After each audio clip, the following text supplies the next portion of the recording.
The National Assembly proceedings taking place from the National Assembly Chambers, Parliament buildings in Nairobi. The time now is just about 4 minutes to 2:30 in the PM. The time allocated for the National Assembly plenary sitting on this 26th day of the month of November, the year 2025. It is a live broadcast that is brought to you by the Parliamentary Broadcasting Unit in partnership with the Kenya Broadcasting Corporation. We are glad that you're joining us this afternoon.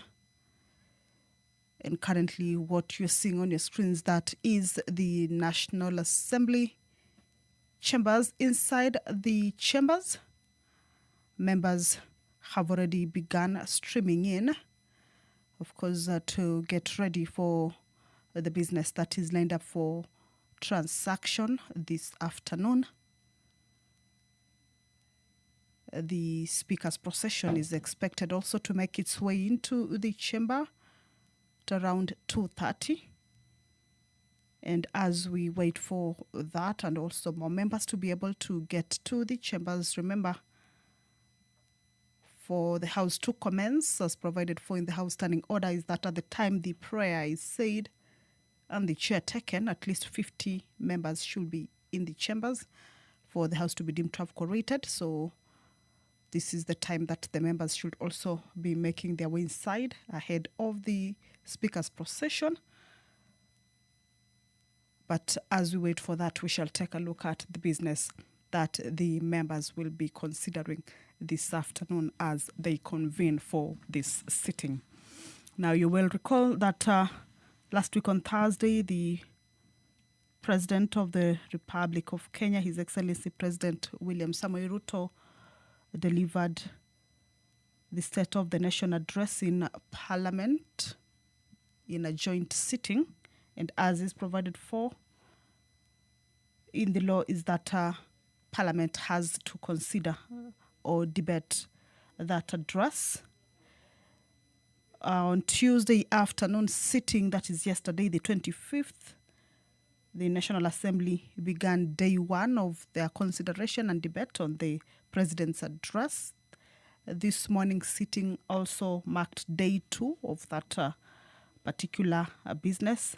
In this afternoon, the priority business that is in the order paper is still debate on the President's address, marking day three. This is pursuant to the provisions of Standing Order 26, paragraph 6, that the thanks of the House be recorded for the exposition of public policy contained in the address of His Excellency the President that was delivered in Parliament on Thursday, the 20th of November 2025. The reports that were submitted to Parliament were already laid on the table of the House on Tuesday, the 25th of November 2025, that is during the afternoon sitting. And of course, debate on this address already began. This afternoon will be marking the day three of the debate. If they manage to conclude today, after 3 days, they will move on to the next business. However, if they do not manage, perhaps this may spill over to day 4 in the consideration or in the debate on the President's address. It is 2:30. I can see the members upstanding, and of course some activity at the entrance. That is a signal that the procession already has made its way into the chamber.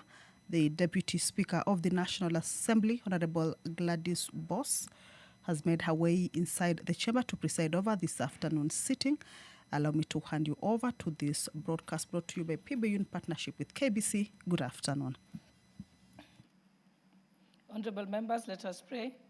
Almighty God, who in your wisdom and goodness have appointed the offices of leaders and parliaments for the welfare of society and the just government of the people, we beseech you to behold with abundant favor as your servants whom you have been pleased to call to the performance of important trusts in this republic.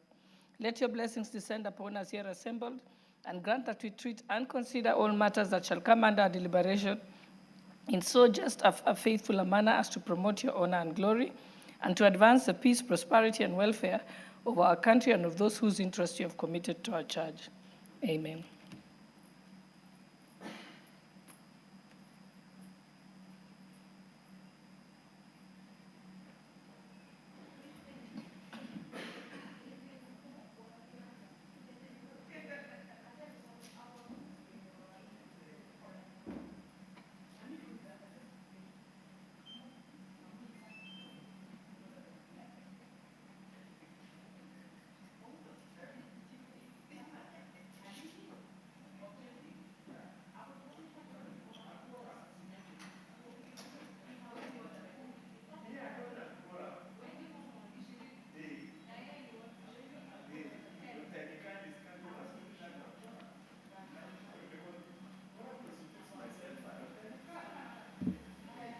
Sergeant at Arms, ring the quorum bell for 10 minutes.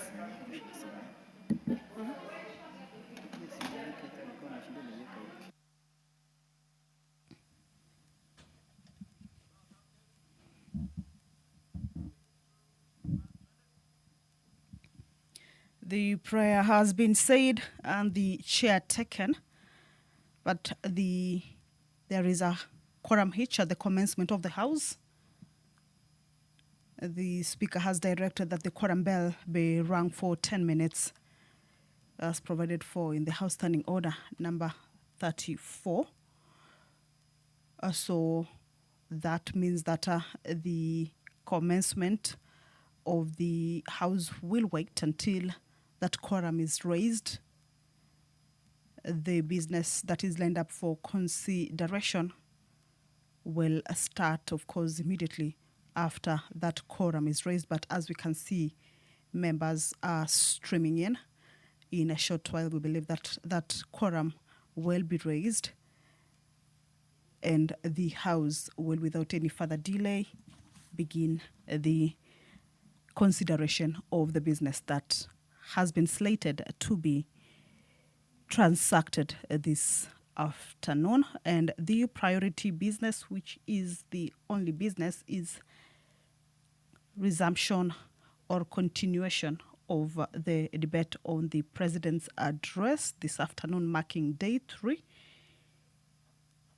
on the debate by the members of the National Assembly.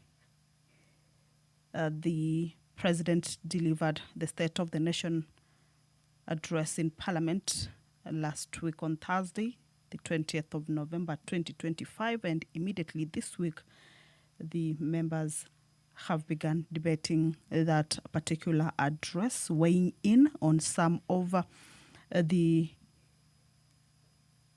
message, the contents of the bill.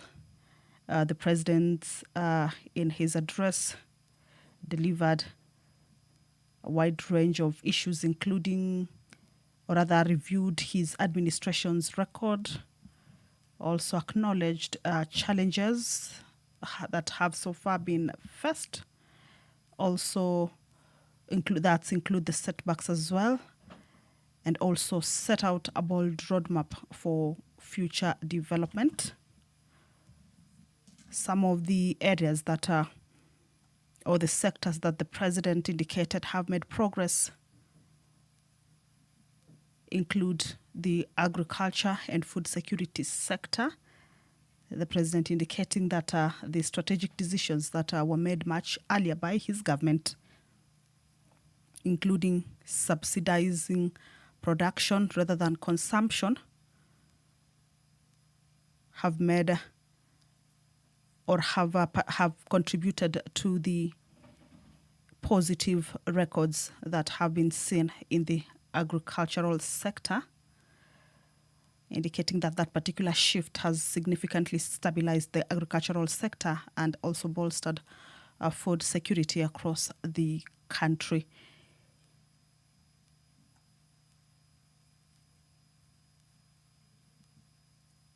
The President also noted progress on the healthcare sector, describing it as a top priority where significant reforms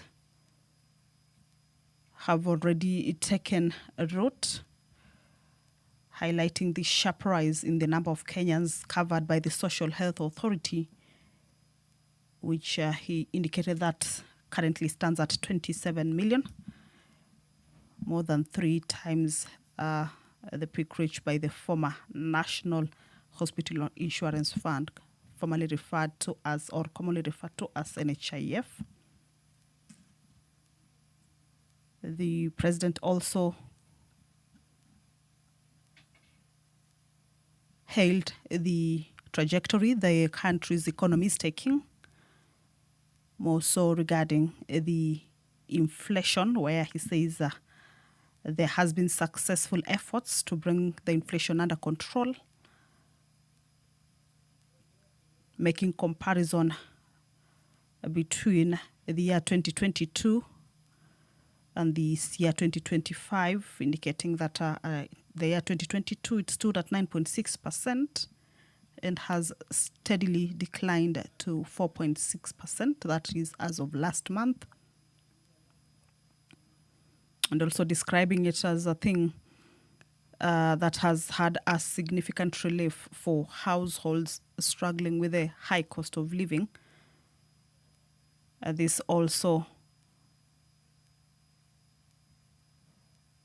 being linked to the stability of the Kenyan shilling that had been in a downward spiral, and that which has now steadied at around 130, 129 to the US dollar for nearly 2 years.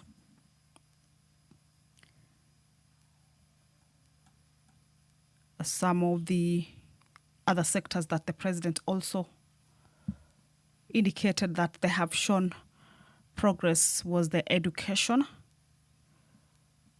which he termed it as the great equalizer, indicating that one of the earliest interventions that the government put in place was to restore education as the great equalizer through the student central funding model that includes scholarships and loans. Also, the matter regarding teacher shortage was one of the issues that he indicated have been addressed.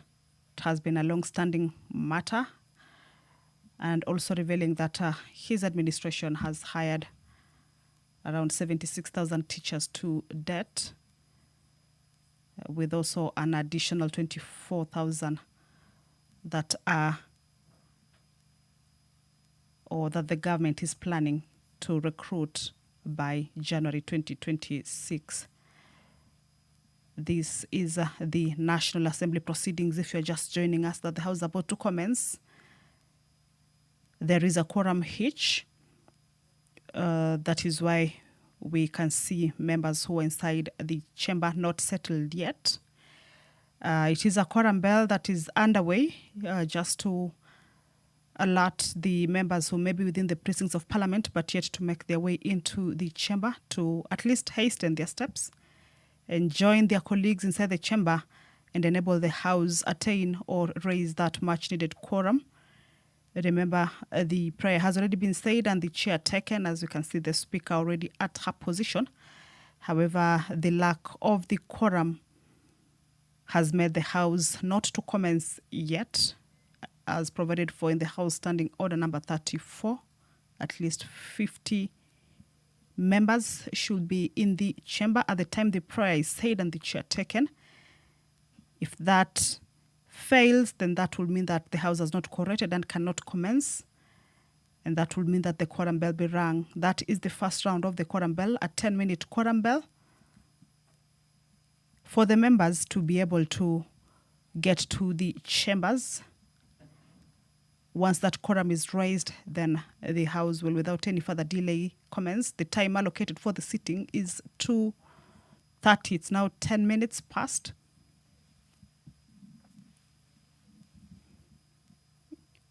And if the quorum bell lapses, that is the 10-minute quorum bell lapses and the quorum is still not raised, a further 5-minute quorum bell will be on.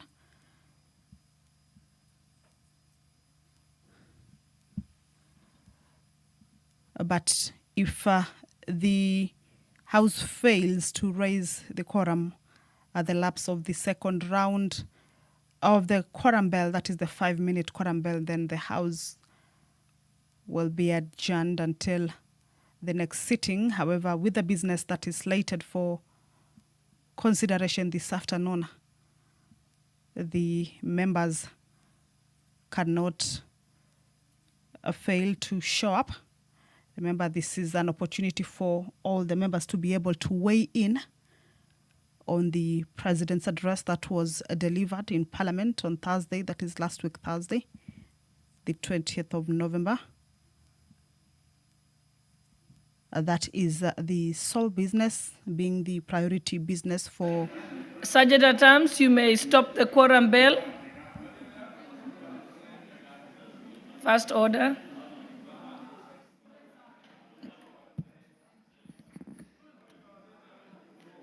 Order number 1, administration of oath. Order number 2, communication from the chair. Order number 3, messages. Order number 4, petitions. Order number 5, papers.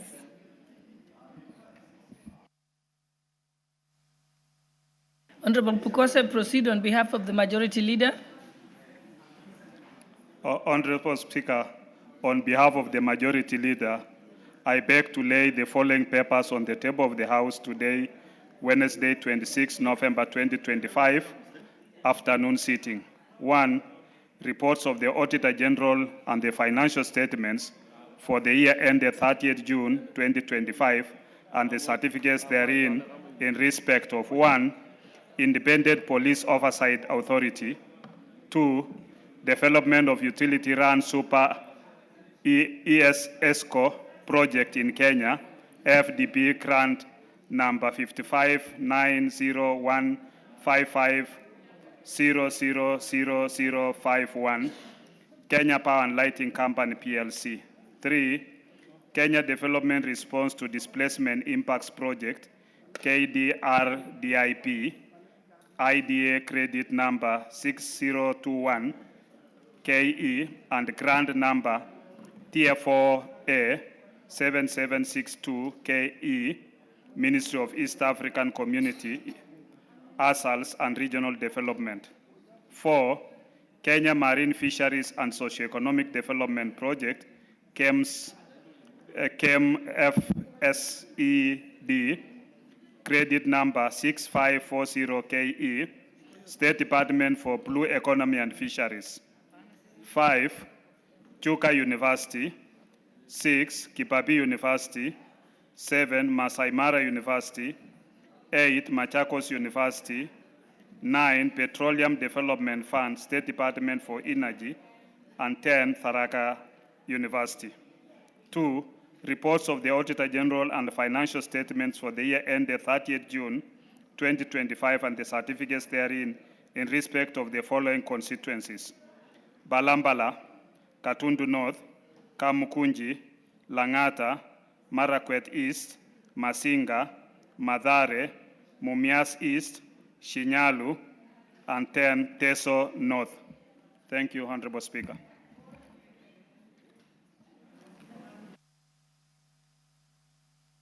Thank you. Next, Chairperson, Committee on Delegated Legislation.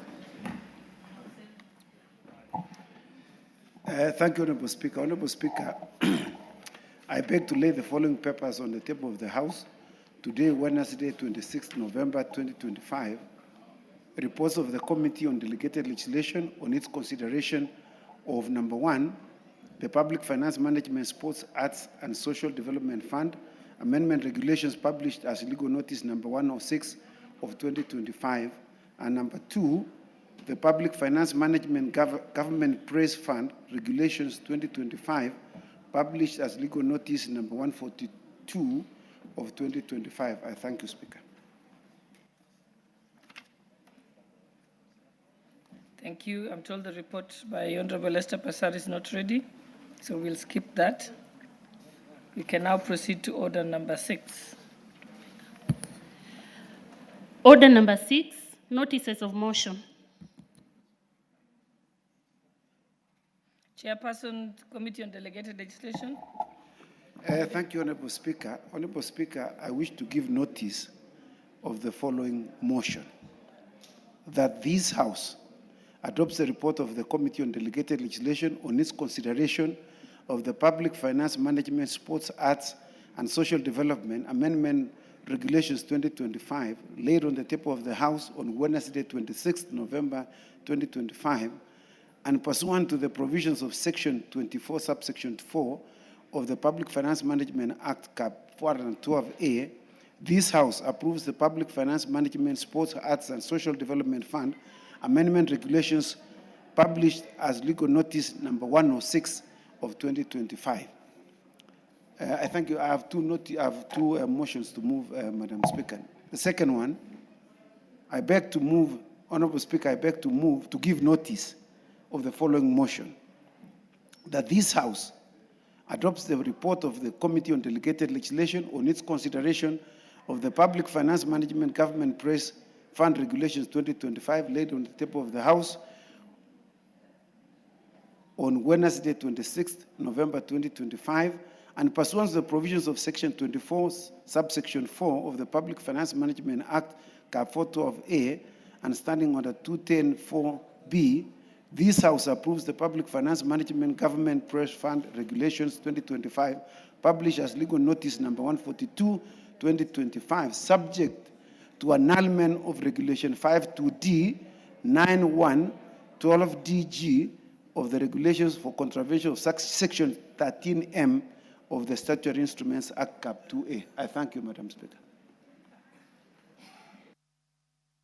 Thank you.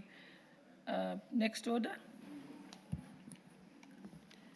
Order number 7, questions and statements. Honorable members, we were expecting the Honorable Kipchumba Murkomen, Cabinet Secretary, Ministry of Interior and National Administration, but he has sought the House's indulgence because he's away on the Intergovernmental Authority on Development, IGAD, on refugees, and also the 3rd African Forum on Cybercrime Conference that is taking place on the 25th and 27th, hence the reason he's not able to be here. So we shall just proceed to the next order. Order number 8, motion, debate on the President's address, 3rd allotted day. Okay. Honorable members, those who want to contribute to this debate, please press the intervention button. I can see Honorable Oundo, but you had already spoken yesterday. So I shall start with the Honorable Cynthia Muge, member for Nandi County.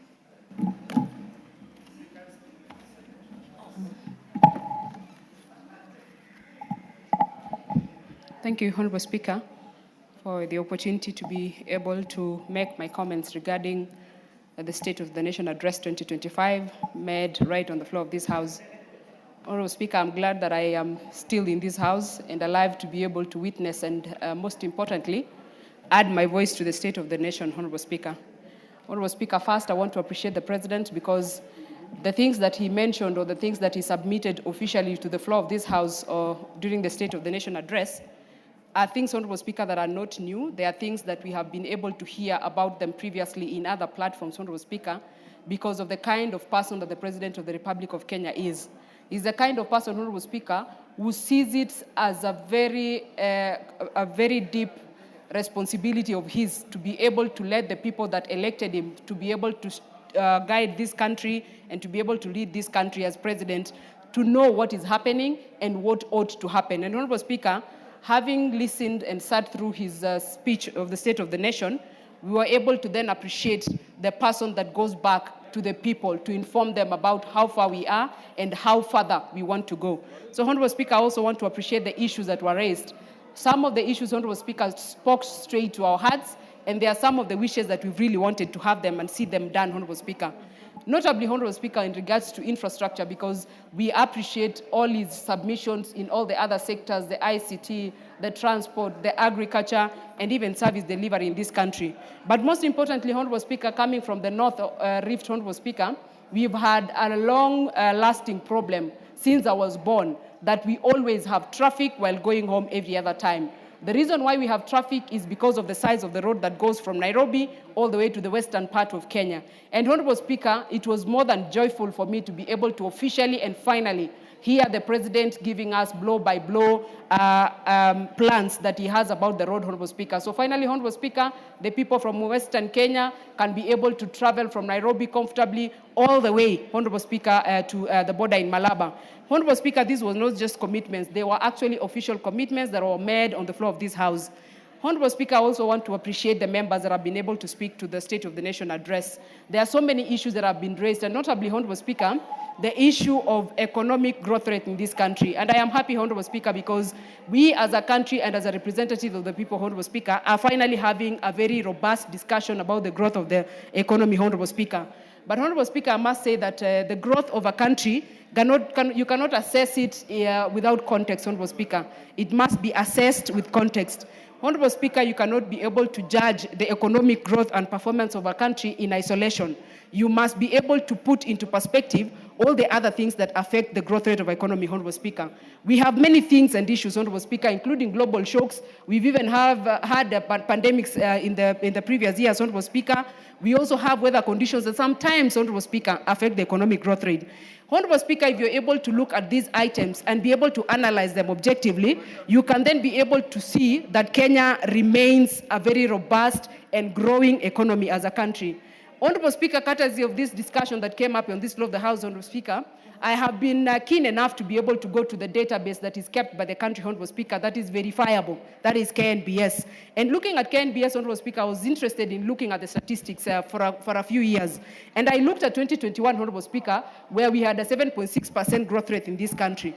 Honorable Speaker, if you look at 2022 and 2023, we had a 4.9 growth rate and 5.6 growth rate respectively. And 2024, which has been a point of contention, Honorable Speaker, and discussion on this floor of the House, we had a growth rate of around 4.6%. Honorable Speaker, if you look at the last 3 years, you can see that the growth rate of Kenya has been going on very well. And Honorable Speaker, I must say this, if you cherry pick the years and if you cherry pick the sectors, Honorable Speaker, you might not be able to get a conclusive analysis. What you will be doing if you do that, Honorable Speaker, is something called politics, because for you to be able to come up with a proper analysis of economy, you must be able to put everything in context. And this country, Honorable Speaker, the global growth rate is around 3%. And if you look at this country, our growth rate is around 4.5, above 4.5. And if you are in a CBC class, Honorable Speaker, you will go home with a report card that says exceeding expectation, because the global growth rate is at 3%, Honorable Speaker. With a 4.5%, this government and administration of William Samoei Ruto is exceeding expectation in terms of economy, Honorable Speaker. And it is upon us as a leadership, Honorable Speaker, of this country to be able.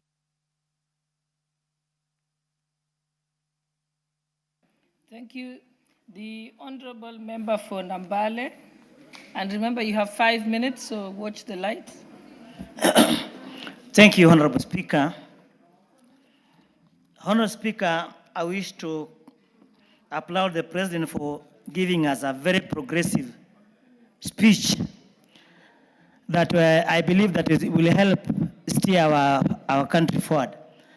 Madam Speaker, starting with the agriculture sector, I noted that the President is very keen to ensure that the issue of subsidized fertilizer is distributed even to the world level. Madam Speaker, this will have a big impact because the distribution is initially centered at National Cereals and Produce Board only. But not many farmers were able to move around and collect these fertilizers from the cereal boards. And Madam Speaker, we know that fertilizer will help improve production in our farms. We know that our economy depends basically on agriculture. And when we have this fertilizer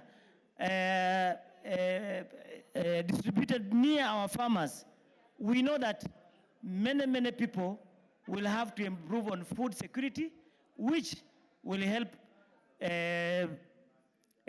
improve our economy. Then on the issue of the health, Madam Speaker, the President also talked about increasing the issue on contribution share from 550 to 800,000. Madam Speaker, many Kenyans have been suffering on cancer treatment.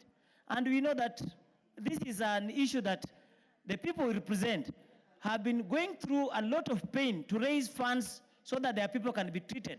When we raise the share coverage from 550 to 800, it will be a big relief to many cancer patients. Still on the health sector, the issue of the community health promoters. Madam Speaker, this is another area that is a big gain. We know that community health promoters have really helped, especially in rural areas, on the issue of malaria treatment, diabetes screening, and even hypertension. Many people walk around, but you find that people are diabetic, they even don't know how to detect the sugar levels. But these particular health promoters have been able to move around, screen diabetes patients, and advise them on how to get treatment. Also, still on the health sector, there's this issue of the National Equipment Service project. This, from the President's speech, is going to help us so that hospitals will only pay when they use this particular facility. This is quite different from the earlier model, which was quite burdensome to the county governments. Again, still on health, Madam Speaker, we note that the issue of share enrollment has really improved, and we encourage many Kenyans to ensure that they enroll so that the fund can have enough money to cater for their treatment. On the issue of infrastructure, as a member coming from the western part of the country, it's a big relief because most of our people have been having problems traveling all the way from Western Kenya to come and access the capital city. We know that Nairobi is the hub of this country, whereby many Kenyans come to acquire business commodities. But when they come to buy items from here, transporting them to Western region has been a big problem. So when we have a dual carriage from Rironi all the way to Mau Summit, it's going to open up the Western region and open up the country. Even the other roads that the President talked about, like the Kiambu Road, these are roads that have been linking Nairobi to the towns nearby. So when we open up the Kiambu Road, we open up Ongata Rongai and many other roads, Madam Speaker, we are going to help our country so that people don't waste time on the road, on traffic snarl-up. I therefore congratulate the President for this progressive statement. Thank you, Madam Speaker. What is your point of order, Honorable Chepkonga? Thank you, Honorable Speaker. Honorable Speaker, I have a little problem that I need your help. I lost my card and I'm unable to press the intervention button, and I asked the people, and they told me it will take a long time. So I'm requesting that you see me, just to see me. Now you spent 2 of your minutes. Yes, I'm just begging you to see me. But that you could always come and say it on the side here. Yeah. Okay, next we have the Honorable Member for Endebess, Honorable Pukosa. Thank you, Honorable Speaker. Honorable Speaker, I stand to make comments on the President's address to the nation in this House on 20th last week. Honorable Speaker, the President talked about many issues, and as the head of state, on matters that touches almost every sector within our country. Honorable Speaker, among them is the creation of the Sovereign Wealth Fund. And I think this is something that many people have been thinking about. And we are hoping that this is going to be actualized, and we want to support the president on this. On the issue of the infrastructure fund, it's a very noble idea. It's a great idea. It's a great dream that we'll be able to, if it comes true, then this country will be able to move in the right direction.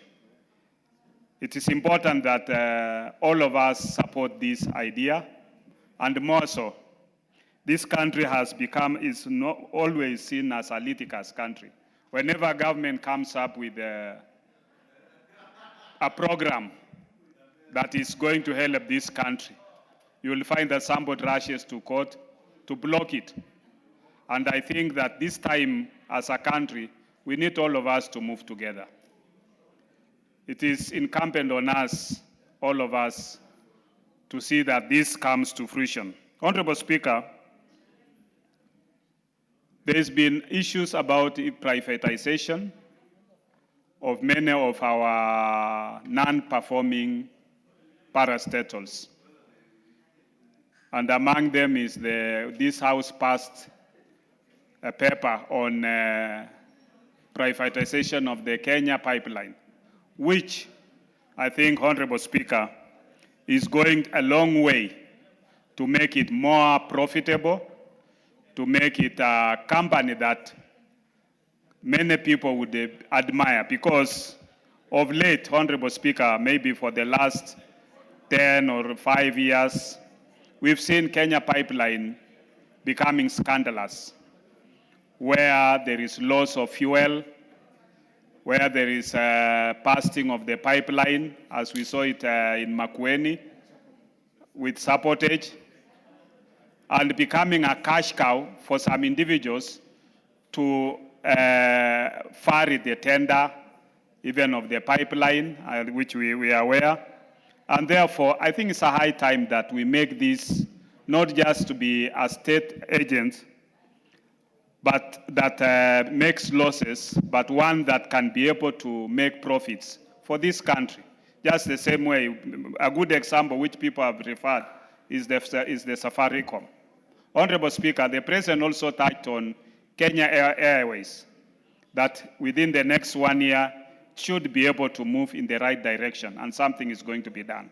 I think this is a vision. Our President has good vision for this country, and those of us who the public has given us opportunities to serve in various fields, we need all of us to move together.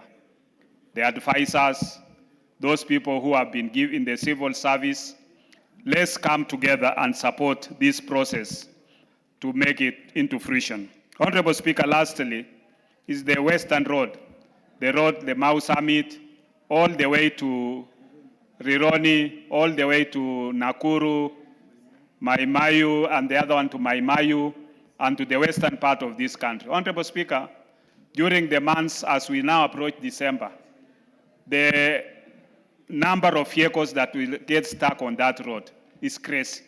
And therefore, if this comes into fruition, as it is in the government plan, then things will be able to improve, and this country will never be the same again. With those few remarks, Honorable Speaker, I want to support the President's speech. Thank you. The Honorable Hilary Kosgei, member for Kipkelion West.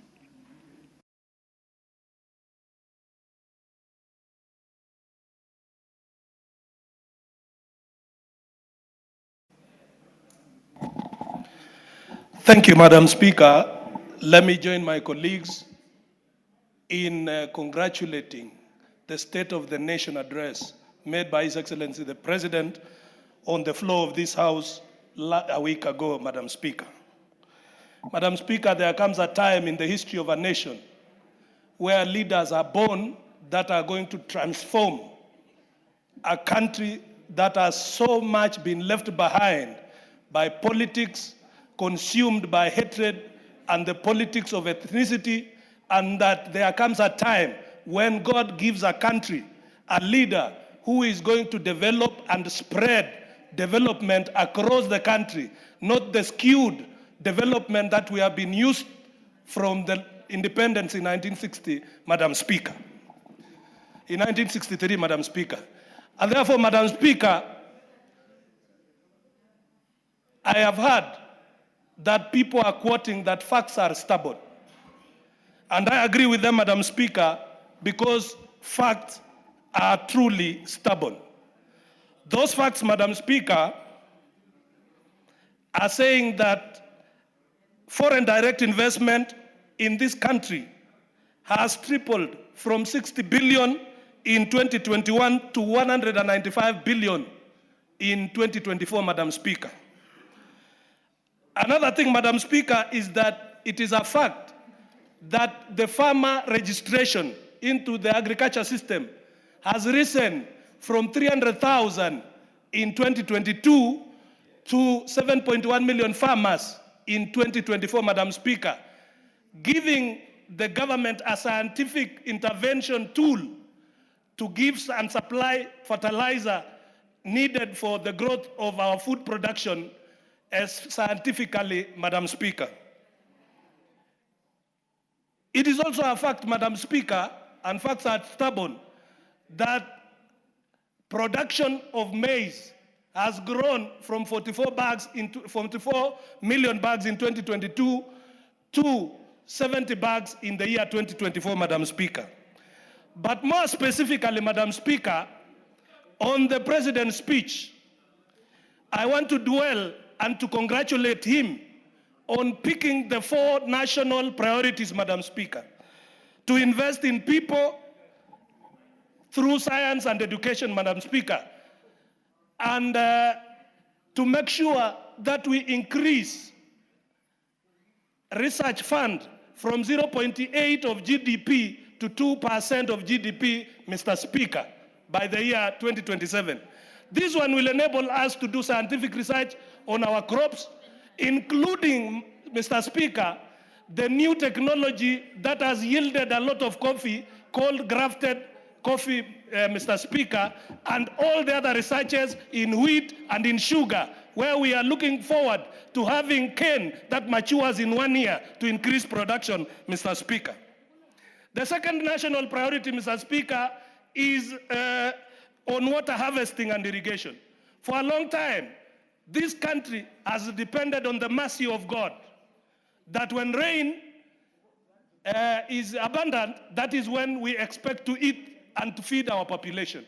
Mr. Speaker, with the development of 50 mega dams across the country, we will harvest a lot of water and make sure that we put 2.5 million acres of arable land where it has been ignored, Mr. Speaker, in Ukambani, in the coast region, in the northern Kenya, and feed our population, Mr. Speaker.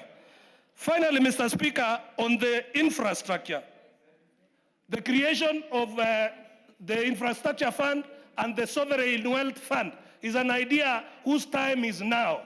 And Mr. Speaker, we want to actualize this even from the proceeds of privatizing non-performing government parastatals and agencies, put the seed money of 200 billion to start this fund and make sure that we open up all parts of the country equally, including areas that were ignored, going to Western Kenya, going to Northern Kenya, and every part of the country. We cannot be proud of one single superhighway and quote it as a symbol of success when the rest of the nation is receiving nothing, Mr. Speaker. So I allowed the President for 60% of Kenya that will be recognized with the dams.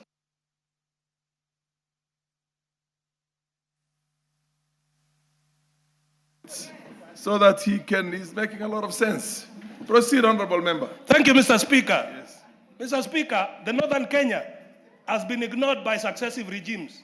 But some members of this House would want to pretend that when their area is okay, the country is okay. It will not be business as usual, Mr. Speaker. And we have a president who is now open to developing all parts of the country without favor, without discrimination. And that is why, Mr. Speaker, There is no State of the Nation speech made in the floor of this House as important as the one that was made here a week ago, Mr. Speaker. And we are not cowards. We have learned to speak the truth all our lives. We cannot exchange fear and tribal dominance for the truth that we must speak. Kenya must be developed, all parts of this country, and the national cake must be shared equally. And this is the dream of the 5th President of the Republic of Kenya, to take Kenya from a third world country to a first world country by developing every area and every corner of this country. Mr. Speaker, I thank you, and I congratulate the President for that speech. The Honorable Chepkonga. Thank you very much, Mr. Speaker. Honorable Chepkonga, just 1 minute. I'm sorry, but just 1 minute. I want to recognize the presence in the public gallery of the CDF Committee for Bumula and in Bungoma County. Bumula, that's Bumula constituency. And I would call upon the Honorable Omboko. Omboko. Speaker, my name is Wanami Wamboka. Wamboka. The Honorable Wamboka. Thank you for this opportunity, Mr. Speaker. To welcome the committee. Thank you for this opportunity, Mr. Speaker, to welcome my CDF committee, specifically on bursaries and education. Mr. Honorable Speaker, you would understand that CDF plays a very key role in developing this nation. It has transformed areas that were underdeveloped previously, like the northern Kenya, where you come from, Mr. Speaker. Because of the work of the CDF and the proper usage of these monies, we have seen these areas grow. Honorable Speaker, in Bumula constituency, we have a robust team, majorly consisting of teachers who control education programs and these funds, Honorable Speaker.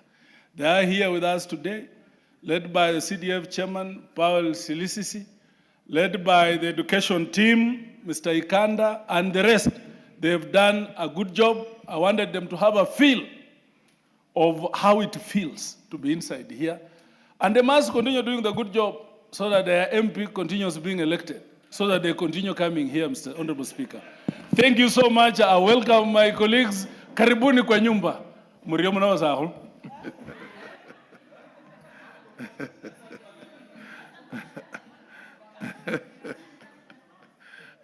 Okay. Honorable Chepkonga. Thank you very much, Mr. Speaker. Mr. Speaker, I want to thank the Honorable Koske. He has contributed in a very fervent manner. Mr. Speaker, I rise to support the President's speech, which was, and commend him and congratulate him for a very wonderfully crafted speech that, in fact, he spoke from his heart. Mr. Speaker, I want to speak to three things with regard to that particular speech because of the time's limitation. Number one is the construction of the road between Maimayu and Rironi. Mr. Speaker, this is a very important artery of a road that is going to connect the Western Kenya and Nairobi City. Mr. Speaker, we've been sleeping on the road many times. Like on Monday, we had an accident along Salka. And the queue that was there, we were there for over 4 hours. And I was driving to come back to Nairobi. And Mr. Speaker, 60% of Kenya uses that road to go to western part of Kenya. Mr. Speaker, I don't know which other road can be said to be a very major artery in this particular nation. Number two, I listened to someone who just spoke here the other day, because he's no longer the chair of budget. He thinks that when Honorable Atandi is now the chairman of budget, he does not know what he's doing. I want to inform him that Honorable Atandi is very qualified, extremely very qualified, Mr. Speaker. You don't need to be the chairman. You cannot be the only one who can be the chairman of budget so that you can have a good budget. I want to tell you, Mr. Speaker, the Honorable Atandi's budget has been a very excellent budget, Mr. Speaker. We have seen a growth rate or 5.9% this last year, Mr. Speaker. Mr. Speaker, you know the nominal GDP of this country has grown from 12.9 trillion in 2022 to 16.2 trillion in 2024. Isn't that a miracle? In 2 years. I mean, people, you know, as Honorable Koski has said, facts are stubborn. You cannot run away from that fact. And I want to tell you, Mr. Speaker, I want to remember the very famous speech of J.F. Kennedy, when he said, tell the people the truth and you shall be free. And we are telling people the truth, Mr. Speaker, so that they can be free of lies. People who say things that are concocted, things because it is not you, you now want to muddy and muddle facts which are as clear as between day and night. Mr. Speaker, you know, as I do, that the NSSF, from 1963 to 2022, our contribution and capitation in NSSF was 320 billion. As of last month, the capitation of NSSF is now 640 billion. We have doubled it in 2 years. Mr. Speaker, you know what that means. In the next 3 years, we will reach 1 trillion in our contribution. You know, this is a very sad situation. How do you pass a law which says, I will contribute 10% of my salary as to NSSF, up to a maximum of 200 shillings? That's a very scandalous law, Mr. Speaker. Up to a maximum of 200 shillings. When I retire, after working for this nation for 35 years, I calculated, Mr. Speaker, I will be paid 340,000 shillings. Even the vehicles that you drive, Mr. Speaker, the insurance alone for 1 year is 400,000. So you are telling me, Mr. Speaker, that when I retire now, because I used to contribute up to a maximum of 200 shillings, and I was supposed to contribute 10%, which ought to have been something in the region of about 25,000 shillings. That was, in fact, something that must not or ought not to have been done. And this president has corrected that anomaly. And we should congratulate him and thank him. In fact, we should be borrowing these funds now to construct roads in this country. We've seen the TSSF from Tanzania are constructing a 30... Honorable Chepkonga, the Honorable lady would want to inform you. Are you willing to accept the information? Yes, in fact, she's a very gracious lady. Yeah, she's the youngest in Parliament, so... Thank you, Honorable Speaker, and Honorable Chepkonga for allowing to be informed by me. Honorable Speaker, picking from the thought of Honorable Chepkonga, where he makes reference to the growth rate of this country in the GDP, Honorable Speaker, he has also slightly made an insinuation about the previous administration. So, Honorable Speaker, like I said in my speech, and I want to be able to, in my contribution, I want to be able to inform Honorable Chepkonga, we cannot cherry pick the years, and we cannot be able to selectively pick out the sectors to be able to analyze so that we can get the situation of the economy of a country. And Honorable Speaker, if you look at the data, in the year 2008, when Mwai Kibaki was the president of this country, we had a growth rate of 0.2% because of the effects of post-election violence. In the year 2017, Honorable Speaker, when Uhuru Kenyatta was president, we had a growth rate of 3.8, which is among the low ones, Honorable Speaker. In the year 2021, Honorable Speaker, we had, because of COVID issues and whatnot, we had an economic drop in growth of negative 0.3% when Uhuru Kenyatta was president. Honorable Speaker, to say that this administration has an all-time low growth rate or slow growth rate, Honorable Speaker, is something I would term as something called nostalgia narrative, because we want to live in the past. This administration is on proper course, Honorable Speaker, in terms of growth and economic growth rate. And we cannot cherry pick the years and the sectors to be able to compare. That is not called analysis. It is called politics. And that is what it is, Honorable Speaker. Fair enough, Honorable Chepkonga. I think. Yeah, thank you very much, Honorable Speaker. Honorable Speaker, I'm not the only one who has been informed, including the one who was also misled, who contributed to some fake information here, Mr. Speaker. I can see that there is highly technical information from the Honorable, Kenyan National Bureau of Standards, real report, Mr. Speaker, from the Honorable Muge, who appears to be more schooled than even those ones who misled us. I want to thank you very much for informing me and informing even the other one. So, Mr. Speaker, I just want to say that we have seen for the first time a tarmac road from Marsabit heading to Wajir. People who have never seen a tarmac road. In fact, they were asking themselves, what is this black thing? In fact, they were going to dig and take it to their house. They were told, no, it's for you to use it. Mr. Speaker, you know, you can imagine some nations, some parts of this country. I know we were with Honorable Sanel in the 11th Parliament. Not Wajir. Order. Okay. I think you meant Wajir to Mandera, not Marsabit to Wajir. Proceed. Is that the information you wanted to give him? Fair enough. He has the information. The chair has volunteered to give him that. Proceed. Mr. Speaker, you can see how we are ignorant of some places. Yes. Because there are no roads. Yes. If there was a tarmac road, I would be in Wajir, I would be in Mandera. There was no reason why I should not travel to this country and become a local tourist.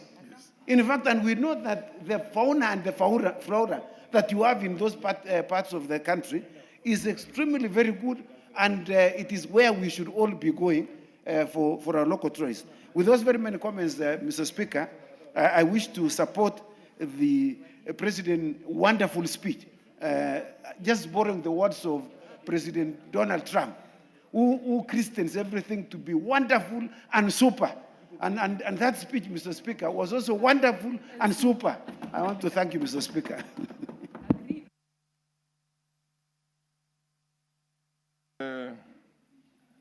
The Honorable Kirima. Thank you, Mr. Speaker, sir, for giving me this opportunity to contribute to this important debate. The report from the President, the report which we received from the President, Mr. Speaker, the report from the President gave directions of how this country is going to forge forward. A number of issues were raised, or the President gave us direction on a number of issues which this country is going through and is expected to go through to make it a more developed nation than the way it is. Mr. Speaker, sir, according to the President's speech, we intend to have this country moving from a third world country to the first world country, as we were supposed to be compared with countries which were equal to us in the years of independence, 1960s and 1970s.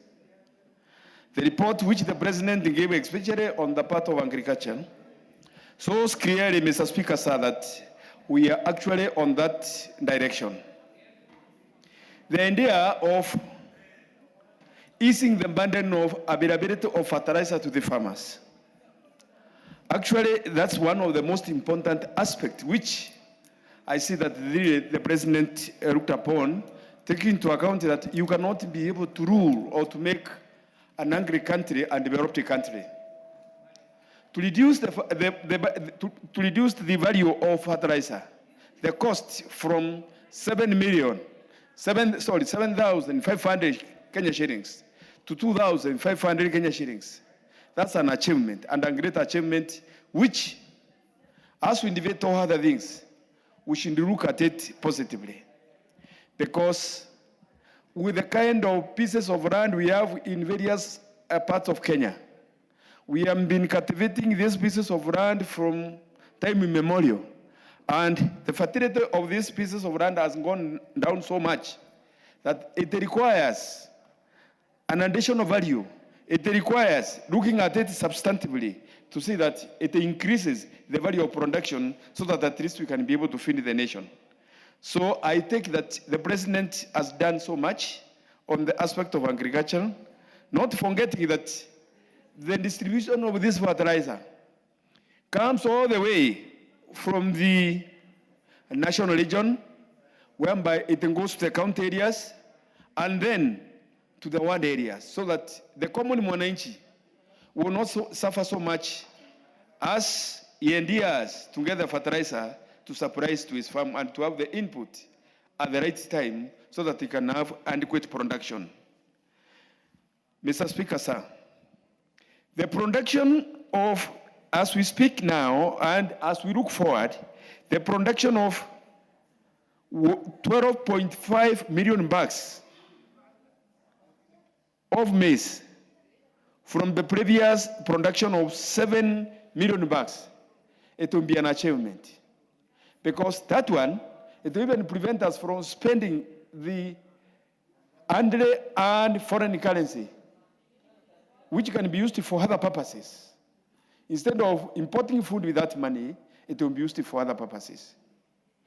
Mr. Speaker, notwithstanding, there are a number of aspects which the President talked positively and which impact on the economy of this country substantively, especially when it comes to the infrastructure development. When I hear that the Aombi and Wokalej connecting Makutano to Embu and Meru, that one inspires so much because in black and white, it shows clearly that the bedrock of the Kenyan economy, where we have coffee, where we have tea and many other things, are going to be open to be assessed to the main capital for us to enable to export it without much difficulties. The expansion of LAFSET, which is going to open the northern part of the country and the northern corridor, the expansion of standard engaged railway, all those things are going to be positively impact on the Kenyan economy. And with those few remarks, I believe that the President is on the positive trajectory and we should give him the support it's required. Thank you, Mr. Speaker, sir. Thank you.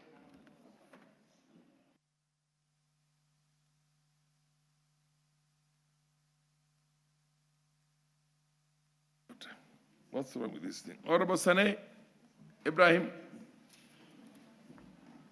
Thank you, Mr. Speaker. Mr. Speaker, the presidential state address, if you look at the tone of that speech, trying to move us from a third world disparate state to a first-class world is welcome. And that is manifest in his speech throughout the address. He means well. And that is anchored on hope. He's trying to give Kenyans hope that things cannot be the same. We have to think outside the box. There should be novel ways of governing this nation. Stewardship. Things must change. It is not for the ordinary to speak in that manner. The president seems disturbed and wants to change this country for the better, inculcating hope not only for his remaining second term, but for terms to follow.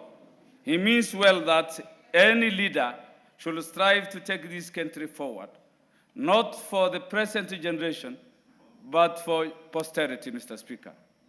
That hope is what is expected of any leader. Every leader. A leader is required to give hope, not to give despair, not to lament to the people he leads. The folks represented by President William Ruto requires hope, even if there are serious, gigantic challenges facing this country. So I entirely accept with that part of the speech, where he wants us to change the mind, be positive, and focus on the future for the well-being of Kenyans generally. The president gave a very moving background where he found the state in 2022. High inflation, lack of affordability of common household goods, Mr. Speaker, the bad economy, nearly defaulting debt, sovereign debts, the Kenya shilling going down and, against the dollar, disadvantaging exporters of this country. Subsidies that were affecting our economy from growth, that were badly placed and were not well thought in some sectors, especially foodstuff, subsidies on foodstuff. And then he moved to production that he felt was better than subsidizing on consumption. He talked of the GDP then that was badly doing well, and the ratings by international institutions. Kenya was on the brink of the precipice then. That moving background and how it was transformed, at least in as much as we make noise, in as much as we have some discomfort, and never in life shall there be a perfect situation where all shall be happy and we will be happy. But to that extent, it's good to give support and commend where it deserves, Mr. Speaker. The president actually went out of his way to stabilize the country. Today, at least, we are thinking of growth. We are talking of changing situations from a bad to a better situation and growth. By then, there was no growth, there was negativity, a collapse. We were about to be a failed state like Somalia. For that, we commend the president. And being a UDA MP, we have come to power on a platform not of sycophancy, but objective criticism. At times, we will criticize where we feel things are not right. He mentored me, myself, not to be a coward. I'm afraid I can see, Mr. Speaker, time is up, and I wanted to address a few things. No, proceed. You have given him an additional. So, Mr. Speaker, the president gave a very flowery, sweet, persuading speech. Nice, good in language. I fear at times it may blind us from attaining the good things he wanted to. However, it was a very nice speech. But he had done many things. He talked of 300,000 companies establishing in Kenya, meaning there is more investor confidence in this country. And with employees, 300,000, companies, that comes with employment of our youth, most of the Gen Zs who have been in the streets, carrying sufurias, coming to parliament, chasing us through the tunnels. You can remember what we went through the last 2 years. Mr. Speaker, SHA is doing well, except for some teething issues. Unfortunately, my constituency manager was turned back yesterday, having contributed the last 3 years to the SHA thing. It has some systemic issues that need to be addressed. But it doesn't mean it's not doing well. It is doing well. Many have been assisted. And it's a success story for His Excellency the President, Mr. Speaker. KEMSA, for the first time, we don't hear quarrels with governors. KEMSA is perfectly performing its duties, making sure that there are no expired drugs. Drugs are delivered in a timely manner to county governments. Community health workers, the preventive aspects of diseases before we talk of curative, are doing well. They are present all over the country, trying to look at the status of Kenyans before they seek medical care. That in itself will reduce the burden of cost of healthcare in this country, Mr. Speaker. Mr. Speaker, I am a pastoralist. Before I go to pastoralism, on the education sector, the President acknowledged the creation of classrooms with the help of NGCDF. The concern is NGCDF did a great work in making sure that there are infrastructure, more so classrooms in the rural part of this country, in northern Kenya. With the coming to end of NGCDF, if we don't think and move with the speed, by 30th June, the court has ruled that NGCDF shall stop. What will befall northern Kenya after that? Because the first presence of the government in northern Kenya is NGCDF. If that will cease to operate by 30th June 2026, then we will be challenged in northern Kenya. So it is good the President appreciated the importance of NGCDF. But are we really looking forward on how the status will be like from 30th June 2026, Mr. Speaker? Yes, it is true the President has employed, this government has employed many teachers. For the first time, northern Kenya is advantaged. Northern Kenya. But I have issues with balance. There are so many teachers in other parts of the country who are not doing any work. Localization of teachers has costed northern Kenya. we need more teachers. Yes, he employed many teachers, and I appreciate. But are these teachers going to where they are required? We need to balance teachers across this country. Many teachers are in parts of central Kenya and other parts, yet they are required in northern Kenya, they are required in Nyanza. There needs to be a balance on how these teachers should be posted, Mr. Speaker. Overseas scholarship. It is true there have been so many overseas scholarships, but there is so much corruption in that. Deserving students from northern Kenya, poor students from other parts of the country do not get these scholarships. It is something shared for those.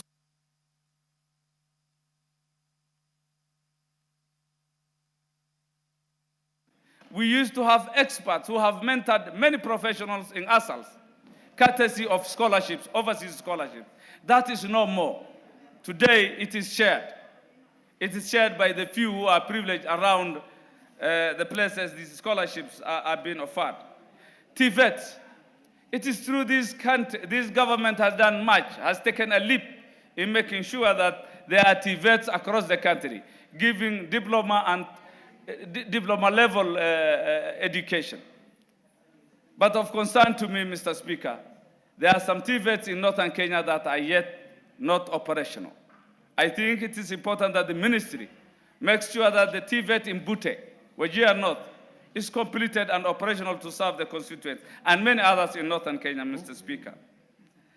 Universities. It is true universities have been given good funding, more support, but there are concerns on governance. Most of the universities are failing because of governance. While the government has dispersed colossal amounts of money to them, there are issues of governance. Who should be the vice chancellor? Who should be what? That is bedeviling the higher institutions, Mr. Speaker. On housing, it is true there has been big projects on housing. But in northern Kenya, they are very slow. I don't mean that they are not there. There are few, one in Garissa, one properly in some constituencies, but majority of the constituencies like these housing markets, the department is so slow. I know they mean well and they are in pipeline. We want this to be fast-tracked so that Wajir North gets the ESP markets, the housing, affordable housing projects, housing for police stations, and many others as expected. On the Hustler Fund, Mr. Speaker, it's a good program, but northern Kenya is yet to benefit from it. Probably because of the interest aspect of it, we did request the president to improve on it so that it is Sharia compliant. I'm sure few have benefit, but we are so much optimistic that the Nyota program will be doing well because Nyota is constituency-based. We will be benefiting from the Nyota program. On the digital innovation hubs, Mr. Speaker, yes, the president did say that much has been done and many more shall be implemented. And they are on the way to be implemented. I would request that this be speeded so that the ASALs that are disadvantaged get this internet connectivity. On airports, Mr. Speaker, Garissa requires an international airport. Mandera requires an international airport. Wajir is a military airport. The civilians require an international airport. Marsabit requires an airport. Isiolo is an international airport that has challenges, probably because the runway is not complete for many years. I think it is time that the airport should not a preserve for Coast, Nairobi, and other parts of this country, but also should go to the northern frontiers, Mr. Speaker. The president did mention himself severally in his speech on ASALs, that Kenya's 85% ASAL is the game changer. If Kenya is to achieve the double-digit economy as envisaged, it can only happen if we invest in the ASALs. That is welcome. Mr. Speaker, life Give him additional 2 or 3 minutes. Proceed. You're making a lot of sense. Mr. Speaker, as livestock, there was much focus on what was usually the normal, on the white highlands livelihoods, dairy, cashew nuts, cotton, pyrethrum, things of manual contribution to the economy.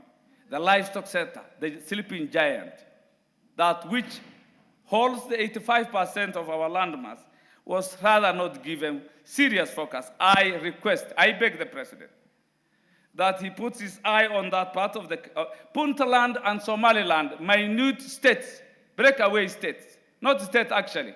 I can't call them, it's illegal to call them states, regions, Mr. Speaker, are exporting livestock annually, big amounts, to the Gulf states. Yet Kenya has the potential to do much more because ours is a government that is existing. That's a failed government, Mr. Speaker. Disease-free zones have not been created in northern Kenya. So how do we take advantage of the beef and the livestock we own? Mr. Speaker, infrastructure, suppose we are to trade on our livestock. Where is the railway to transport? Right now, we can't move livestock to Kenya Meat Commission. Just because once it rains, we can't do business with Kenya Meat Commission. We need better roads. When it comes to roads, it's not only this Isiolo-Mandera road. I'm talking of Liboi-Garissa road. I'm talking of Wajir to Div road. Inter and intra, across the counties to neighboring countries. Mandera, Bute, Moyale to Ethiopia road. We have major roads, trunk roads. These deserve also being tarmacked to standards so required, Mr. Speaker. Of dams and solar and wind power, the President talked of trying to invest. All that shall be in the ASALs. And if we were to do that, it behoves on the same government that the infrastructure be improved. I know the President mean well. We were only emotional, and we were begging for his empathy. That is all. We need to be considered. We have been marginalized for over 62 years. For 62 years. We wanted his speech to start with Northern Kenya, half of the speech to address Northern Kenya. But that doesn't mean he did ignore us. We call for his empathy, his kindness, to bring us up to speed and enjoy the fruits of this nation. Independence is for us all, not for part of this country. Thank you, Mr. Speaker.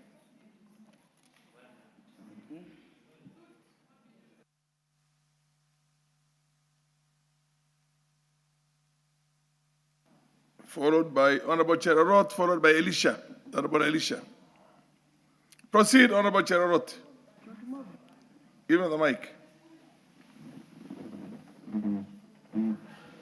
Thank you. Thank you, Mr. Speaker, for giving me this time so that I can be able to contribute towards the presidential speech. Mr. Speaker, I want to say that the speech of the president, the state of the speech that he gave on that day, it is about his life, it is about his experience and interaction with Kenyans, and the direction that he wants to take Kenya. I want to say, Mr. Speaker, that the president actually gave us the right trajectory, and whatever he has done in this country. His speech was about the past, the present, and the future, where we are heading as a country. I want to say that in his delivery of service, the president gave us the full program, what he has done with the projects, and also what he is planning to do in the near future.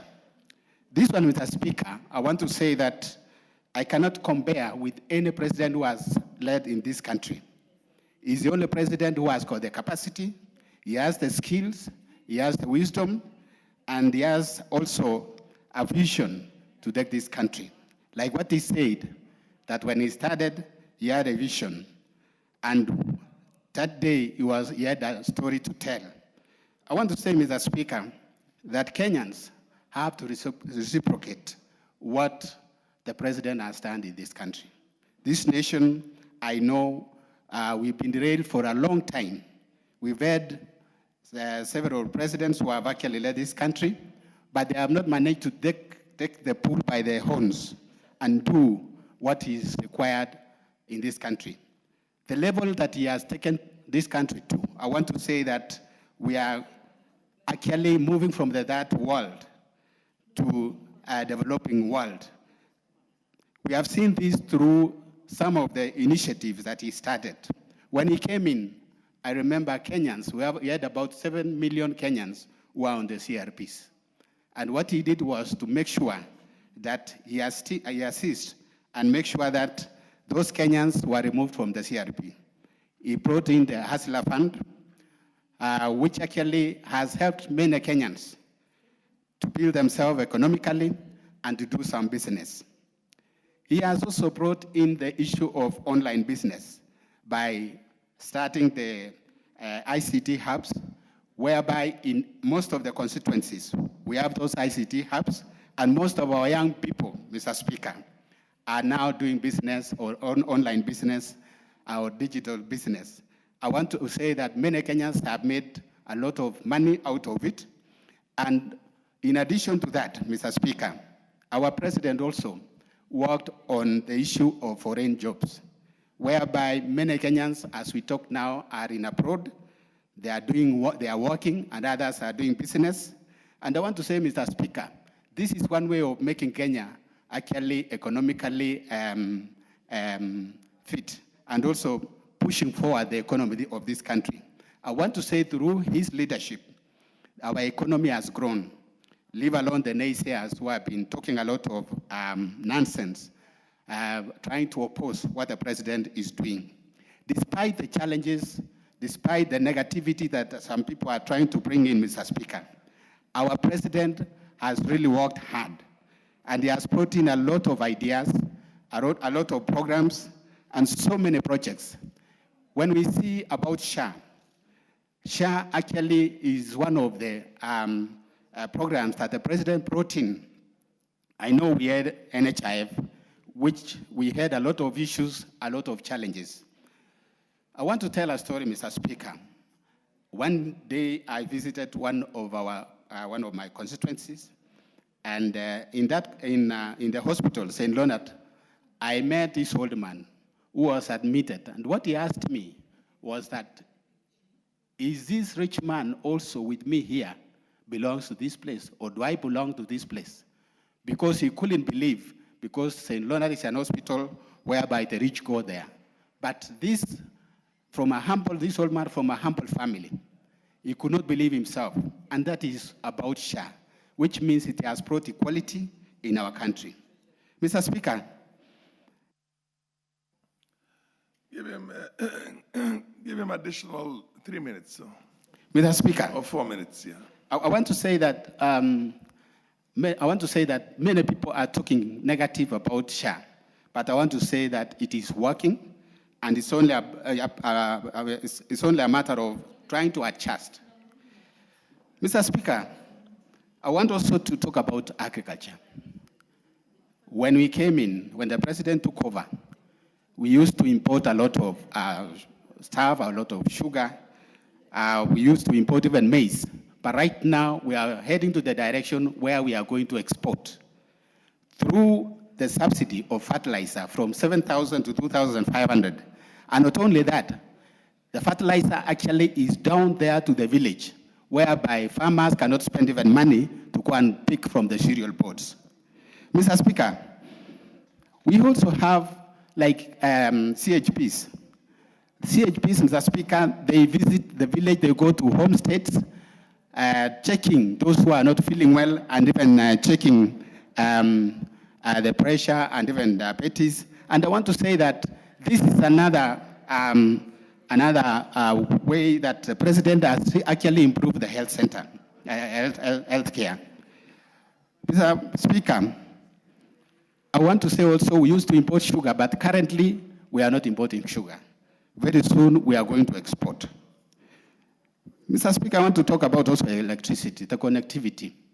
In almost most of the villages now are connected. And those who have not gotten the connection, it is on the process. And I want to say that it's because the president has really tried to improve the standard of our people. If you can see, the basic needs of human being are food, clothing, and shelter. The affordable houses, Mr. Speaker, if you go to most of these towns, go to several areas. I've visited Narok and several other places. You can see markets, new markets coming up. You can see new houses coming up. And this is actually because of what the president is doing to see that Kenyans live a better life. Mr. Speaker, when it comes to also the issue of our youth, the president has tried the much that he can to make sure that our youth actually are attended to. We have had several attachments in most of the institutions, Mr. Speaker. And I want to say, Mr. Speaker, because of this, the other succeeding governments or the previous government could not do that. So most of our youths are engaged and they are doing that. When the president came in, Mr. Speaker, we also had this burden of Eurobond. He didn't sit and cry like other people. But what he did was to make sure he swung into action and start paying the Eurobond, Mr. Speaker. So there are those who are saying that the numbers, the economical growth that we have is not genuine. I want to tell them that what the president has done has improved this country. And given another chance, another term, come 2027, I want to say that Kenya will be another Malaysia. The other day, Mr. Speaker, we had the Prime Minister of Malaysia who was around here. And the discussion was about the business. When it comes to issue of roads and infrastructure, Mr. Speaker, this road from Rironi all the way to Mau Summit, and also from Mau Summit to Malaba, also from Mau Summit to Kisumu and Kisii, I want to say Kenya will not be the same again. It is going to help us to reduce accidents. It's going to make it easy for the traffic flow, and we are not going to spend a lot of fuel on the way when we are traveling home, Mr. Speaker. I want to say that this is not only Rironi up to that area of Mau Summit, but the whole country will be connected. They will have good roads. Let us give our president another chance. And I want to say that you will be able to be impressed by what he's going to do. Otherwise, Mr. Speaker, thank you so much.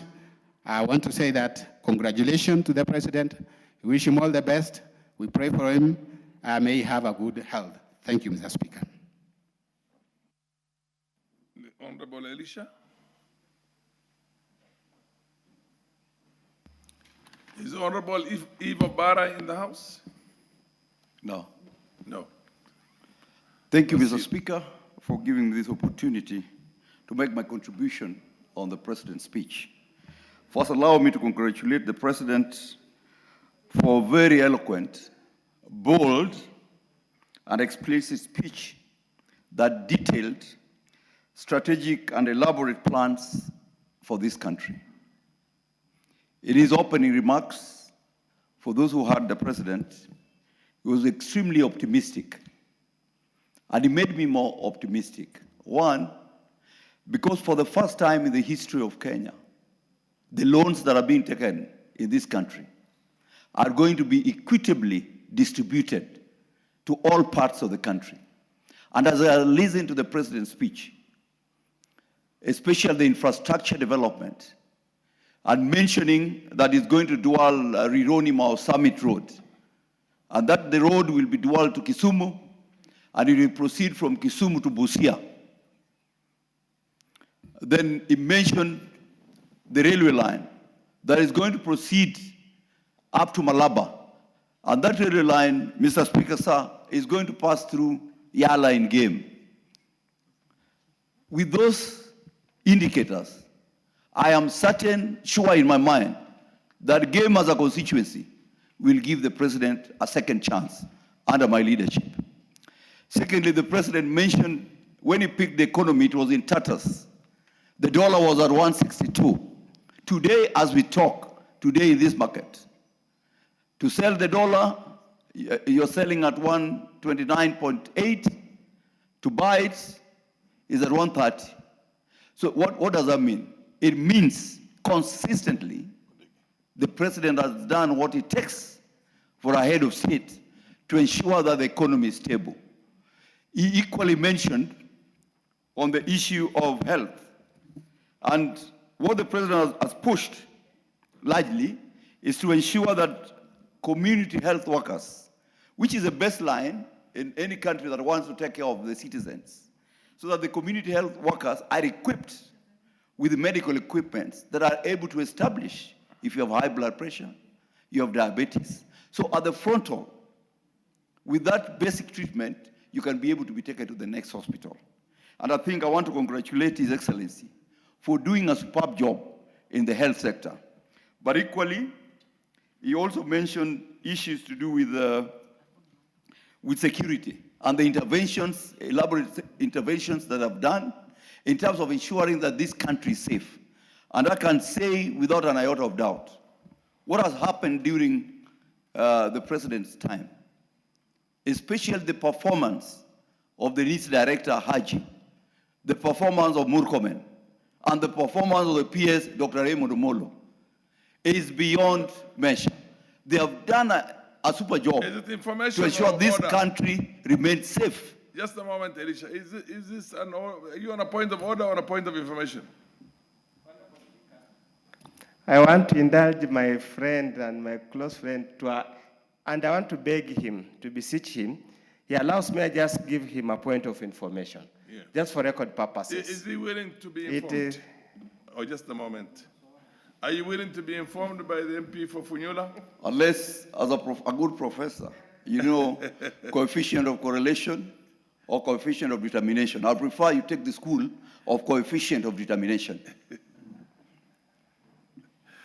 I don't, thank you, Honorable Speaker. I don't want to drag us, we go through at the university, but I just wanted to go on record, and I think this has been peddled here, has been stated so many times, which is incorrect. Honorable Speaker, I'm just looking at the website of Central Bank of Kenya.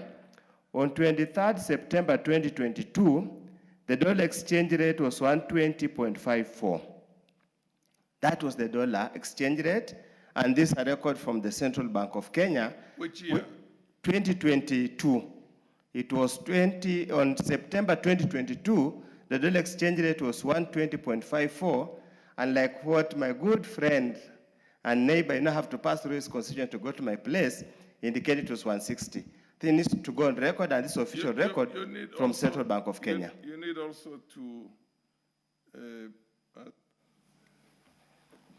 a scholar, to find out exactly what was the reserves at that time. How much was the dollar reserve? That was, because the dollar reserve is, in a sense, what also mitigates the dollar against the shilling, because when you have more reserve, then of course you're able to control that. But when there's a small reserve, then there's a problem. So are you able to give that a correlation also? Honorable Speaker, given a minute or so, I can research and research. Because the assertion by a number of members of parliament who have contributed on this is that we had very little reserves when we took over, and I think that was also in the speech of the president. And then the spiral, the downward spiral, happened immediately after the elections. Progressively, it went all the way to 160. Was it 162, 163? Something like that. I mean, just because you want to inform, I might as well inform you that you need to do a little bit more research than that, so that to get the exact condition of our economy at the time when the changes did happen. You realize that the Speaker's panel and the member who is on the chair here is also a member of Parliament who represents the constituency. It is not an ex-official like the Speaker. But anyway, proceed. You have had what you have been, information that was given to you. Mr. Speaker, thank you for that intervention. But I think you cannot logically pick on just one data of 1 month without looking at the whole year to be able to have an incontrovertible evidence that then would school all of us to be able to convince that the professor, the content of his brain is that of a professor. But on this one, I'm sure you're not on the right place of history. Thank you. Mr. Speaker, the President equally mentioned issue to do with getting Kenya from third world to first world. And I agree with him on one matter, especially on generation of electricity. As a country now, this country, we are generating 3,100 megawatts. Our consumption in the evening when Mama Mboga is cooking is 2,347. The effective capacity of the system is 2,600. So you can imagine with all the members of parliament demanding that their constituencies are lit, it means we'll go beyond the capacity. So it's important that we do much more investment as the president is posed to ensure that we can get to 5,000. You can imagine that just one plant in Ethiopia, an hydro plant, is generating 5,000 megawatts. When a country like ours, we are only generating 3,100. In fact, for the country, we as a country, we are importing 200 megawatts from Ethiopia to supplement our needs. That's why sometimes we go on, we go off power because we don't have enough. So I agree with the president, and I encourage the people from Siaya that once we agree on establishing a geothermal plant, a nuclear plant, let us support the nuclear plant because one will be able to generate in one fold 4,000 megawatts.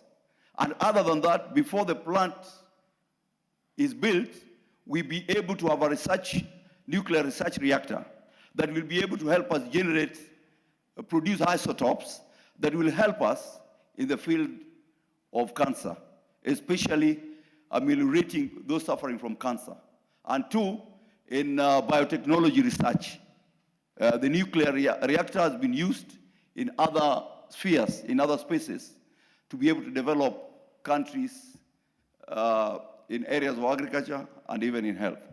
Mr. Speaker, sir, allow me to congratulate His Excellency, the President of the Republic of Kenya, and give him the assurance that he still go for a second term. Why?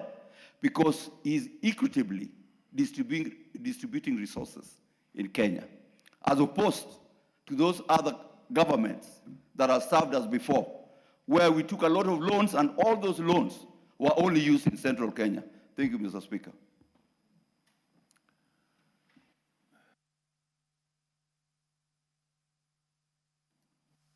Honorable Dick Maungu, followed by the Honorable Oyula. Thank you very much, Mr. Speaker, for granting me an opportunity to also contribute to this important debate on the State of the Nation address by His Excellency the President last week. Mr. Speaker, the address of the President to the National Assembly is a constitutional requirement, and Kenyans across this country waited in bated breath to hear the President address them touching on a number of issues, Mr. Speaker. I was one of such leaders who went through to listen what the President had in terms of a message to the great nation of our country.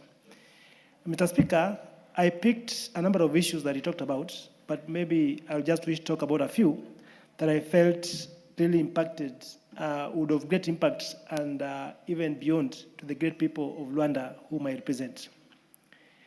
3 years down the line, I think the country has moved quite a number of challenges, Mr. Speaker, because when we first began, a number of challenges did face our country as a nation. And I think 3 years down the line, we have seen a climb down of these challenges, Mr. Speaker. And the President's address was on a number of issues, Mr. Speaker, or rather touched on many other fronts, Mr. Speaker. And in this Parliament, Mr. Speaker, I happen to have the privilege of sitting in the Education Committee. And it's true, one of the things that faced this government was the introduction of CBC or CB, Mr. Speaker. And at that time, there was a debate as to where teachers will come from to bridge the gap of teacher shortages, Mr. Speaker. There was a question of where do we place our learners in junior secondary. I remember the former regime had even gone ahead to construct classrooms in senior school in preparation for placement of our learners in senior school, Mr. Speaker. But upon coming to administration, I think a number of things happened. And one of the things I must applaud was the employment, or rather the recruitment of teachers to bridge the gap that existed. So far, I heard the president say that his government has been able to recruit close to 76,000 teachers, Mr. Speaker, which, as a member of the Education Committee, I can confirm that I've actually been able to see that.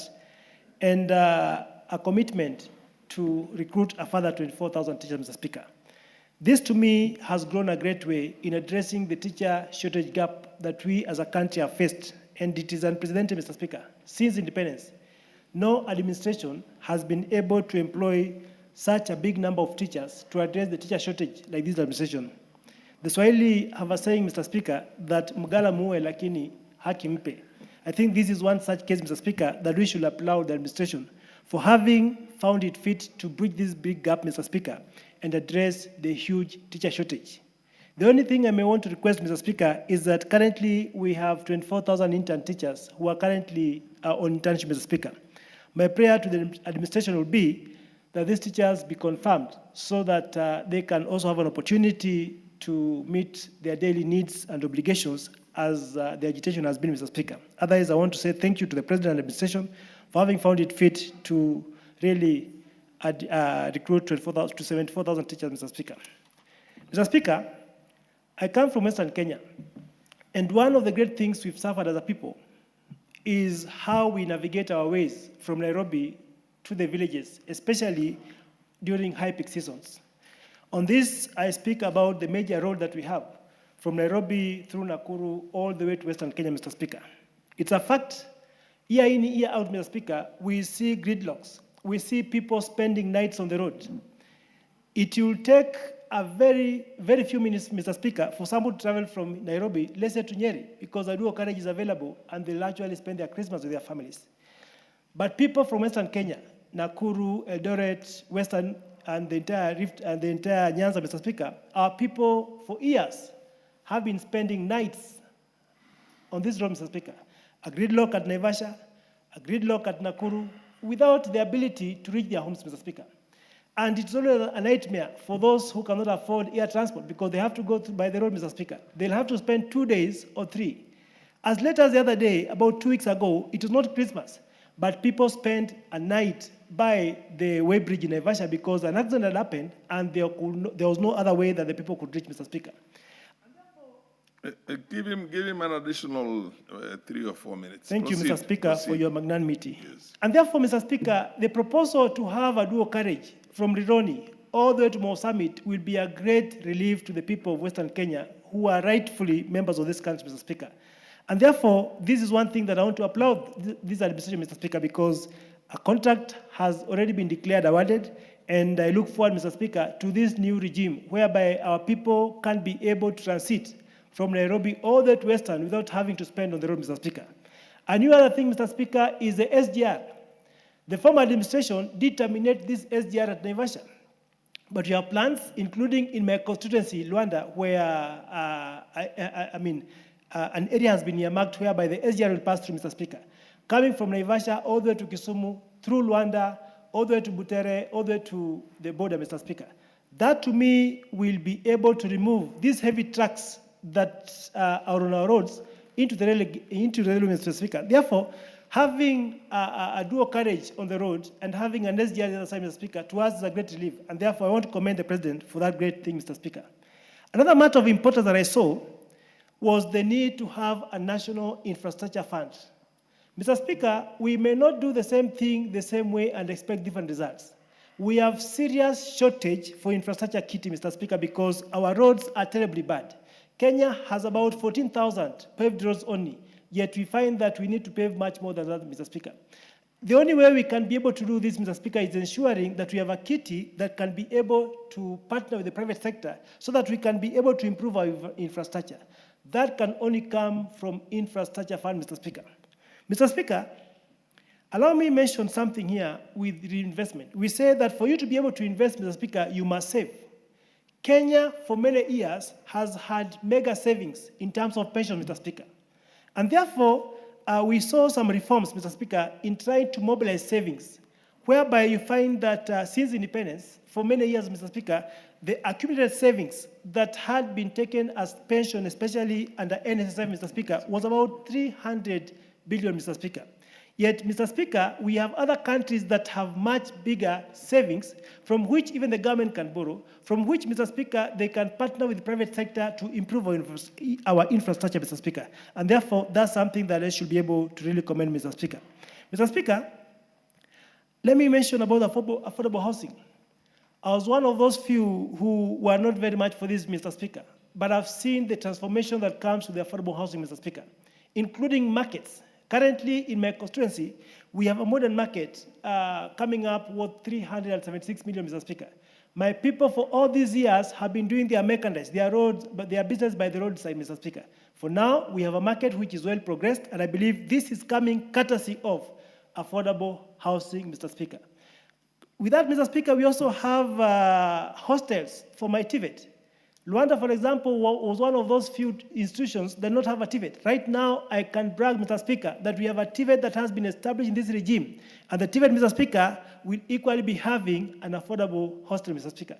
I mean, Mr. Speaker, what else would you expect as a country if these are not the things to talk about?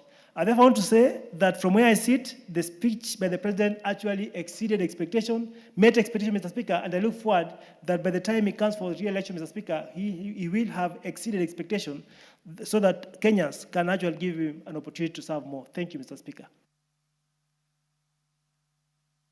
Honorable Oyula, followed by the Honorable Odege, and Honorable Yusuf after that. Thank you, Honorable Speaker, for giving me this opportunity also to contribute to the presidential speech.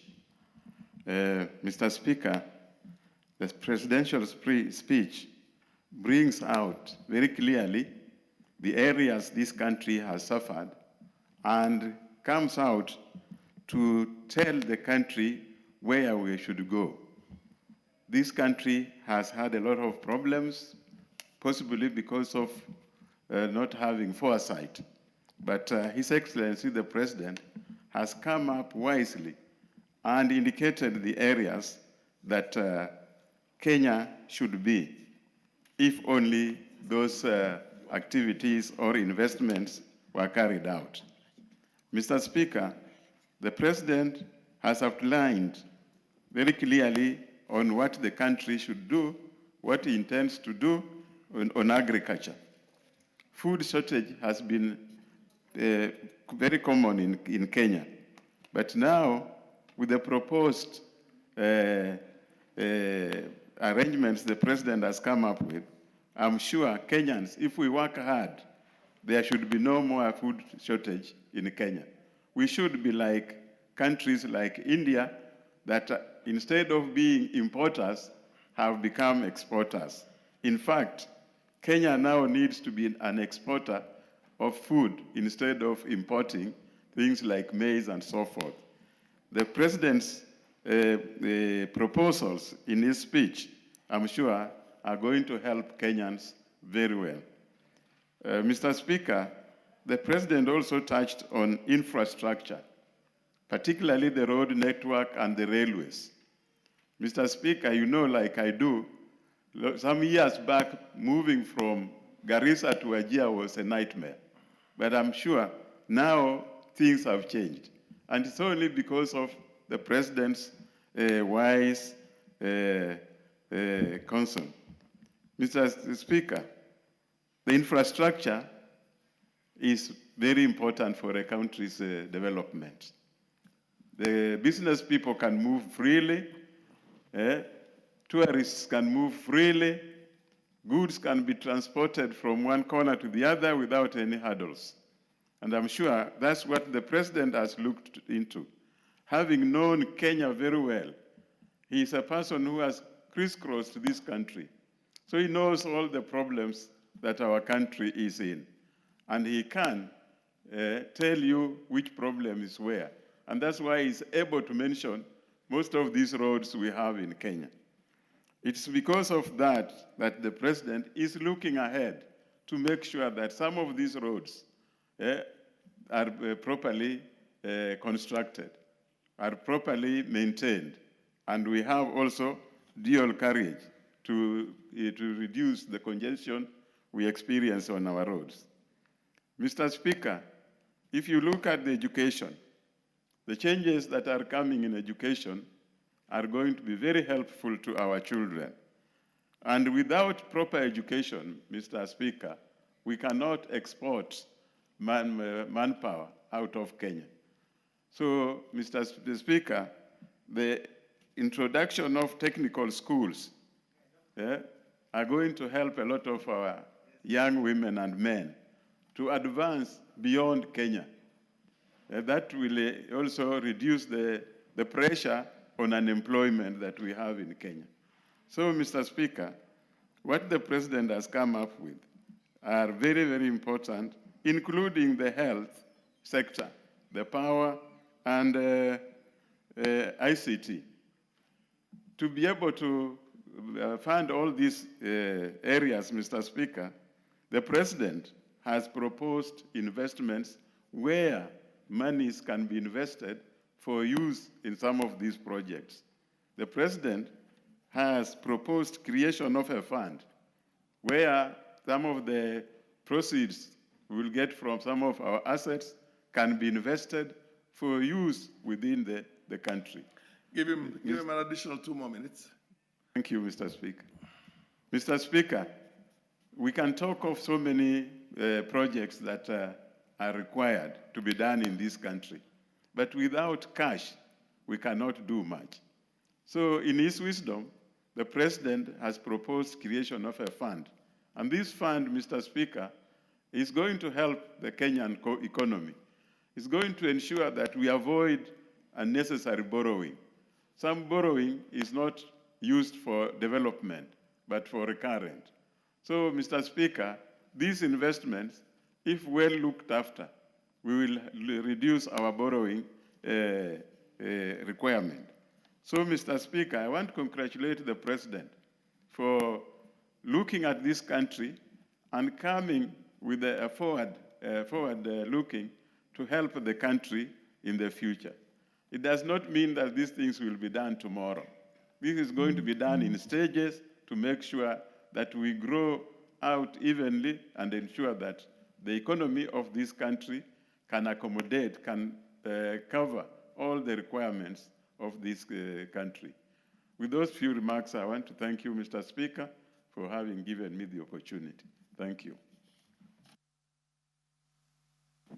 Mr. Speaker, we had caught the eye of Honorable Odege, and followed by the Honorable Yusuf, followed by the Honorable Cynthia Muge, and then Kanchori Memusi, in that order, and then Manduku. Proceed. Thank you, Mr. Speaker. Allow me to join my colleagues in debating the President's presentation, which was here on Thursday last week. And as I'm also adding my voice to the same debate, allow me first to congratulate our President. Okay. Can I continue? Yes, continue. Okay. Honorable Odege, continue. Allow me to congratulate our President for that eloquent presentation he made in this house here. And he touched on very, very key and essential areas which affect our country as we are standing here today. I want to pick on a number of issues, around 7, which are of very much importance to me and my people of Nyatike. On food security, in fact, I was very happy to listen to what President came to pass to the people of Kenya. We cannot depend on rain-fed agriculture in our country if we want to sustain our food security in this country. If you look at our neighbors currently, they contribute over 60% of what we are consuming in Kenya today. And I don't want to deny this. Some of our neighbors are not very comfortable with us, and we cannot sit pretty trusting them to feed our nation. So as a country, we must wake up and ensure that in the next 5 to 10 years, we should be in a position to ensure that food we produce in Kenya is enough for our people. Today, if you go to our borders, that one of Kenya to Uganda and Kenya to Tanzania, you'll be surprised to see the number of lorries crossing to Kenya and leaving Kenya. Those lorries will cross to Kenya when they're full, and they'll cross Kenya to those countries when they're empty, which means our business community are visiting our neighboring countries to look for food for ourselves, which means we cannot feed ourselves.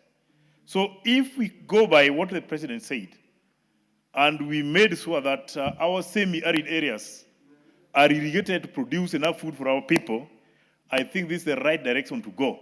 Because today, if our neighbors can close out their borders, Kenyans will cry or starve for food because we don't have enough food which is produced locally in our country. On the same note, I also want to challenge our ministries, because there are sometimes when our people produce, I would say rice, like in my constituency, we have struggled to start producing rice, but you find those small farmers there, they lack market where they can sell their paddy. And there was a moment when Ugandans were coming to my constituency and carry the raw paddy with them to Uganda. And after processing in Uganda, they again export to Kenya as Ugandan rice. So I would want to ask our country that as we are moving forward to ensure that we feed our people, we should also encourage our people to produce locally, and when the market is also available for them. But when you produce and you don't have a market, because we are very happy importing, then again we discourage our people. But on food security, the president was very clear, and we have to support him in constructing dams and ensuring that we keep water enough for us to produce enough food for our people. On the sugar sector, again, my constituency, we are sugarcane farmers, and I want to echo this. When Sony Sugar was not working, our people got stranded with cane. And the private sector, which came forth and were telling us they were ready to do business with us, could not cope with the production, and our people really went at a loss. So on sugar sector, we lost it, and now we are back. And I want to thank the president for coming up with a very good strategy to ensure that our people are given enough opportunity to produce and get much needed profit for themselves. You're scaring me, that right? Honorable Speaker. I give the honorable member an additional 4 minutes. Proceed, Honorable. Thank you. Odege, you need this time. When I talk about infrastructure, there is no single country in the world which can move from third world to developed country without roads. So if we don't develop our roads up to the rural area, there is no single day we will reach a level where we can say we are now developed. So by our president coming here and say they are foreseeing a situation where they can tarmac up to 10,000 kilometers, even though it's not enough for the country, but it's a good start. There is no way we can claim any development if our roads are in pathetic situation. By coming up to open our roads into dwelling, I still want to urge the government that we ensure that our rural areas are also opened at the same pace, so that those who are seriously in need of agriculture health can get to the point where they want in the most needed time possible, so that we don't waste any time. But with roads, I can assure you of getting development very fast. In my constituency, also I want to thank the president, because since independence, we have never had any meaningful road. But today, as I'm standing here, around 100 kilometers of roads are being done in my constituency, which I think is history in my life and history to my people of Nyatike. On employment of teachers, Again, I want to say there is no way we can have an educated population. When I was looking at the most educated countries in Africa, I was shocked to see Kenya not in the list of top 10. And you ask yourself, why? We need to be in top 2, not even 10, because I think we have what it takes to educate our people. So our ambition as a country, we should be the top when it comes to education, because we cannot allow ourselves to be a second fiddle to any country in Africa. We are the best, and we must maintain the best. So by employing more teachers, I think we're in the right direction. So the only bit which I want to ask the government, let us employ them and retain them by providing them what they need, both salary, security, and tools to deliver to our students in this country. That one will help us to move very fast. On health, I don't want to repeat much on this one, but what I wanted to say, Kenya is losing a lot of money when it comes to cancer treatment, which is currently being done majorly outside the country. Those machines which we are visiting outside the country, we can as well import them in our country here, so that we limit external treatment for our people. Let us zero in on major key diseases which are making our people to seek for treatment outside the country, so that we fix our own health issues in our country. But before I move out of health, I want to ask the government, let us not move as the national government and leave the county governments behind. 80% of our health needs are in the counties, and you'll agree with me now, almost 90% of our county governments have not provided the health we need for our country. If I'm wrong, I beg to be corrected from any quarter. But when you go to the rural areas there, our level of treatment, when you go to the hospital and you leave satisfied, is when you get medicine from that facility. Not getting prescription, getting medicine from that facility. So it would be my urge, I know most governors are listening to me today, let us compete. Let us not fix health at the national government level and not at the county level. Let us move at the same pace so that the health of Kenyans can be secured from national up to the county level at the dispensary and the lowest level possible. On electricity, because of time, let me move very fast. I want to thank the government because we are making more efforts. The Honorable Odege, the Honorable Member for Nandi, Cynthia Muge, would want to inform you. Do you wish to be informed? Yes. Proceed. Thank you, Honorable Speaker, and the Honorable Member of the floor for allowing me to inform them. Honorable Speaker, I want to first agree with him and also inform and confirm to him that the true measure of receiving quality healthcare is for you to walk into a facility, be checked, be diagnosed, be treated, and be given medicine as you leave. And it is exactly what's not happening in the county governments, Honorable Speaker. And he has also spoken that the governors are listening to him. I want to tell him that both the sitting and the future governors are listening to him, and he will be a happy man when the future comes. Enough. Thank you very much, Mr. Speaker. I'm well informed. And I want to thank her for, in fact, coming out very clearly. There is no way we'll dream of a healthy country if the county government does not fix health at the county level. We must, it's a demand we need to put forth as a country. Because as we are talking now, the issue of lack of medicine in our facilities, especially the lower ones down there, is alarming. People don't get treated. People don't get medicine. And the majority of people who are giving prescriptions to go and buy cannot afford those medicine. SHA will only work if you go to the hospital and you go back with the medicine. But if you go under SHA and you're given a prescription and you cannot afford medicine, we are killing our own society, which should not be the case. Let us see that we fix health, both from national up to the county level. Honorable Speaker, on issue of electricity, I happened to be in the Energy Committee. Last year, I was privileged to join my colleagues when we visited South Africa to benchmark on what they're doing there. I was shocked. Over 16,000 megawatts of electricity in South Africa are produced from wind. Over 10,000 are produced from solar. So as my colleague Elisa was talking very well about nuclear power, I know we can go and look for nuclear power for our country, but it will take time. Wind and solar are available today. Why don't we fix what we can fix immediately as we are waiting for the future ones? Because at 3,100 megawatts as a country, there is no productivity we can do using electricity. So any serious investor coming to the country, after seeing 3,000, they'll go away because we don't have electricity. Last but not least, let me skip the issue of housing. I finish by talking about security. I want to say and thank our government for what they have done on security.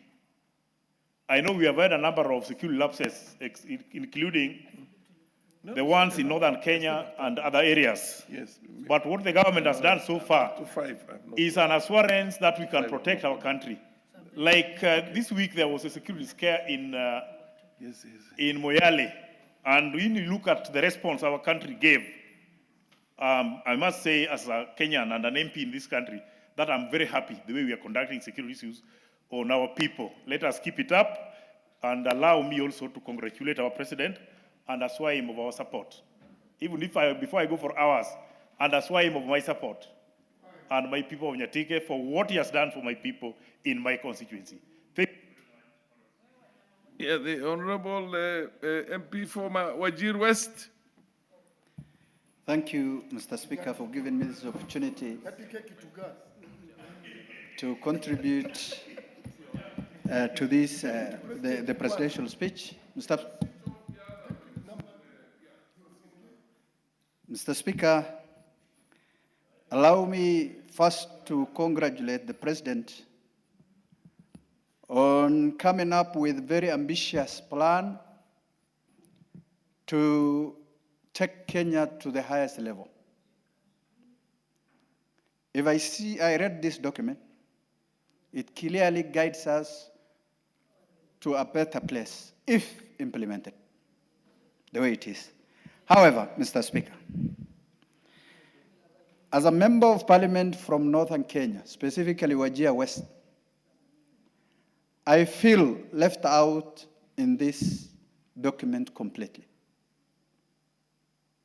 The President, in his own wisdom, has come up with an ambitious plan to have infrastructure bond or funds, to have electricity fund, and decided to do a dueling of roads in various roads, as he mentioned in his speech. But unfortunately, none is in northern Kenya. Mr. Speaker, as we talk about dueling of roads, some parts of this country have no single tarmac road. The President has promised to tarmac the road from Garissa to Mandera, Mr. Speaker. And some sections of that road has started. But the progress of the work and even the budgeting of that specific project is a problem, Mr. Speaker. Mr. Speaker, when we are talking about electricity, we don't have the grid in Mandera and in Wajir. And I was expecting the President at least to consider, at least, if not all, one of those projects to be completed within this 2 year coming. Mr. Speaker, we talk about housing, affordable housing, which is a very noble idea. But how many % of these houses have been built in northern Kenya? I was hearing some saying they are having in their constituency 100 kilometers of roads, some members speaking here, while we don't have even a single tarmac road, leave off the constituency, but the entire stretch of the region. I'm hearing others talking about markets, ESP markets, of around 300 million or 400 million.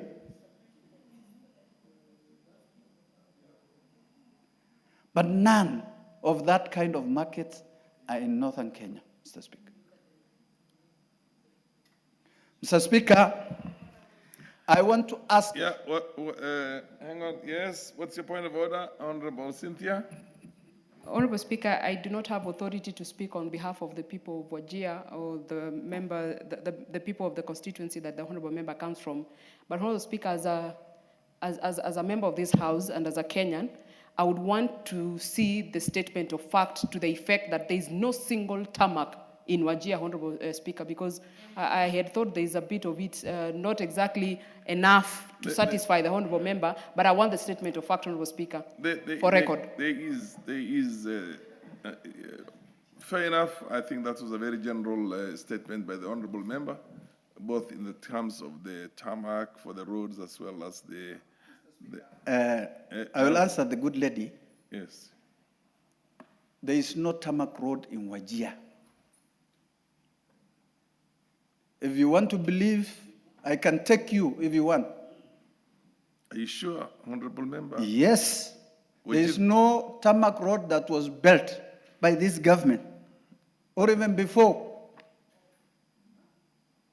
That is what I'm saying. From Madogashe to Wajir town, we can even travel if you want today. First from Madogashe to Samatar, that road is in annuity. In an annuity program, it was tendered, and again the contractor failed to go there before this government. The problem is still continuing. The president promised to cancel the annuity program and to retender so that it will be built under the World Bank project. But none has started. From Samatar to Wajir, it is the Arab Consortium banks who are supposed to do. The tendering process, the advertisement was done, and it has not yet been awarded up to date. If you want the facts, we have the fact for you, my dear sister. On housing, Mr. Speaker, on this, now in my conclusion, Mr. Speaker, I want to request the president,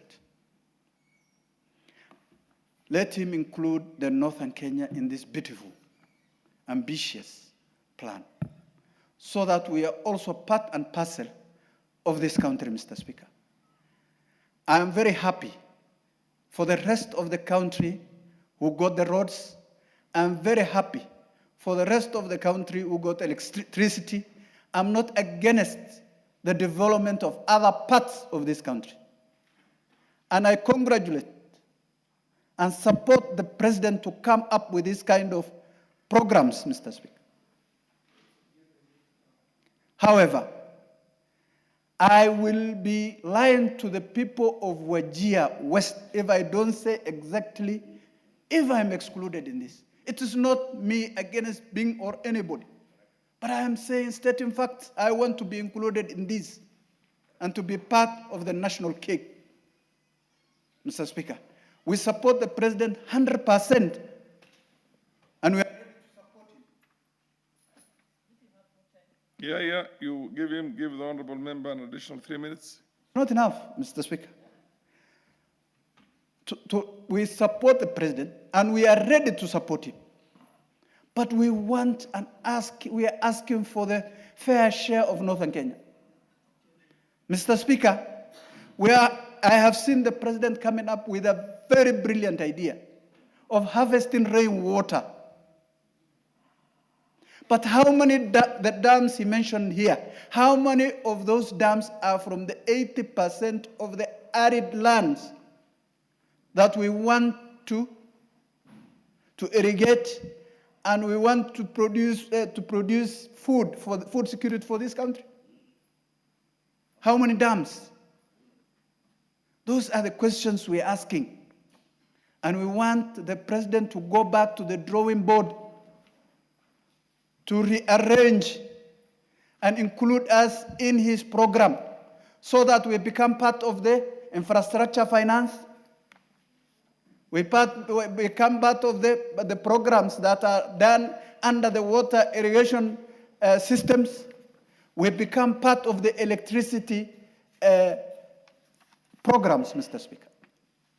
We want to see the Mingrid from Garissa to Wajir, or from Mayale to Wajir, or from Ethiopia to Mandera.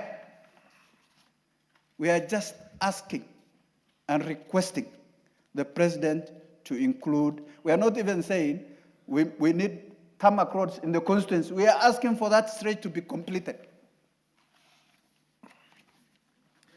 Honorable. With those few remarks. Honorable Yusuf. Thank you, Mr. Speaker. The fidelity to facts is a very important thing. And the chair draws your attention to 118 of the speech that was given by the president. It says the Minister of Water, Sanitation, and Irrigation, alongside all relevant agencies, has already mapped the precise locations of these dams. This project spans the breadth of our republic from High Grand Falls, a mega dam on River Dawa in Mandera, Isiolo Barsalinga Dam, Yatta in Machakos, Sigli Canal in Garissa, Soinkoru in Kisumu, Romuruti in Laikipia, Duchi in Embu, and Naraka Nidi Lawat, Naraka Lidi Lawat in Turkana, Muhoya Dam in Yeri and Kirinyaga, Norusura in Narok, and Aror in Algeo Marakwet. Others include Ndarugu in Kiambu, Kokwanyo in Homa Bay, Rare in Kilifi, Tongaren in Bungoma, and many more strategic sites. From this, we have 3 dams in the north. Order. Because the fidelity to facts is very important. And I suggest you read the. Yes. I want to refer you to the presidential speech. With dams, we can transform our arid and semi-arid into hubs of agricultural production. 115. With dams, we can transform our arid and semi-arid areas into hubs of agricultural production, even in the absence of rainfall.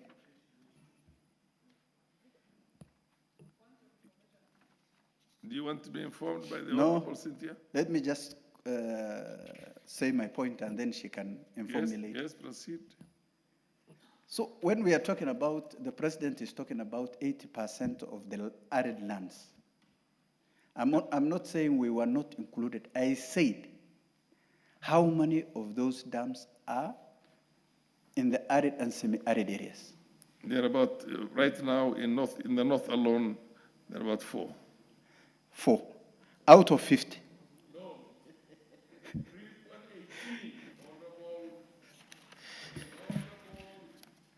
Yusuf. The Ministry of Water and alongside Order. We're not going to have back and forth. Just read 118. Don't cherry pick. Read the whole speech. Proceed. He's already on his. He's not on his feet, so he cannot be informed when he's not on his feet. You want to inform who now? No, but you want to inform. He declined your information. Fair enough, I have no authority to force him. The House is not misled because the House has got this and the chair has already drawn the attention of the honorable member to a bit of a fallacy in his own statements. And I think he's going to go back into this. And other members who are going to contribute, who also have copies of the speech. And you can inform. You can inform Honorable Memusi, who's the next one. Memusi, proceed. Because this is a discussion on the speech of the president, so you can inform anybody. who is on his feet Yeah, thank you. on any Thank you. aspect of this speech itself. Proceed. Thank you, Honorable If Speaker. he or she is willing to be informed. Proceed. Honorable Speaker, this seats are breaking. What is happening? We need maintenance here. Okay. Honorable Speaker, let me take this opportunity to also join my colleagues in congratulating our President. Mr. Speaker, I've been in this House for quite some time now. And I must say that this is one of the best State of Nation addresses that I have ever sat to listen, ever since I joined this House.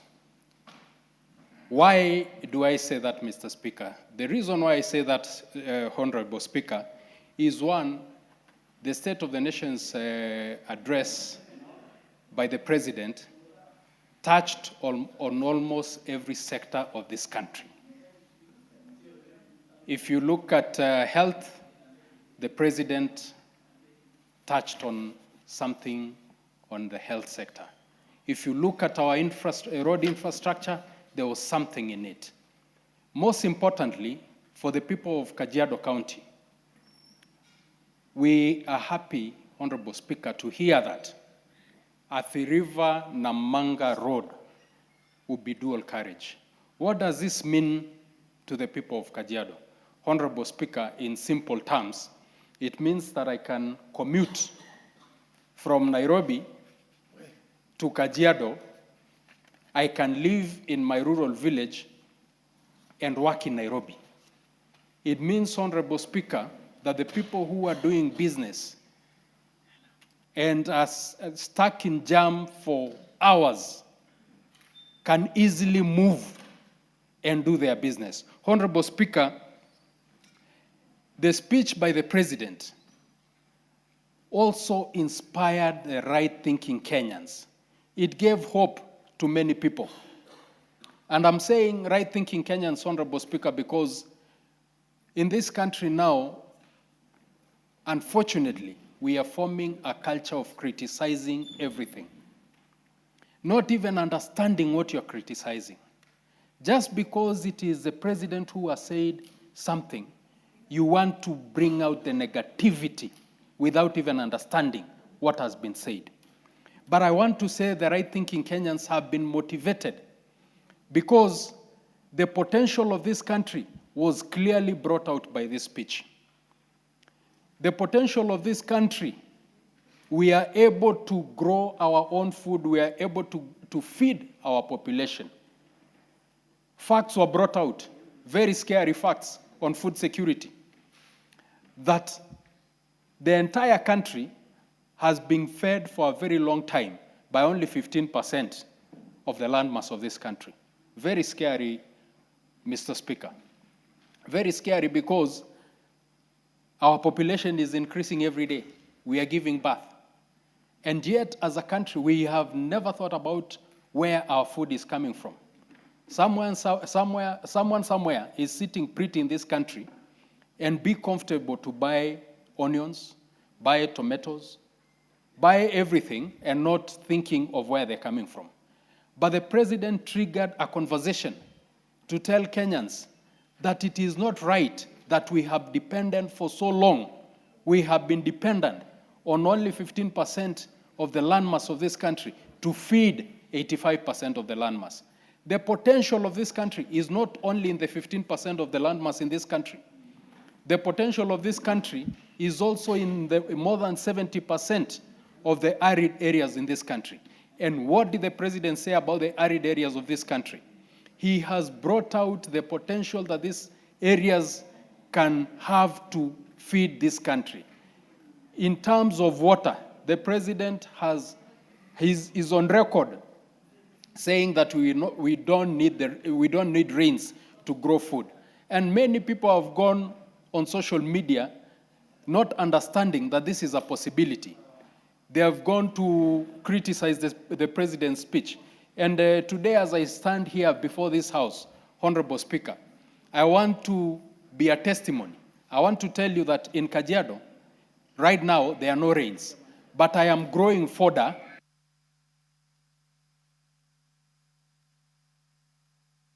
Honorable Mamusi an additional 4 minutes. Thank you, Honorable Speaker. I want to stand here and say I'm a testimony that in Kajiado, as much as it is dry, it has not rained, but some of us are irrigating fodder that is feeding animals. The migration of animals that we continuously see among the pastoralist community is something that can be ended. Point of order. What is out of order, Honorable Speaker? Please protect me from. Give you a moment to. Yeah, Mr. Speaker, the honorable member is misleading the House and Kenyans that you can grow food without rain. And again, he goes further to say that the water they have reserved in the reservoirs. That means that water came from rain. So you need rain to have water in dams in order to irrigate. So you can't mislead Kenyans. Thank you, Honorable Speaker. And it's good. The honorable member means that you can have a non-rain-fed agriculture, which means either using dams or using underground water, subsurface water, both. It's good that the but Honorable... it's fair enough. He's happy with that. It's good that the Honorable Wanjala has raised that issue so that I get an opportunity to educate not just him, but many other ignorant Kenyans on this fact. Honorable Speaker, countries like Israel receive less than 150 millimeters of rain. But that is rain. To grow crops, Honorable Speaker, you need a minimum of at least a month of rain. Yes. A month of rain to grow crops. That is rain-fed agriculture. But when you're doing irrigation, when you conserve your water, when it rains or when you have boreholes and you have conserved your water, even one rainfall can help germinate your crop, and you can continuously irrigate throughout with no rains, but with the water that you have preserved. So Honorable Wanjala, you know, when certain things are said, we say them from experience. I have just stated a fact that right now in Kajiado, we did not receive much rains. But I have dams that are full, and I'm irrigating fodder when there is no rain.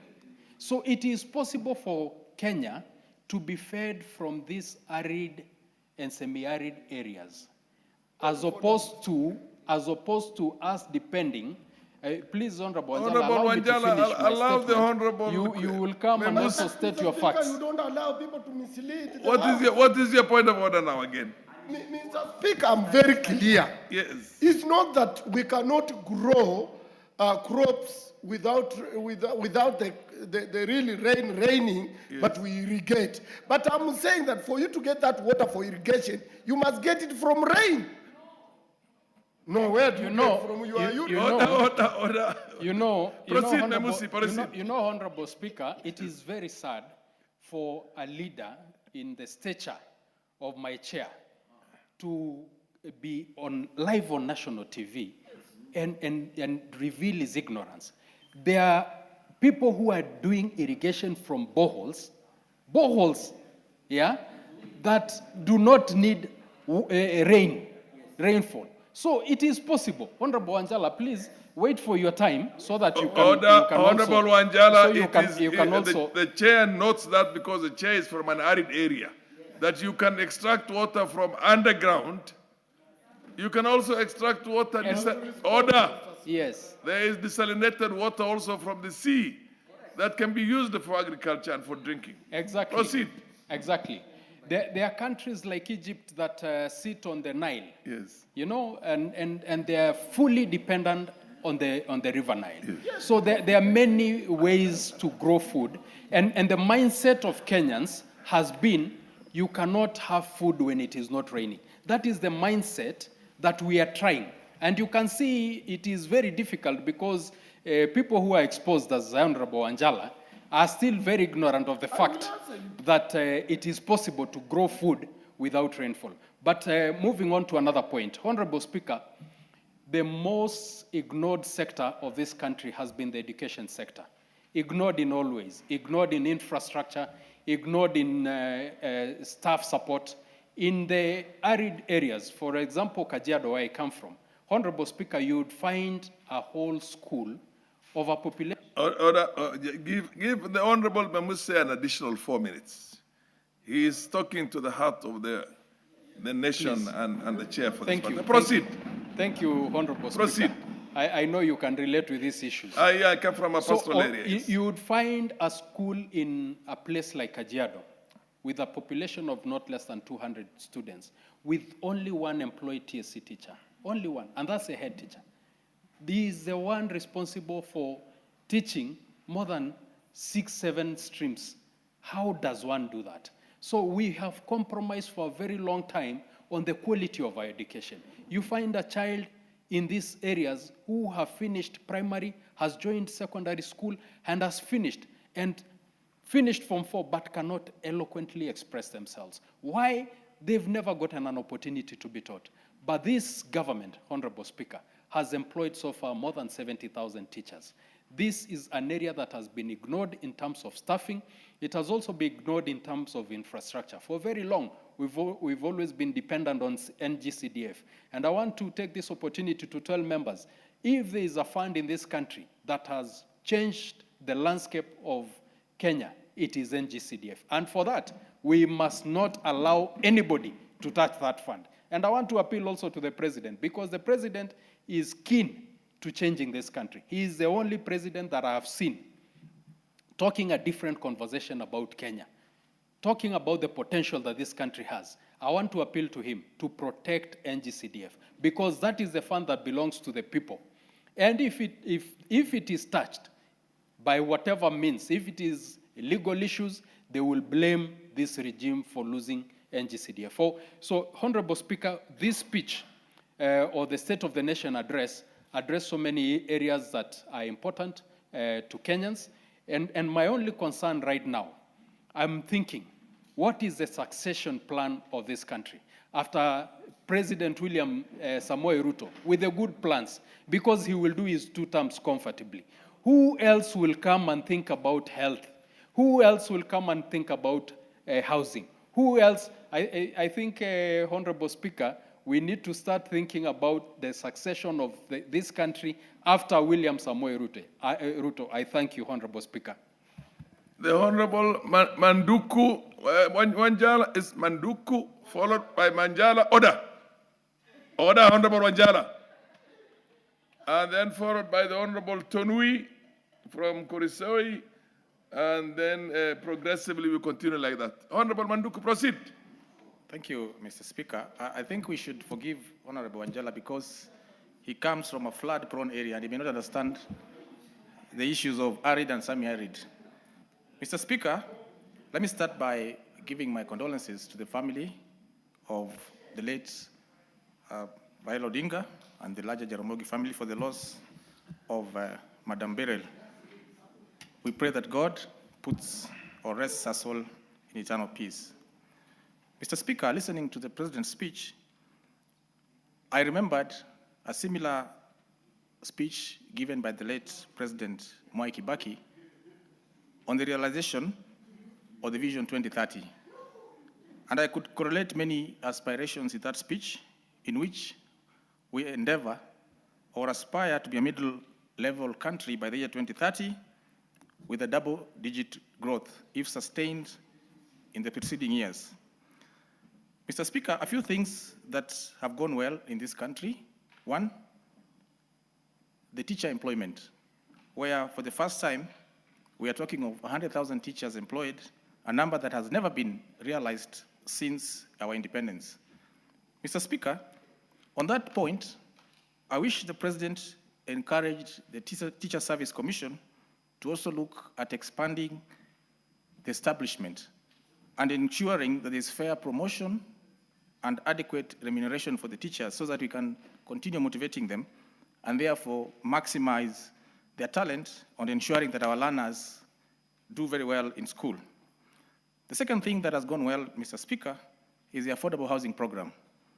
And Mr. Speaker, I speak here as an authority, having been at the launch of a similar exercise way back in the year 1995, when the then Minister for Public Works, Professor Jonathan Ngeno, who was a member of this House, launched this program at the KICC. At that time, I was a student of architecture, and it was thought that in the subsequent years, the president would launch the first program in Langata constituency. However, no one was bold enough until William Ruto came and launched this program. I've been privileged enough to walk and travel the breadth of this country, where I've seen real transformation in affordable housing, in markets, and as an architect, Madam Speaker, I want to confirm that this is a program that we ought to support as a country because it will ensure that we have our youths adequately employed, and also it may generate positive economic activities down in the constituencies. Mr. Speaker, Madam Speaker, sorry, we often compare ourselves to the Asian tigers, but we lose one fact, that at independence, the literacy levels in countries like Singapore and Malaysia was above 60%, while we in Kenya were below 20%. But more than that, these countries have been able to sustain growth because they worked on their populace. The trick or the way to achieve growth is by working on the software. Whilst the president talked of 5 trillion shillings, he did not talk about inclusion. He did not talk about meritocracy. He never spoke of excellence.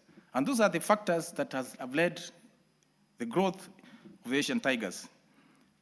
Madam Speaker, talking about inflation, stability of the Kenyan shilling versus the US dollar, growth in GDP, and other IMF ratings may not be useful to many Kenyans because the ultimate measure is cost of living and money in the pocket.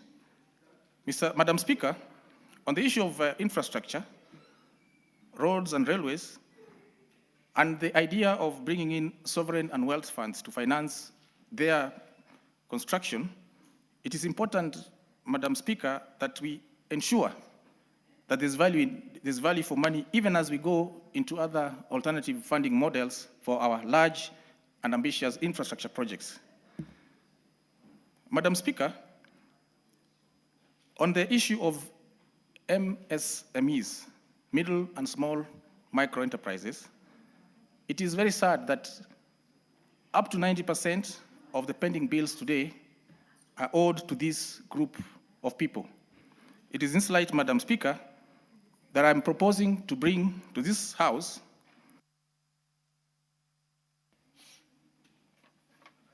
You can give him additional time. Thank you, Madam Speaker.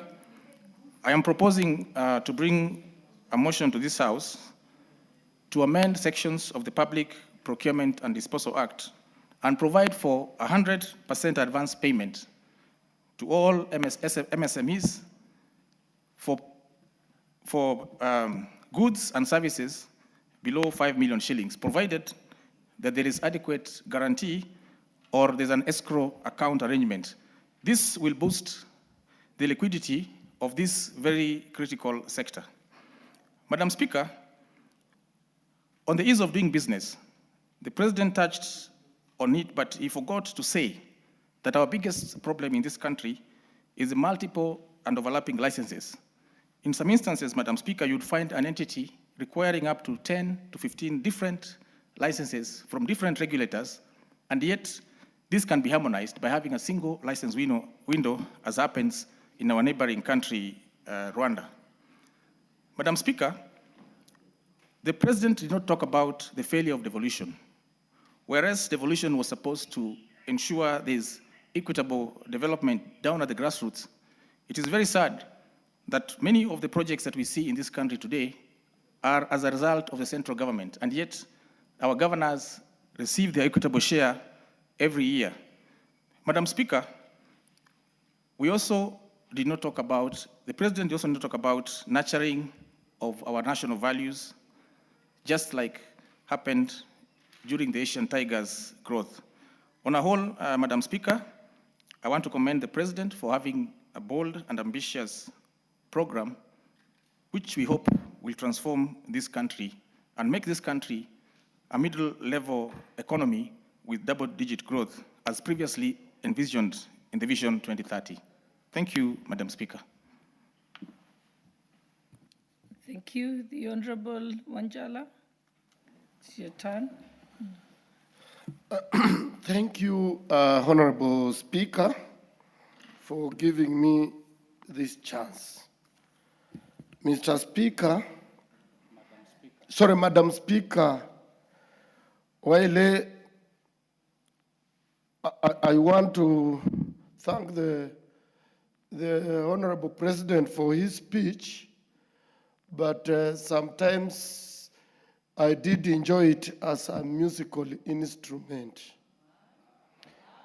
Madam Speaker, it is good the President, when he started, he said it was a vision, and later he said it's a story. And indeed, it is a story that we have heard. Maybe I was in this house when some of the people howling were in schools. Because, Madam Speaker, I was here in 1997. To date, I'm here. Madam Speaker, this country belongs to all of us. And each one of us, especially we in ODM, we right away started supporting our president when he said the country will grow together.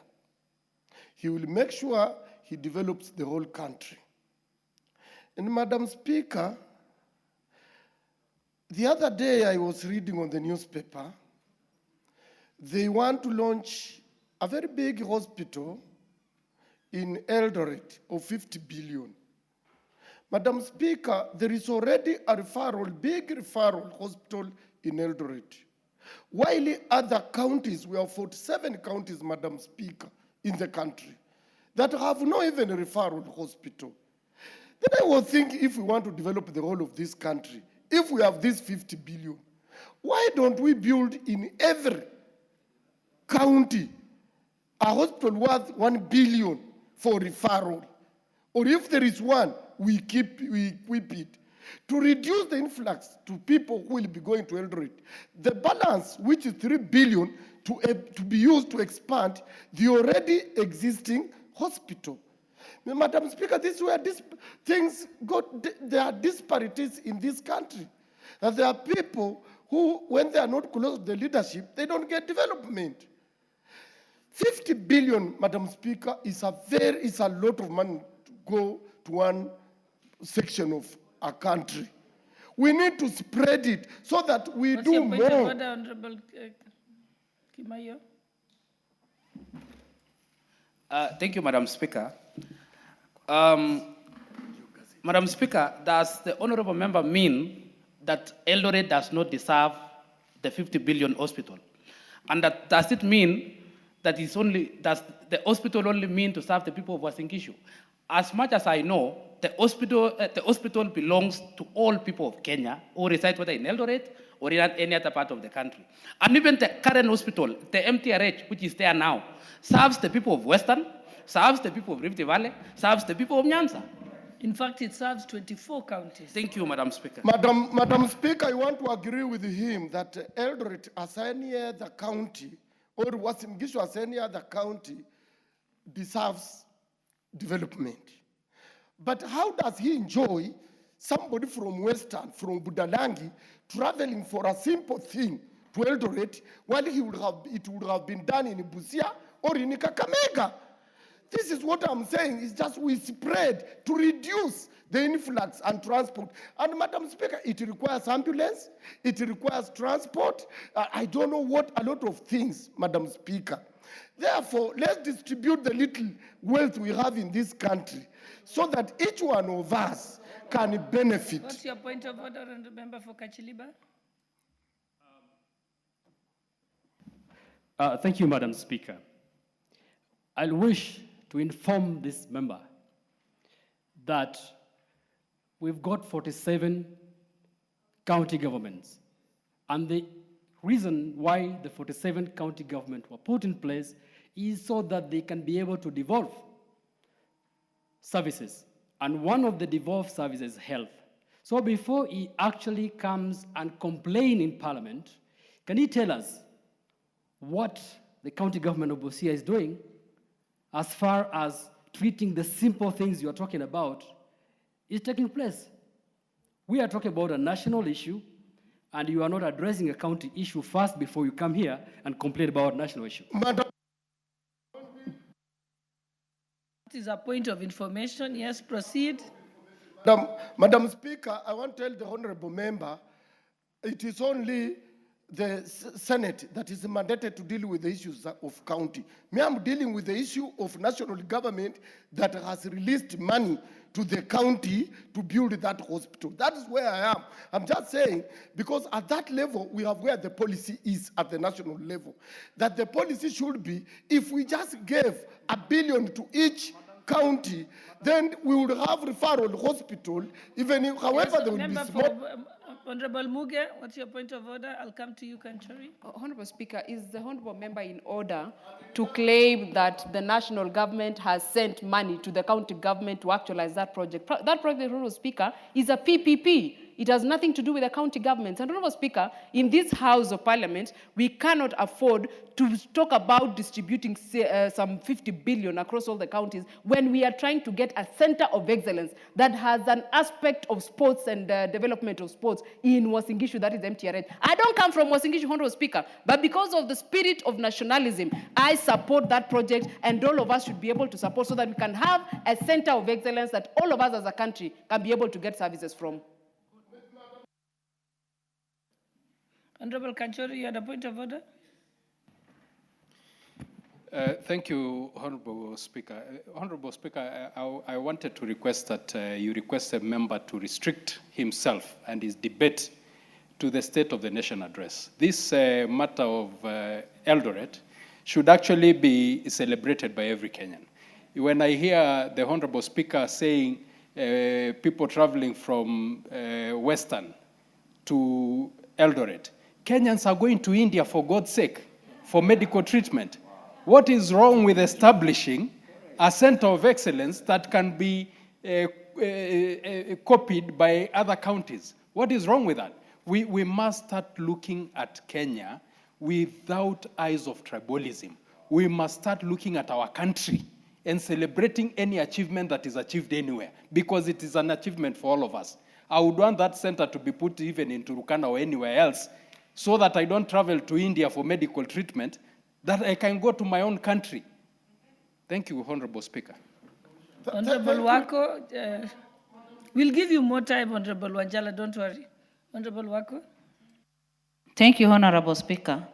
It is unfortunate that, a ranking member like Honorable Wanjala, who has been here since 1997, and some members here are saying that is the time they were born, to come up with such claims, because we are all Kenyans, and any such institutions placed in any part of this country will benefit the entire country and all Kenyans. So it is unfortunate that that is the way you are thinking, and the president has done the right thing. Ours is just to encourage him to continue doing that, and also consider other parts of this country so that we can diversify.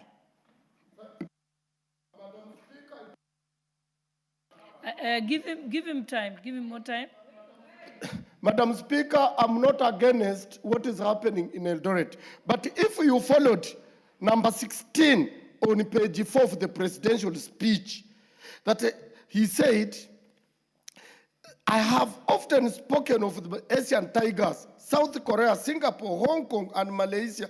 By the way, okay, I will skip that. Countries that at independence were our peers in nearly every measurable way. They had no extraordinary resources. They had no extraordinary resources. They were not superhuman.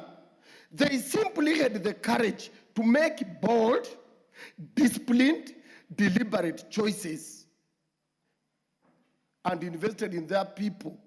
And that is what I'm saying, Madam Speaker, that Garissa, if they gave Garissa It's not 1 Madam billion. anymore. Order, Honorable Manjala. Oh. It's not Madam Speaker. Oh, sorry. I was reading, Honorable Speaker. I didn't know you had changed the chair city. So, Honorable Speaker, or Mr. Speaker, what I meant is that we all deserve the best. Already, we have a very big hospital, which is serving us. I'm not denying. It may require expansion. But why do we put 50 billion in one when the rest of the country we have none? We have none. It's only Kenyatta and Eldoret. Point of order or This point is of what we are information? saying. That Point- let's what's your point of distribute. order, Honorable? That let's do. Order, Honorable Wanjala. What's your point of order? You will have more time. Give him an additional 4 minutes, Wanjala, or 5 minutes in this case. Proceed. Yeah, what's your point of order? Mr. Speaker, I didn't mean to interrupt him, but when he asks, what is the point of having 50 billion for an hospital?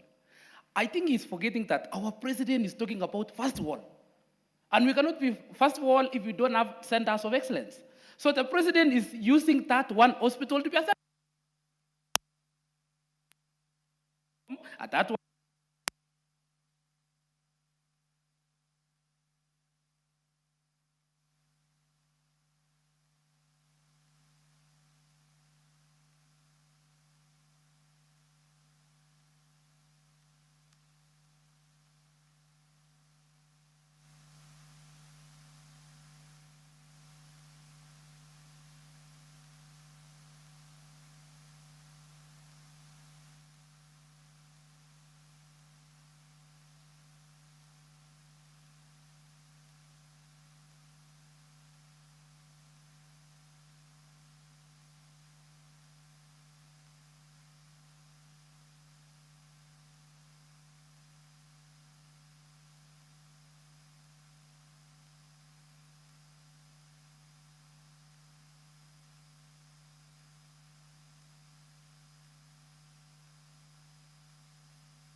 Hospital.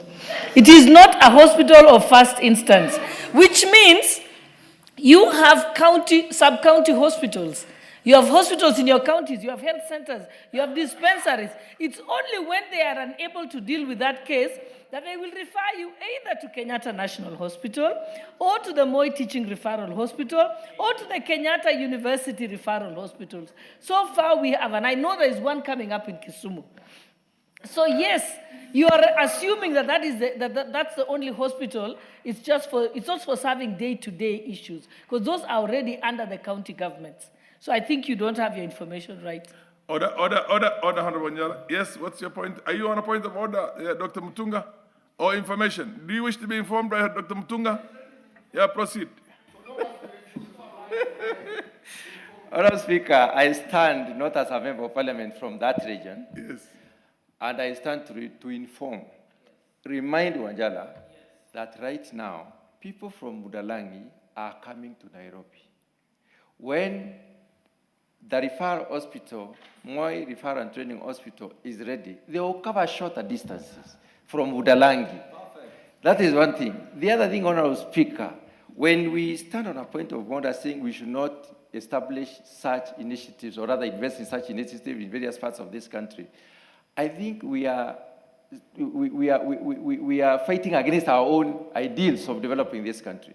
What is wrong with having such facilities in such an area? Somebody from Turkana travels all the way to Nairobi. We will have halved the distance. Somebody from Samburu travels from very far distances coming here. Honourable Speaker, I think the Honourable Wanjala has no point in trying to further that kind of an argument in this House. Do you wish to be informed by Madam Cynthia? No. Enough. Honorable Speaker, yes. I'm not opposed to Eldoret Referral Hospital. I'm not. But I'm saying that the majority of our counties, the hospitals that are there cannot do anything. They are dilapidated, they are down. We are using 50 billion in a hospital that is already existing, that only needs expansion. Why don't we just take each 1 billion to 47 counties, build other referral hospitals, so that anybody who live, as he said, people from Budalangi, imagine coming all the way, you need 12 hours from Budalangi to Kenyatta National Hospital. And maybe that thing would have been treated at the county level. This is what I'm saying. I'm not opposed to expansion of those existing hospitals. I'm not opposed to those ones that will come up. But I'm saying at the moment, if we want to go the Korea style, the Singapore style, or wherever, let's develop the whole country. Honorable Speaker, the President talked of 28,000 roads. And those, it is true, those are things that will spur development. But how are we going to approach them?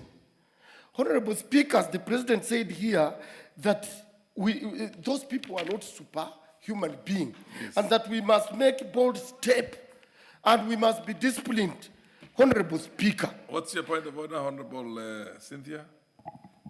Honorable Speaker, is it in order for the Honorable Wanjala to insinuate that the kind of project that is being launched under MTRH should have been expanded? Honorable Speaker, he seems not to be knowing how MTRH looks like, and he seems not to understand that MTRH is actually in town. The facility that we're talking about has been taken all the way to Kiplombe, a new area, so that it can be able to support a 4,000 bed capacity and 60 ICU units. Honorable Speaker, we cannot allow Honorable Wanjala to mislead the House. As much as I agree with him that many other parts should get money for them to upgrade their facilities, you cannot take away from this particular project because it has its own partners and it has its own objective and cannot be used otherwise.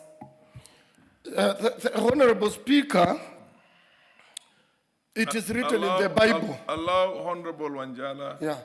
It is written in the Bible that those who have, more will be added unto them. So they are happy because they have, and more is being added unto them. Thank you. Honorable Speaker, you've taken a lot of time from Honorable No, because there were interjections, Honorable Speaker. No, I will give you an additional 4 minutes because Thank you. A lot of time has been taken. I want to ask the Honorable President that to have the roads, the ambitious plans he has, and the ambitious plans he has to do the dams, Honorable Speaker, is a very good idea. But then how are we going to approach it? We don't have enough money. As he has said, that with that limited resources they used. But Mr. Speaker, we must make a deliberate move that let's use Army, Kenya Army, or recruit more National Youth Service. Let's not engage the businessmen who want to make profit to do this work for us to succeed. That is what people did in Korea. And Honorable Speaker, we must also eradicate corruption. But people who are corrupt, they always run to the parties that are ruling. Today, the candidate of UDA in Mbere is being looked for by EACC because he stole money from Kenyatta National Hospital. It is all over the newspaper. Order. Honorable Wanjala, would you wish to be informed by the Deputy Speaker? Proceed. Thank you, Honorable Speaker. Honorable Sholei, Honorable Wanjala, I just need to inform you that you're saying that we shouldn't use businessmen, we should use the Army and so on, or National Youth Service. Actually, the Moi Teaching Referral Hospital that's being built is being done by the KDF, the Kenya Defense Forces. The stadiums, including Kipchoge Keino, Talenta, are being built by the Army. KICC was renovated by the Army. The renovations that have happened in this National Assembly was being done by the Army. So that's already happening. So give credit where it's due. Honorable Speaker, you didn't hear me saying it is wrong. So I appreciated it, but I only gave it away that businessmen have really incapacitated this country. And that is why we are not moving, because they take a lot of money from the government. If we just bought equipment, employed more army, our boys have no jobs, got more National Youth Service, trained them, gave them the equipment. It is only to buy fuel, equipment, and pay salaries. We will achieve what the government wants. Pasaris, are you on a point And of we order or must point of stop information? corruption, because those who have stolen, they run to the ruling party, like what we are seeing in Mbere. We don't want them to bring an MP here and tomorrow is arrested, taken to court. Honorable Pasaris Esther is on a point of order. I'm getting a bit concerned when you make a blanket statement about businessmen. We were at a point once in our country where everything was nationalized, and that's not the direction to go.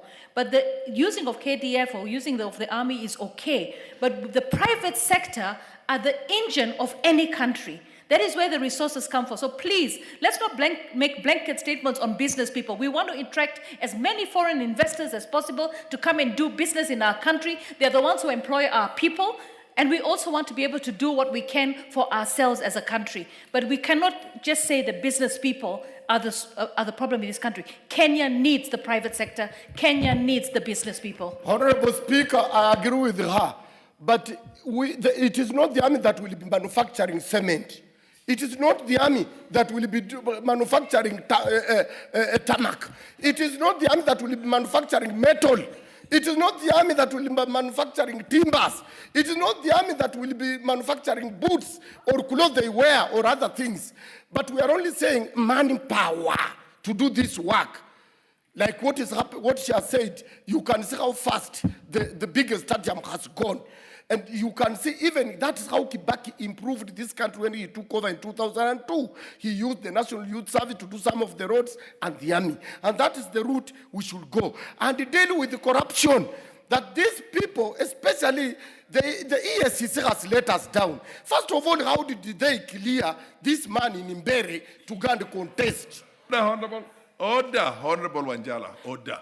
Honorable Speaker. You cannot condemn somebody who has no powers to protect himself on the floor of the House. I have not mentioned the name. Order. Don't. There is a due process in this country. I will rule you as out of order, whether it's in Mbere or in Garissa or in Budalangi. Don't condemn an individual who has no, access to protect himself here. So you continue and give the speech on the basis of the substances that were in the president's speech and address the national address and continue. And by the way, for your information, even in developed world, there are referral centers of excellence. Of course. The US, for example, you've heard about the Mayo Clinic. You've heard about the Johns Hopkins Clinic. You've heard about what they call the Cleveland Clinic. Those are the three top range there, and they're called the serious, and the same thing in the UK and many other countries. So to have a few exceptional top, referral and research institutions in the country in the name of Moi Referral or in Kenyatta University and Research and Referral is a normal thing. But anyway, continue. Honorable Speaker, if you heard me well, and you heard Honorable Yusuf well, is that there is no road between the tarmac road from there to where? To Garissa. How many roads are in Kiambu here? How many roads are in Muranga? How many roads? We are saying the little we have, let's share. Don't invest in one place. That's what I'm saying, Honorable Speaker. That Garissa, they have no single referral hospital. Do they have? You are from Garissa. Tell these people the truth, that the little that is there, let's share, so that there are some people in Garissa who cannot afford transport to Kenyatta National Hospital. What is your point of order, Cynthia? I also would give the Honorable Wanjana an additional 4 or 5 minutes. The Madam Cynthia is on a point of order. What's out of order, Madam Cynthia? Yeah, Honorable Speaker, the Honorable Wanjala I was agreeing with him until he mentioned the issue that Honorable Yusuf raised. And Honorable Speaker, being a Kenyan, as much as I come from Nandi and represent the people of Nandi, I have taken it upon myself to confirm the claim that there is no tarmac road in Wajir.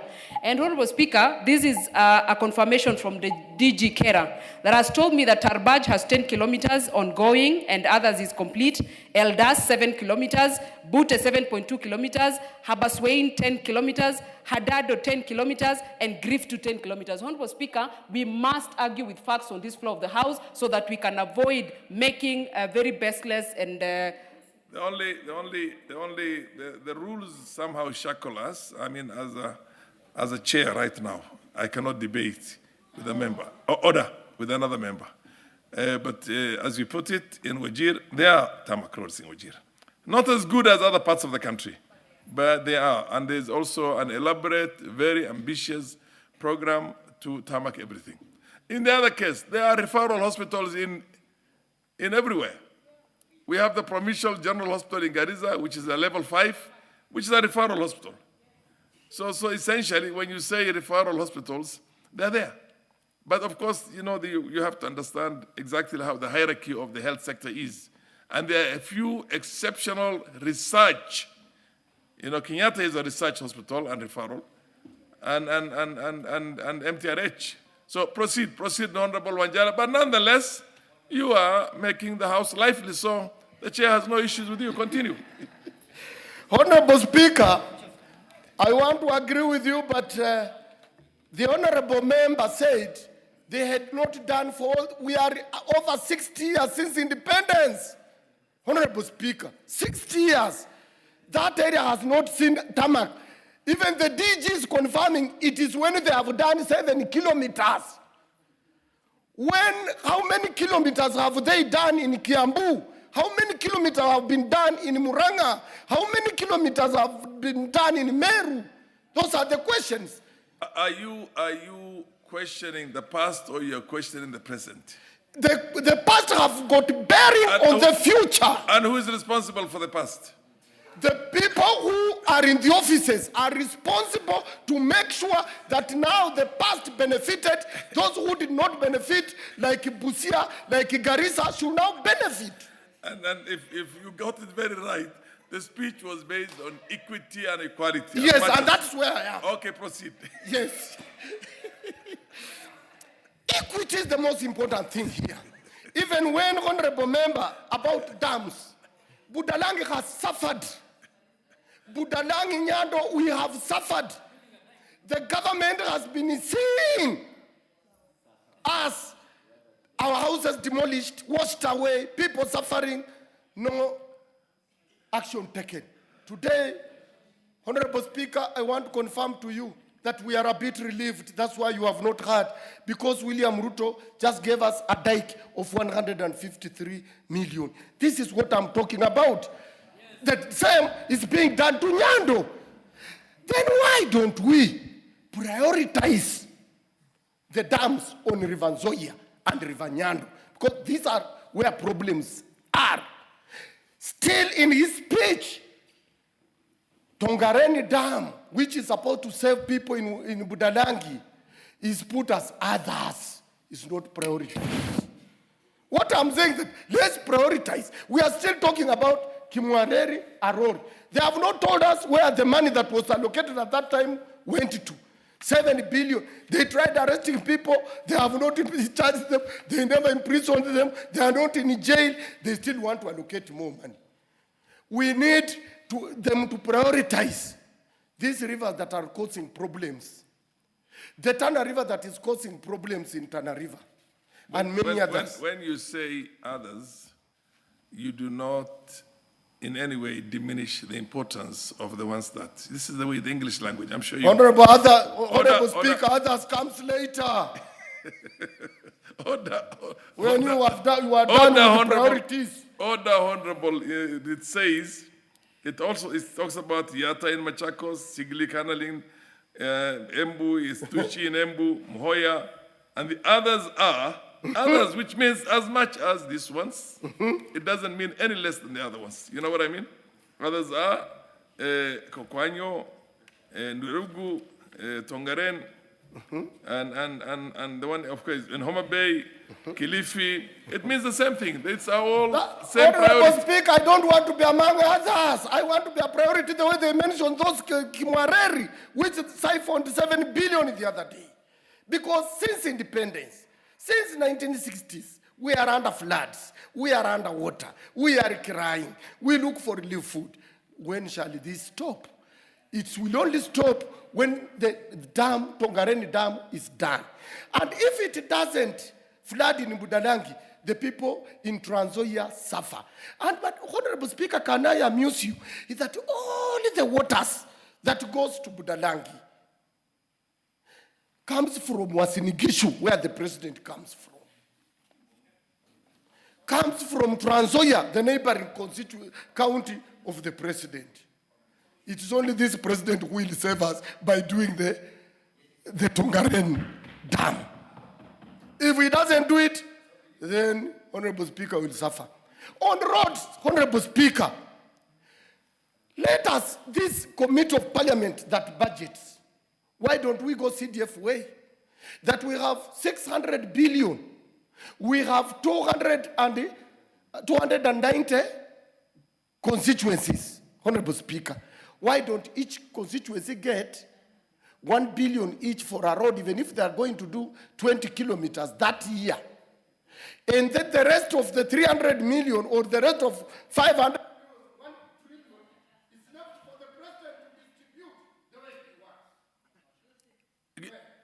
You want some more time?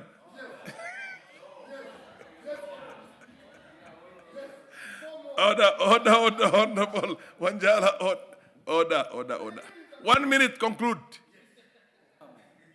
That the president will leave him with more money to distribute the way he wants, but at least each constituency to get at least 1 billion.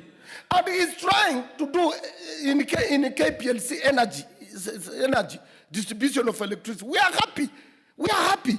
But now roads is where we have a problem. In my constituency, there is a road called Ruamba Mau. He has promised 17 times. The last time he was there, he said in the 2 months he will be coming with a contractor. Till today, it's 7 months since he was there. People are asking me, people are insulting me even on the social media, that where is this president? We need to possibly to tell people things that we are able to do as leaders. Let us not say what we can't do. Thank you, Honorable Speaker. Yeah, the Honorable Tonui, followed by the Honorable Brighton, Honorable Lotte. Thank you, Honorable Speaker. The Honorable Kirui. For giving me this opportunity. I know you had already, Deputy Speaker has spoken to me on precise. I'll give you an opportunity. Proceed. Thank you, Honorable Speaker, for giving me this opportunity also to give my comments concerning the President's address on 20th of this month. That is the State of the Nation address. Honorable Speaker, from the onset, I want to say that I support the President's speech, simply because of the fact that his speech touched on all sectors of the economy. He gave a reassuring speech. The President's speech touched on projects which we can see in all the 47 counties. Mr. Speaker, I want to say that the performance of His Excellency the President in this short period of 3 years, I want to say that it is exceeding expectation. He tied on tarmacking of roads. Tarmacking of roads in all our counties, around 28,000 kilometers, is a big achievement. The dualling of Rironi, Mau Summit Road, Mr. Speaker, will be a game changer. We have had cases of people sleeping on the road with their children because of serious traffic jam.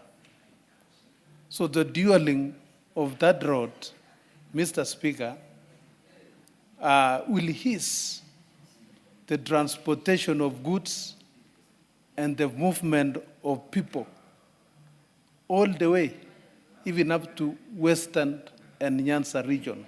It will open Nyanza and even Western region, and it will ease trade. Mr. Speaker, the President also talked of food security in our country. And that is something which we have seen already, Mr. Speaker. There is increase in food production. When the President was resuming office, there was a production of around 7 million bags of maize. But as I talk now, Mr. Speaker, the production shoot up to around 14 million bags of maize, which is a clear indication that soon even Kenya will be an exporter of maize. We have had cases, Mr. Speaker, whereby people are demonstrating on the roads while putting on souvenirs on their heads. That is now a thing of the past. We are now not seeing such kind of demonstration because of the reduction in fertilizer prices. That one, Mr. Speaker, cannot be underestimated. It has also led to creation of jobs. Mr. Speaker, the introduction of affordable housing is also a very big achievement in our country. Affordable houses will rid our country of slums. And eventually, it will also enable our people to stay in very decent houses, which is really a big achievement in this government. We also have thousands of Just people. give a few additional minutes, about 4 minutes to Honorable Tonui. Thank He's you, been Mr. Speaker. Waiting the whole Thank afternoon you, here. thank you. Mr. Speaker, this affordable housing also is easing unemployment of our youths in our country. We have very many youths without Continue. university graduates graduating without jobs. So most of these youths are now landing in the construction sites. Mr. Speaker, education is also an equalizer, we all know. This government has employed more than 70,000 teachers in a very short time. The president has already broken the record. So what the president has done, Honorable Speaker, cannot be exhausted in 1 day or 1 week or 3 weeks. It needs more time. So with those very few remarks, I want to say that I support His Excellency, the President's speech. Thank you.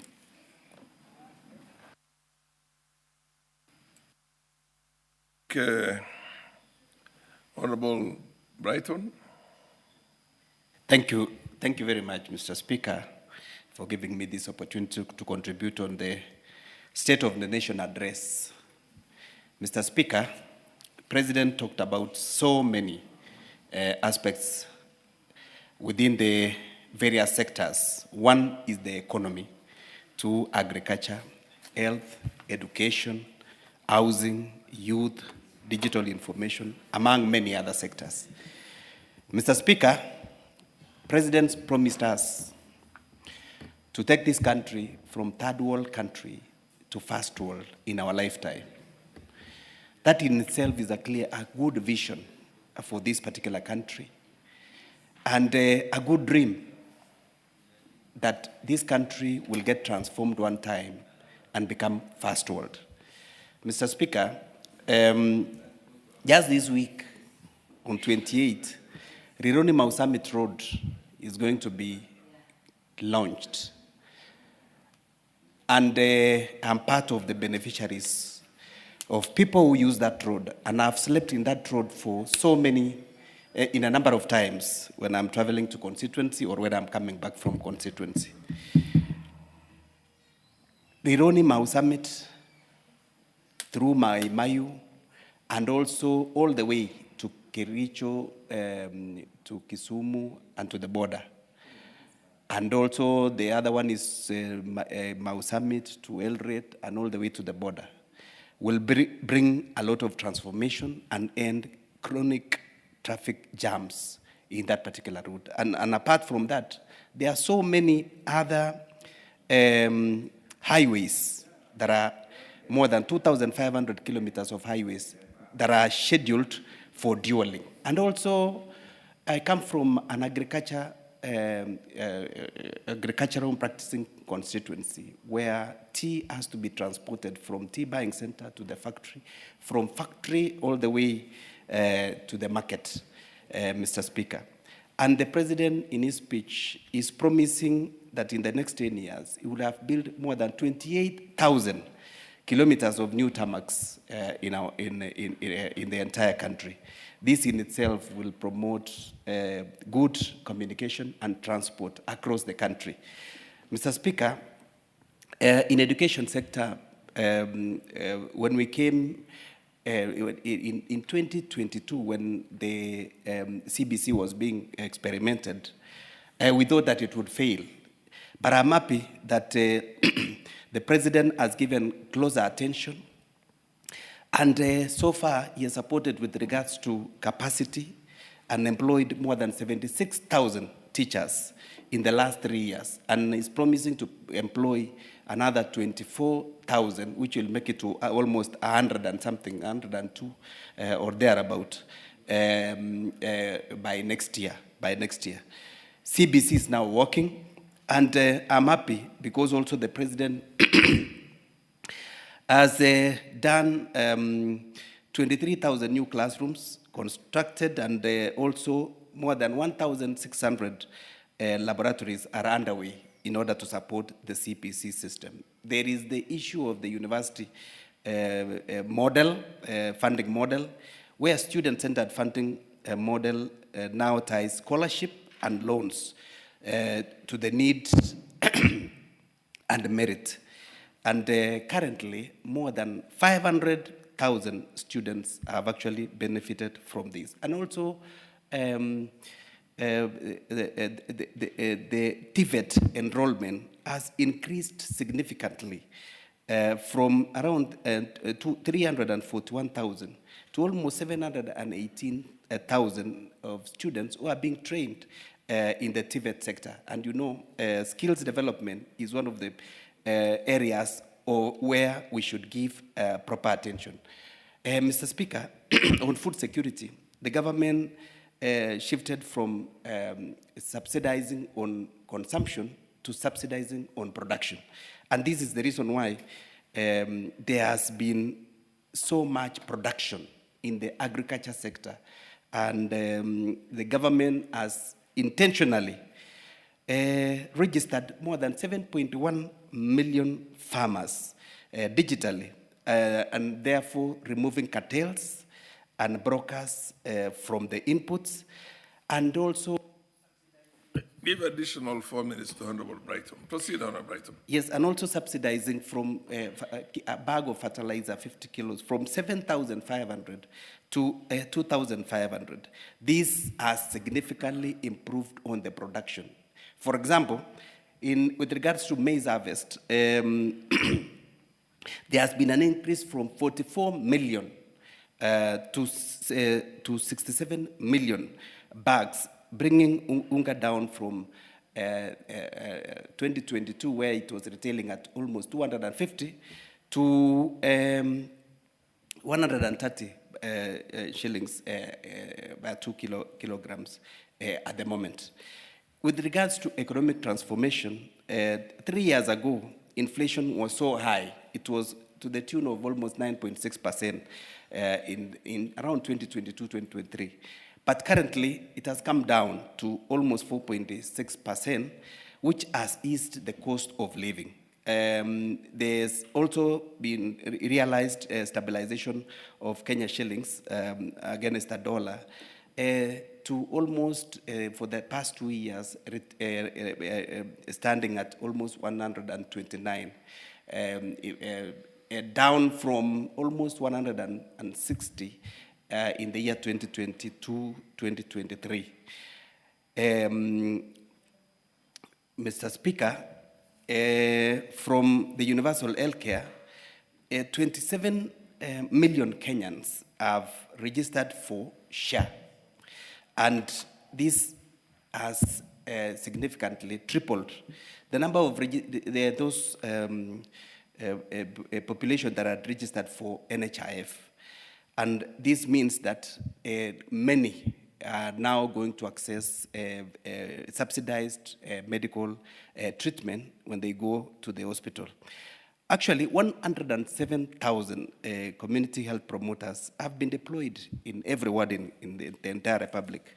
And these CHPs have visited almost 8.9 million households, screening some of the lifestyle diseases like diabetes, like hypertension, and this has helped to diagnose some of these diseases at early so that they can be addressed in an health center setup or a dispensary setup.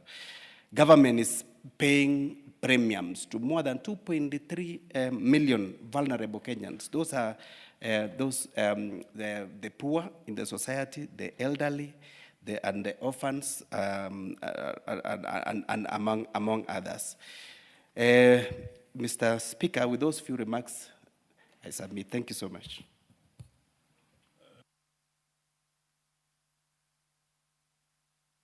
I'll give Saris and then Mutunga, please. Honorable Saris and then Honorable Dr. Mutunga.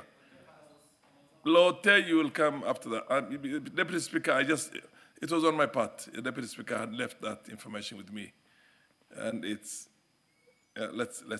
Honorable Passaris, please.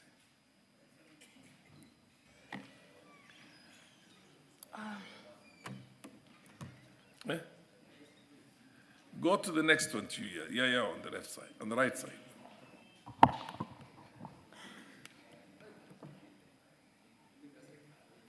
Sorry, Honorable Speaker.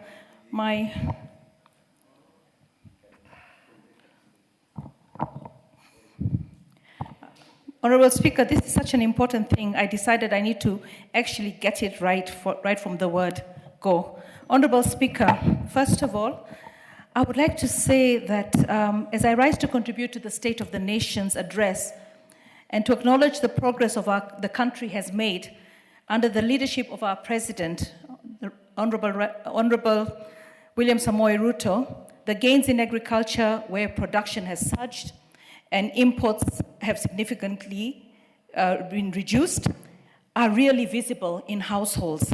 Leather exports have grown, milk production has increased, tea earnings have risen from 138 billion to 215 billion.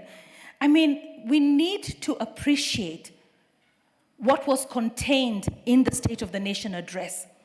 I believe that sometimes Kenyans have gotten to this point where we thrive in negativity. We want to hear what is negative. Honorable Lotte, this is not how you operate in Parliament. Can you go back and do exactly the way you're supposed to do when you want to go to the other side? So you go back first of all to the bar, come on the other side, pick that thing, then go back and then come to where you were sitting before.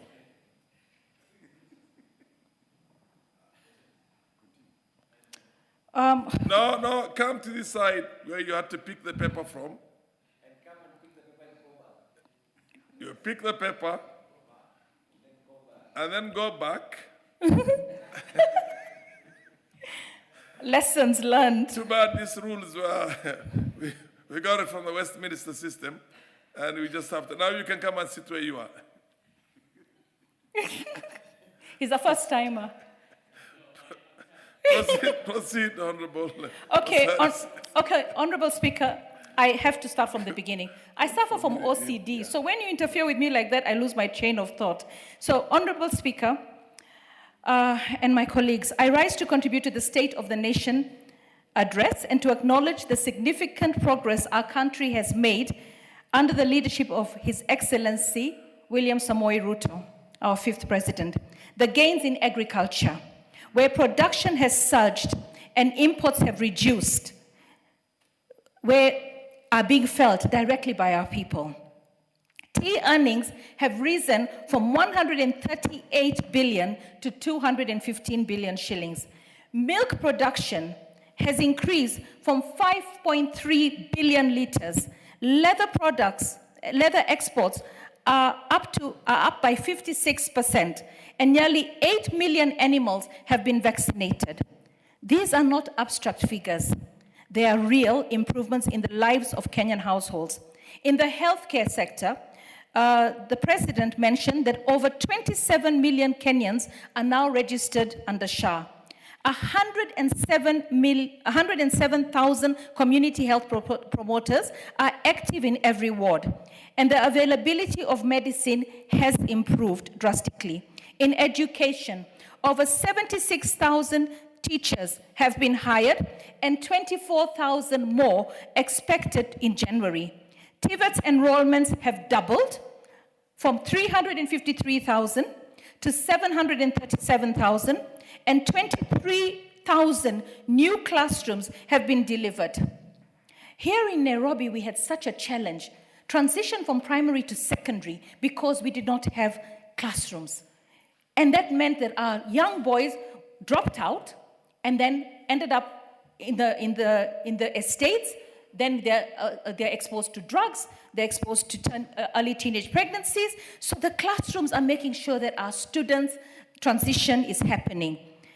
These are national milestones we must appreciate, even as we call for more. Mr. Speaker, let me state without hesitation, I support the President and the broad-based government, because at this moment in our nation's history, maybe if you go, it's a lot of humming in the thing, but just I know, I give it a bit feel of that. distance. I and feel then- that too. Okay, that's okay. Okay, proceed. Okay. Mr. Speaker, let me state this without hesitation. I support the President and the broad-based government because at this moment in our nation's history, there is no alternative to unity, stability, collective responsibility. Kenya cannot afford divisions. We rise only when we rise together. Sorry. Take your Kenya time, cannot take your time. afford division. We rise only when we rise together. Governments, opposition, parliament, and the people. Together, we can build this country. This whole idea of multi-party politics, we fought for it, we got it. But at the end of the day, my party leader, I can't call him the late, Raila Amolo Odinga, he believed that even if I was running for a position in government and I didn't get it, I can't be in opposition. I need to work with the government. And people sometimes used to ridicule him. But look at every stage that he joined government, whether it was the handshake, whether it was the Nusu Mkate. At the end of the day, it was because of his love for this country, his love for making sure that united, a country that is divided cannot stand.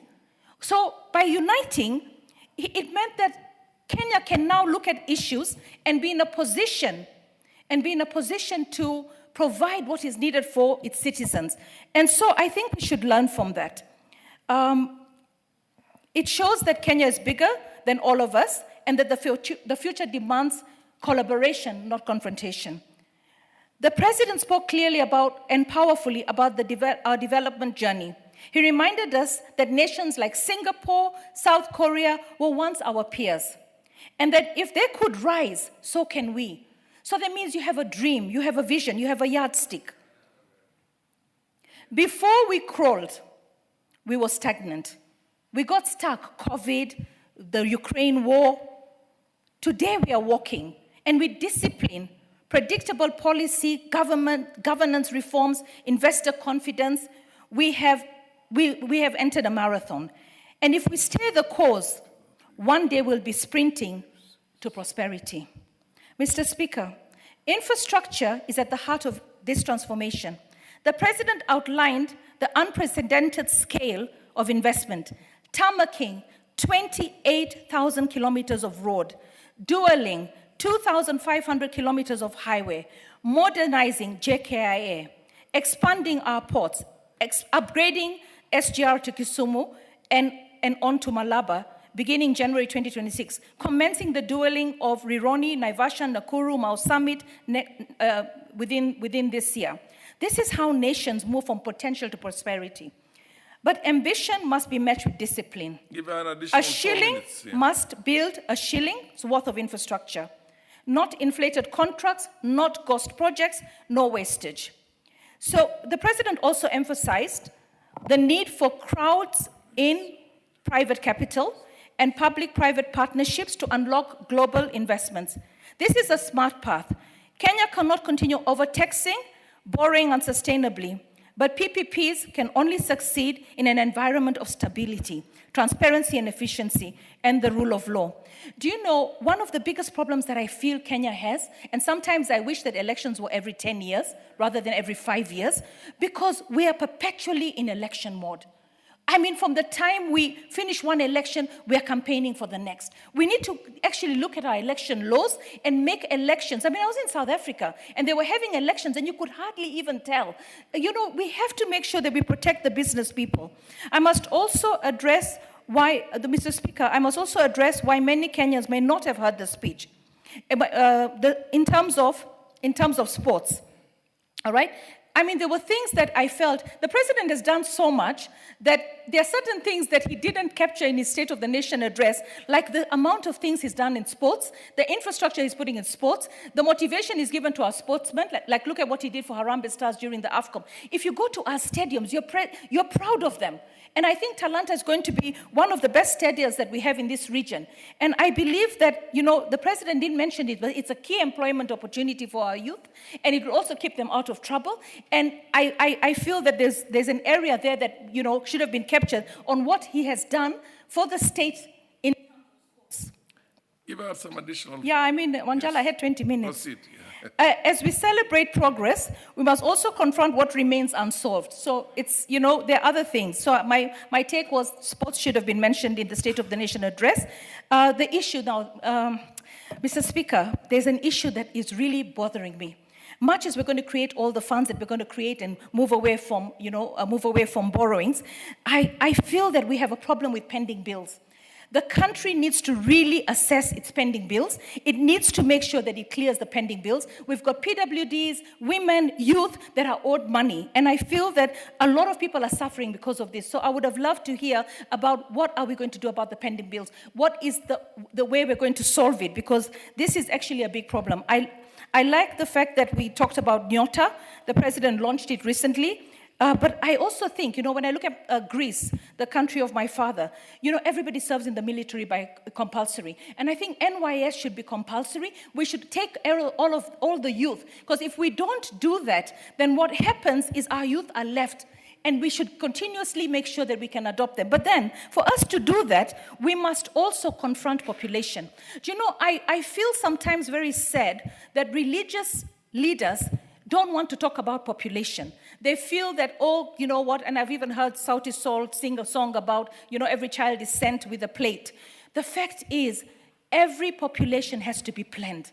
And if we don't plan our population, then our resources become overstretched. It is really sad to see a mother with 8 children, and she cannot even afford to pay for 2 of them to go to school. That means uniforms, books, and then that child will actually fail. And when that child fails, cannot even be accepted as a police. All right, or any other job in the future. So we have a problem, and I think I would have loved to hear the president talk about what the nation is going to be doing in terms of population and making sure commodities are available. I know we've had a lot of improvements in SHA, and I think the president's very bold. What he did with SHA, moving us from NHIF, a lot of people thought, why do this? But the fact is, NHIF was not working. Right? But I would also like to see those who provided services, genuine services, right, paid. Because when we don't pay the people that provide the genuine services, we lose credibility of people partnering with government.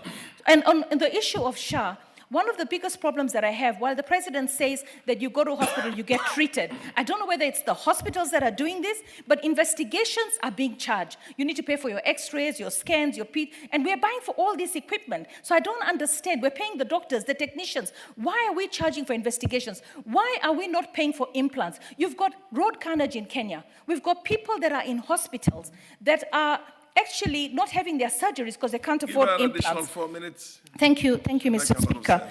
So, Mr. Speaker, I feel that these are certain areas. When it comes to housing, do you know, I want Kenyans to understand, just look at your own house. You know, the one you're managing. Like, I have my house, I have my business, and I struggle. And now you have this one man called William Samoei Ruto, who dared to run for president of Kenya. And now he's the president of the country. And we expect him to be a miracle worker. Even the things that you should be asking God, you're expecting William Samoei Ruto to give you. I mean, he is working very hard. And he's bold.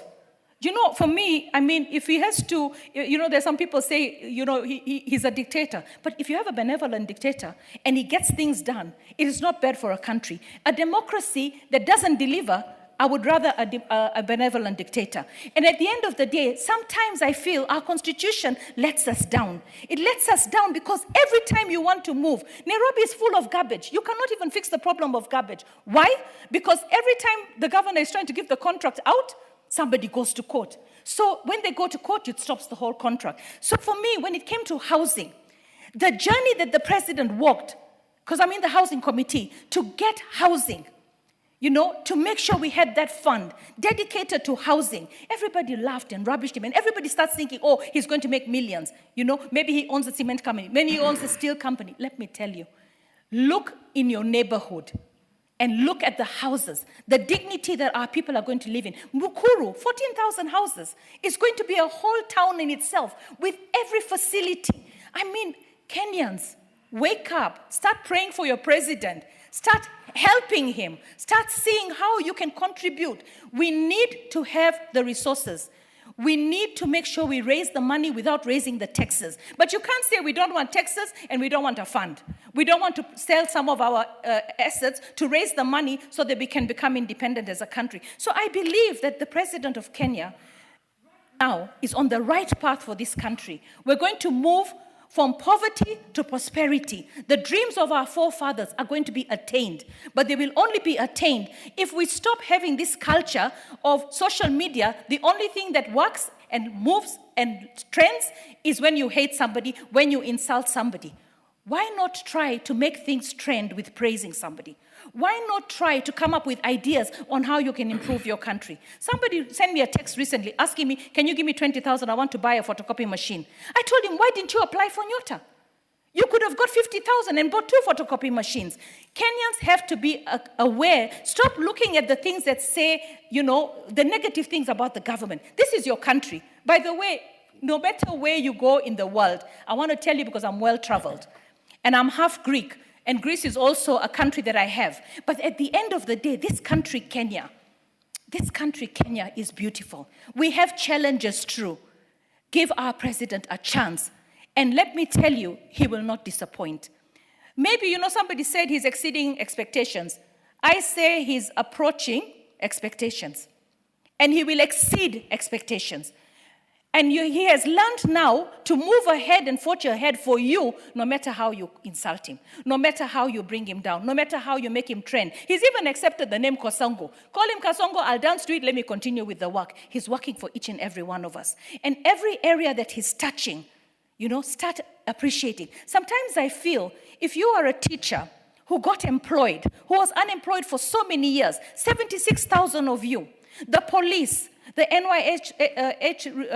NYS recruits, or your student, your student is in school, you know, help, you know. So if you are having all those benefits, do you ever sit and think for 1 second, let me pray for this president of ours because of the peace and stability this country is enjoying, because of the job that I have? No, the first thing you're going to do is to say, my salary is not right, my salary is being taxed. But why is it being taxed?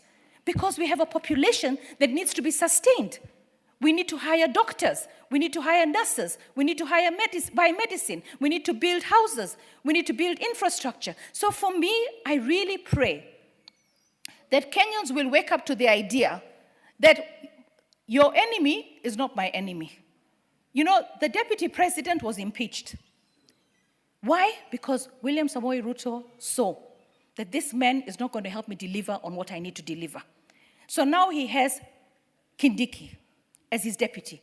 And he is working without somebody who is ambitious, trying to undermine you so that he can become president. I believe that if anybody is thinking right for this country, you don't cut them short. And that's why I'm a 2-term politician right now. Even if I don't get my 3rd term, I want to make sure that the president, William Samoei Ruto, if God keeps him healthy and well, gets his 2nd term. Because the projects that he started, which the other side are saying they're going to stop immediately, they come in, are going to be a disaster for this country. Because you're going now in a marathon to fix the country, and then you want to stop it and start from zero. Never allow yourself to be convinced that way. Somebody's enemy is not your enemy. Hate can never develop this country. Division, tribalism can never develop this country. I have Kikuyu blood, but at the end of the day, I don't want to be a Kikuyu. I want to be a Kenyan. I want to be a Kenyan that supports any president in that office. It does not have to be a Kikuyu, all right? It can be anyone. It can be somebody even from, there's a time we had Godana, and people were saying, this is presidential material. Sadly, he died. But anybody can be a president. We can even have a woman president. But the thing is, let us come to the reality. Read how many Kenyans who are going online and rubbishing the State of the Nation address have actually read it, looked at the highlights, looked on the ground. You have one social media guy going around taking pictures, showing you things are not happening, and then you believe that. You'd rather believe a lie than the truth, even if the truth is facing you right there. Even if you're employed as a teacher by the government of William Samoei Ruto because he has worked hard. Do you know, Mr. Speaker, at the end of the month when I receive my salary, or when I'm traveling somewhere and the parliament can pay for me to go to the Pan-African Parliament, buy my ticket, pay my per diem to go there, do you know, I thank the president. I thank God for the president, because that peace and stability that enables me to earn, that enables me to have the GAF fund to support the people, that Give her an additional 2 minutes to wrap up. That enabled us to empower thousands of Nairobians to be able to get into projects. Do you know the fact that that money was available to help us move from this state to the other? Have you ever driven on a highway and just drive? You're driving on that highway. It has got no potholes. It is a new road. It was completed by William Samoei Ruto, but you're still on social media hating him. You're not understanding that he budgeted to complete that. I was in Mombasa recently. The dual carriageway that is coming up in Mombasa all the way to Kilifi. I mean, this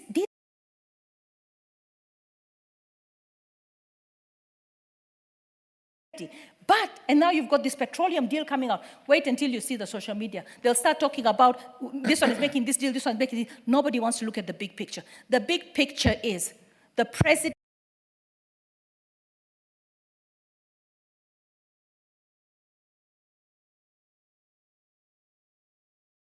and we're going to get there. So what I want to tell Kenyans, start appreciating the little that you have, because more can never come from God. If the little that has fallen in your lap, you cannot say thank you. So if you're asking yourself, why am I unemployed?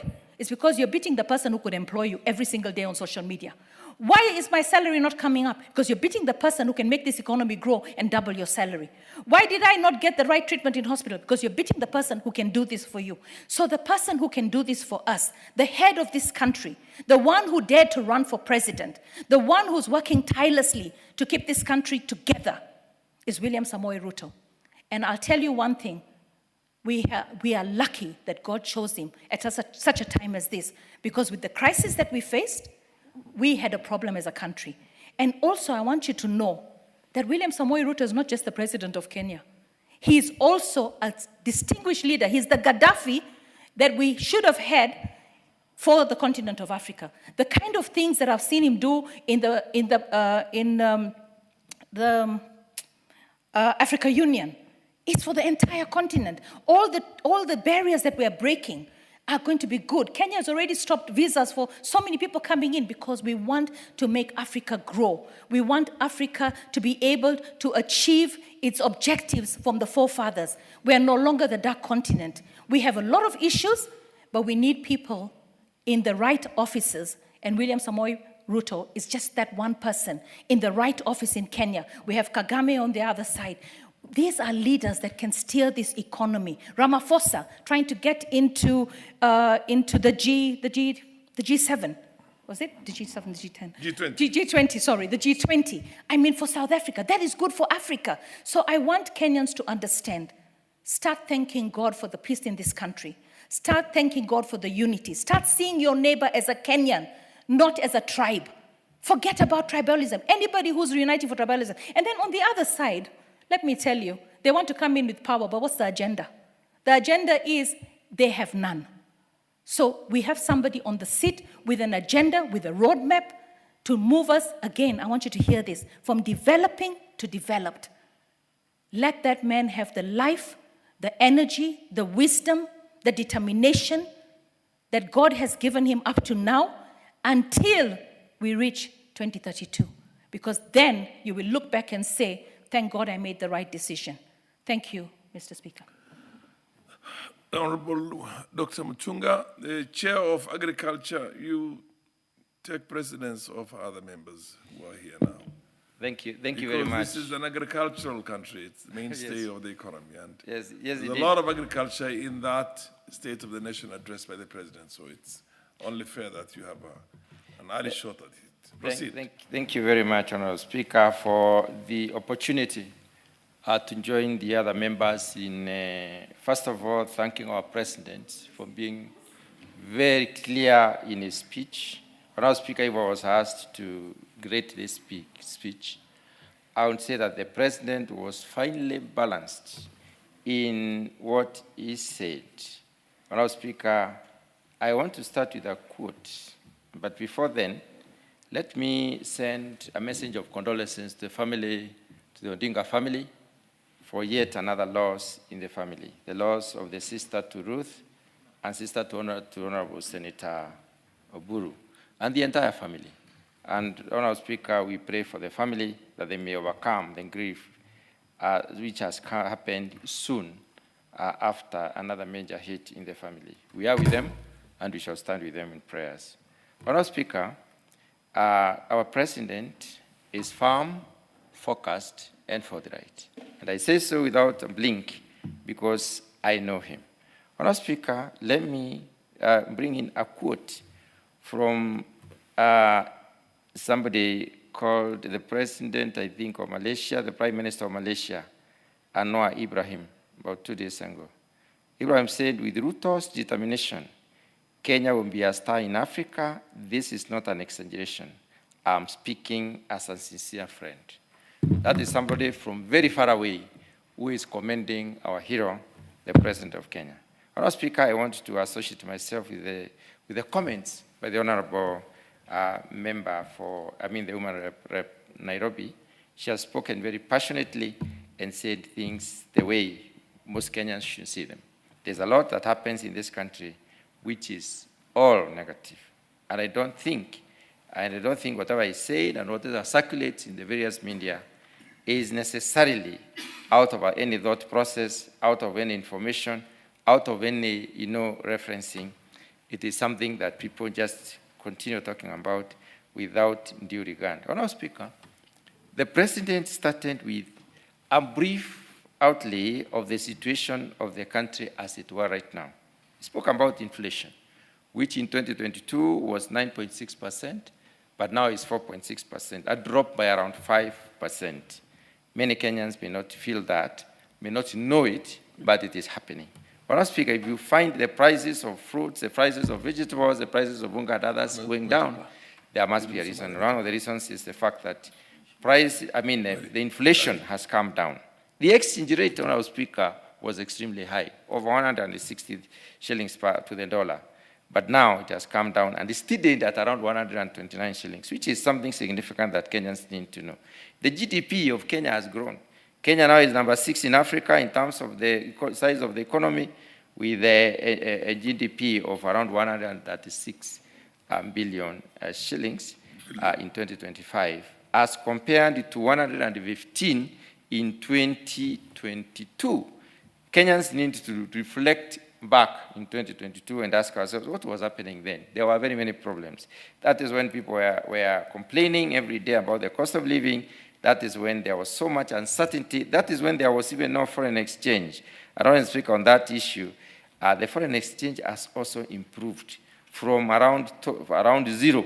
I think in the foreign reserves, right now we are talking about $12 billion in our custody. And we can therefore import and exchange, conduct trade with other countries because we have the dollar. He spoke about many things, but Honorable Speaker, let me say something. The stabilization of inflation and the strengthening of the shilling are presented as relief for households and macroeconomic stability. They are clear tenets that make us believe that the household is now better and the economy is better. The increase in GDP, the increase in reserves, the increase in foreign direct investment into this country, the new businesses that have come by as a result, and the improved credit rating for Kenya can basically tell us one thing, that the investor confidence is improving, that the economic fundamentals of this country are better, and Kenya is measuring very well in the global competitiveness. Give the Honorable I have only Chair just an begun. additional 5 minutes. Proceed. Honorable Speaker, I think I had not even consumed my 5 minutes. I've only just begun. Yeah. Honorable Speaker, I was saying Proceed. that shows that this is a country anyone would like to be. And I would like to mention something that Honorable Fasaris has said, that whenever you leave this country, you go to other countries, go to whichever country you think about. On the third day, you are already missing Kenya. You are missing the ambience, you are missing the environment, you are missing the air we breathe here, you are missing the friendliness of the people, you are missing this country. And this is our country to live in, our country to live to our children, and we need to cherish this country by talking positive and doing positive things about this country. Let me very briefly talk about agriculture. Besides the registration of farmers, which has occurred, the digitization of the registration process, besides the supply of fertilizer, which is coming in time now, we had a few challenges at the beginning of this subsidy program, but right now it's coming very much in time. Honorable Speaker, much has happened. We have been able to improve on the production of most of our staples in this country. For instance, if we look at 2022, we were only able to produce 44 million bags of 90 kilograms of maize. Last year, we did 67 million, and this year, God giving us the rain, we expect to get over 70 million bags, which means we are more than around 15 million bags in excess of our national needs, which is a bag per person per year. Honorable Speaker, that tells us that we are becoming stable as an economy. There is also the issue of importation, especially on the edible oils. Edible oils importation consumes about 500 billion for this country, $500 billion to edible health. That's a lot of money, which can be plowed back and used for investment. The expansion of the digital farm registry, Honorable Speaker, the fertilizer subsidy that we are talking about today, that program which has been very successful and enhanced the productivity of our soils in terms of improving the health. The shift to support farmers directly instead of supporting consumption, supporting production, increase in productivity, the cutting out the middlemen by stabilizing the food supply and also stabilizing the prices of food means that this country is headed in the right direction, and we can only be grateful that we have a president who resonates with the issue needs of the people.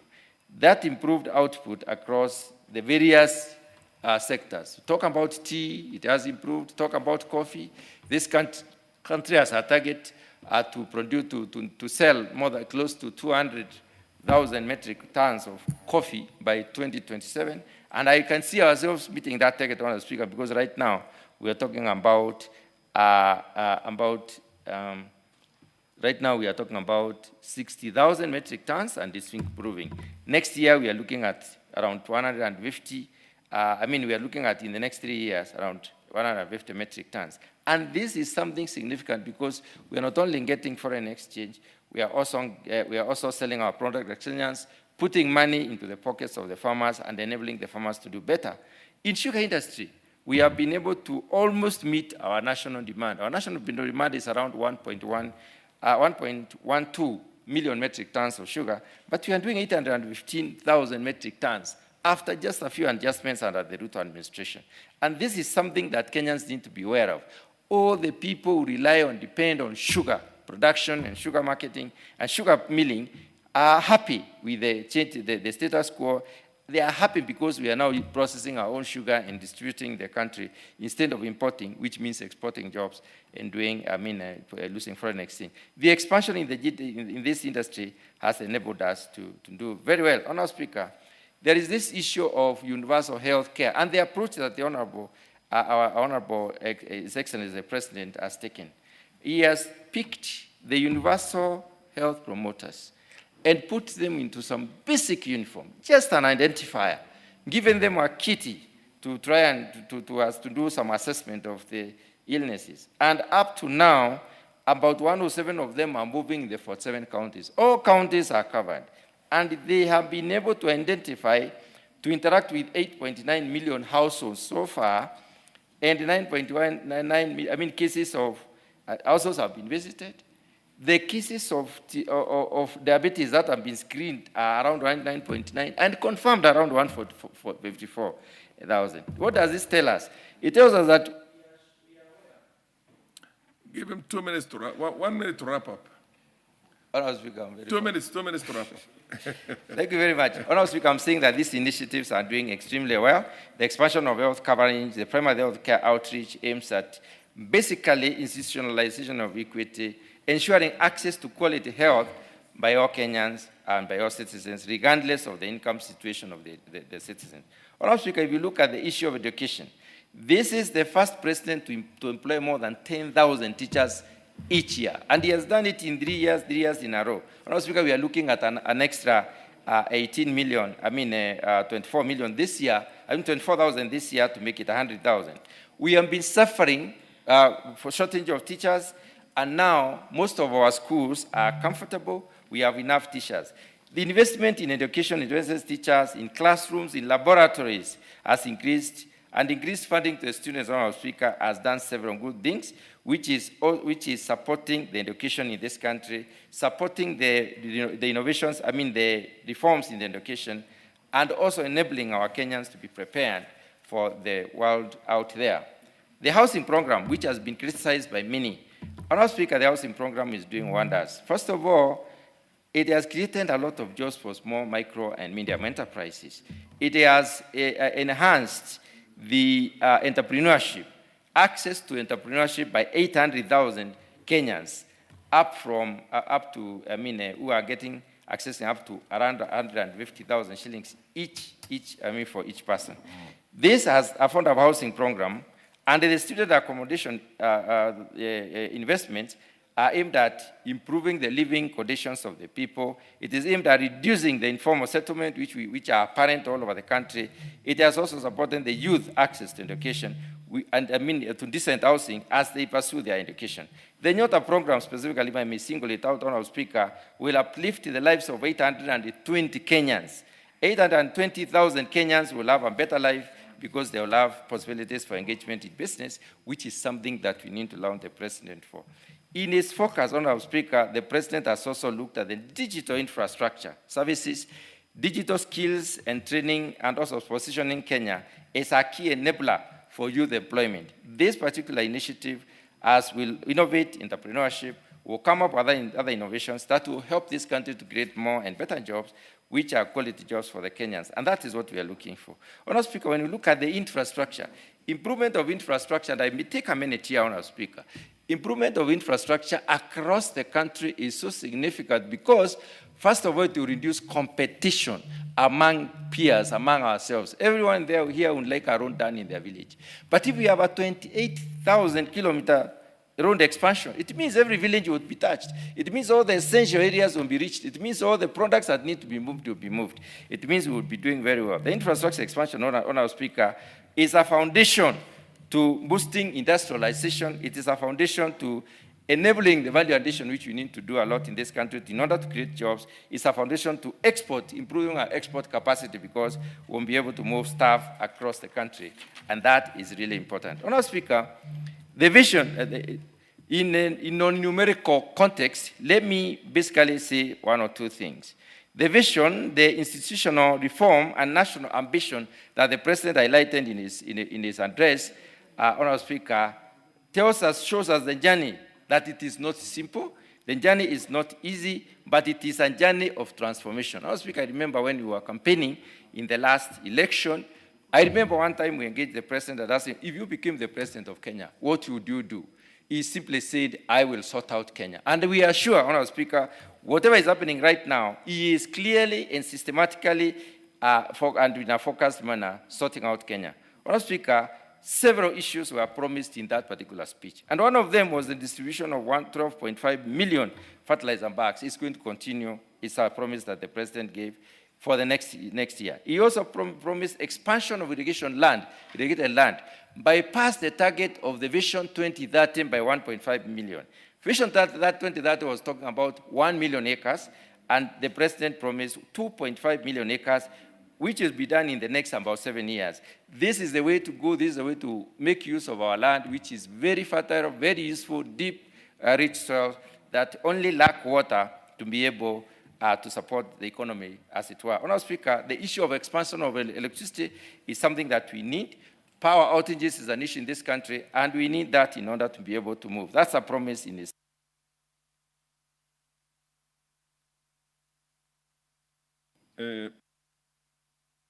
Followed by the Honourable Kitur. Thank you, Mr. Speaker, and thank you for giving me this opportunity to also prosecute on the presidential speech, the State of the Country address. Mr. Speaker, from the onset, I want to say that I support this speech 100%, and I am one of the disciples who believe on hope. I think this speech, Mr. Speaker, is a speech of hope and futuristic in nature. This speech is based on equity and a comprehensive, balanced national development, Mr. Speaker. I think, Mr. Speaker, when I go out there, I was engaging some people recently, and they say that the president was actually launching his campaigns. And I went to understand what our State of the Nation address says. And this is what it says. The speech that is called the State of the Nation address, Mr. Speaker, is an annual address by the president to the both houses that enumerates the accomplishments, the goals, and the priorities for the upcoming year.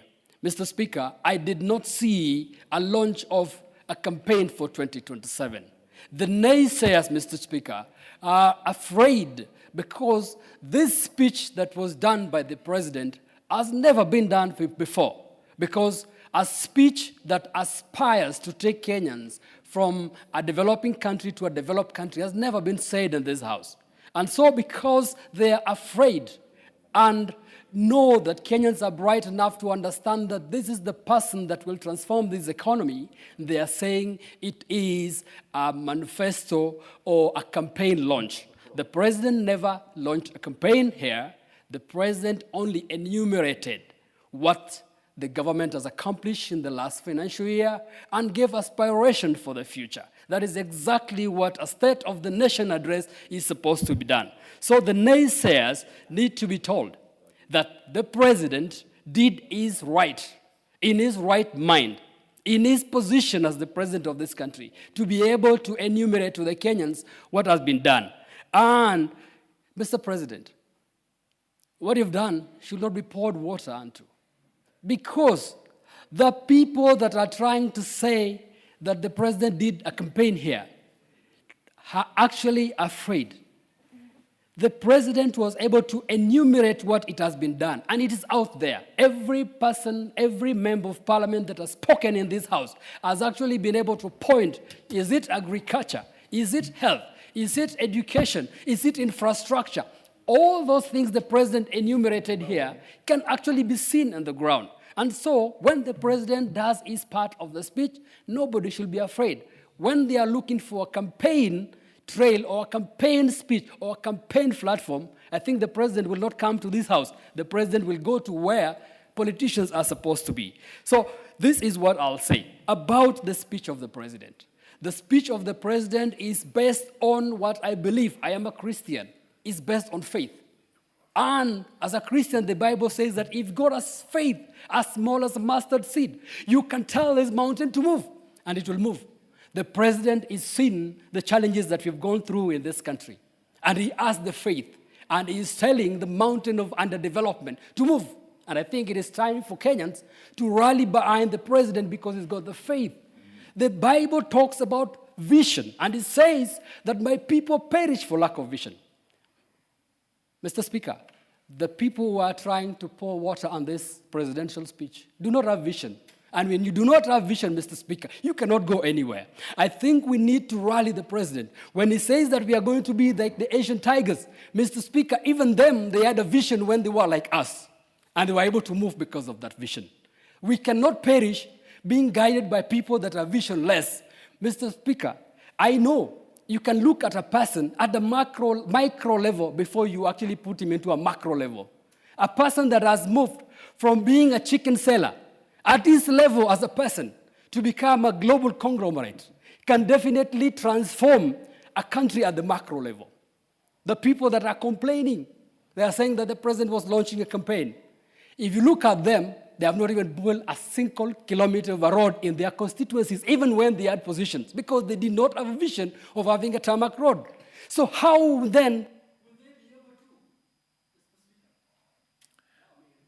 Yeah, because we still have limited time and a few, but yes, half a minute to wrap up. To wrap up, thank you. Thank you, Mr. Speaker. How then will they be able to understand that this country needs to move? What I'll say, Mr. Speaker, about this is, the living examples that we have is what everybody has said here, Mr. Speaker. We've talked about a balanced development where we actually have 28,000 kilometers of road being built across this country. I, as a constituency, is a beneficiary of this. And I've never seen this in the previous government. Even the previous government that they're saying were good. I have never seen a tarmac road, but I'm seeing tarmac road being constructed in the constituency of Kacheliba because of this time. Mr. Speaker, I want to say this is something that is important, but a word of caution. I'll say this to the president. Even if the president has got that kind of vision, there are people that can actually undermine his vision.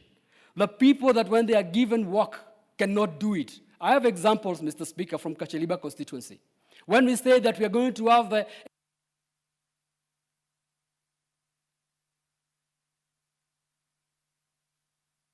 Please, a quarter of a minute, just say that one, 2 sentences. Speaker, because it is important that the president also understand. Yes. When people are given job with this kind of big vision, they do not have vision. Yes. You find that instead of them building the markets, they go to court and stop the process. 3 years, there's no market being built, and yet the president has said we need markets. The same people allocating resources at the national level here.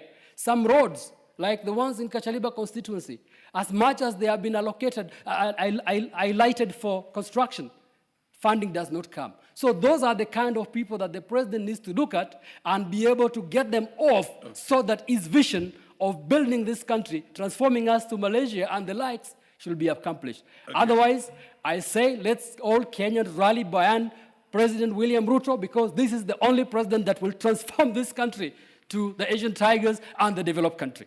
Kitur, thank you. Honorable Kitur, take exactly 6 minutes. Thank you very much, Honorable Speaker, and I think you will have to be a bit generous for giving me, of course, the opportunity to make my contribution as well on the State of the Nation address. But I think, Mr. Speaker, on the onset, I think this week has been one of the exciting weeks here in Parliament, when we had 2 of our members, one of our very close colleague, Abraham Kirwa, Member of Parliament from Osop, and Member of Parliament from Honorable Sloya from Sabatia, who have been away, but they joined us. I think it's been quite an exciting week, and I would like to really celebrate them. I didn't have the opportunity to do that when they were here. And secondly, as well, to still condole the family of Odinga family on the loss of one of their family members. Honorable Speaker, I think this was one of the amazing magnanimous speeches that was done by the president, as he first of all showed or took into the country in fulfillment of Article 132 of the Constitution, 1C, where he was required to report on all measures taken and progress achieved in realization of the national values, as well reporting on the progress made in fulfilling the international obligations. And lastly, of course, to give also an address to the nation on the state of the national security. Equally, how the president started it all is that in 2022, he said that at that time he had a vision to sell. And when he came here, he had a story to tell, in which all of us are regurgitating on that story that he made. It is also quite noting the various quotes that he made as he encouraged Kenyans to also rise up in terms of our thinking. When you there was a portion that he says that we must cast off the prevailing mindset of being content with average, or saying a vision not just to grow, but to transform. A roadmap not merely to move forward, but to rise. And he also mentioned that for far too long, our ambition has been held hostage by small thinking and ordinary expectations. I think the president of Kenya has really stood on this to rise our nation to the next level. Mr. Speaker, I would like to maybe touch a bit on the aspects of the economy, which are so evident. Recently, I had some of our colleagues who they would say they were the high priest of negativity in our nation. And one of them did mention that, they were trying to discount what was happening. For instance, when we say that the exchange rate has stabilized in 129 for about 2 years, and they were trying to water that down by saying a few years ago, 2 years ago, probably the interest rate were low. What they could not be able to do is to go back a little bit further to 2019, where there was artificial balancing of the exchange rate. When you look at it, it was very erratic. But when it came from 2023 rather, we've had a very stable exchange rate in our country. Equally, I heard someone say, by using relative figures and percentiles to discount the great work that has been done in the economy of our country. And somebody was trying to picture what happened in the year 2000 during the Kibaki regime, the regime of Uhuru Kenyatta and William Ruto. And I went further, and I would like to mention to those particular individuals who are giving some statistics here, to note that in the year 2002 to 2005, those are about 3 years in the first regime of Kibaki. The GDP of the country in 2002 was 5.75 billion. In 2005, it was 18.74 billion. There was a growth of about $13 billion in our GDP. When you look at Uhuru's first term, or in 2013 to 2015, it was $56.4 billion. And after 3 years, it was at 70.12, which you also note, Mr. Speaker, is about $13.6 billion. In William Ruto's regime, you would note in 2022, our GDP stood at $114.4 billion, and as we speak right now, it's projected to be $136.01, which means there is a growth of up to $22 billion. And those are figures that are available for anybody to be able to confirm. This buttresses the very statements that the president made when he was giving the various figures and the things that have happened from the time he took office. For instance, he said that the inflation has dropped from 9.6 to 4.6. That can be confirmed because I talked about double figures, double digits in every bit of the same.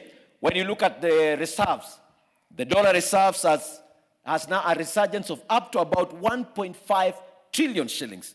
This is magnanimous. When you look at the foreign direct investments that are coming into our country, has nearly doubled as well, Mr. Speaker. So, and when you look at from the international circles, Mr. Speaker, all the international organizations, whether you're talking about Standard, Gold Sachs, and their projections are very positive. Standard & Poor's have, since 2020, indicated in 2020 that we had a B minor. That has been sustained all the way through.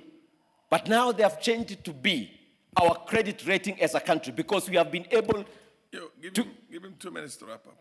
We have been able to meet our international obligations.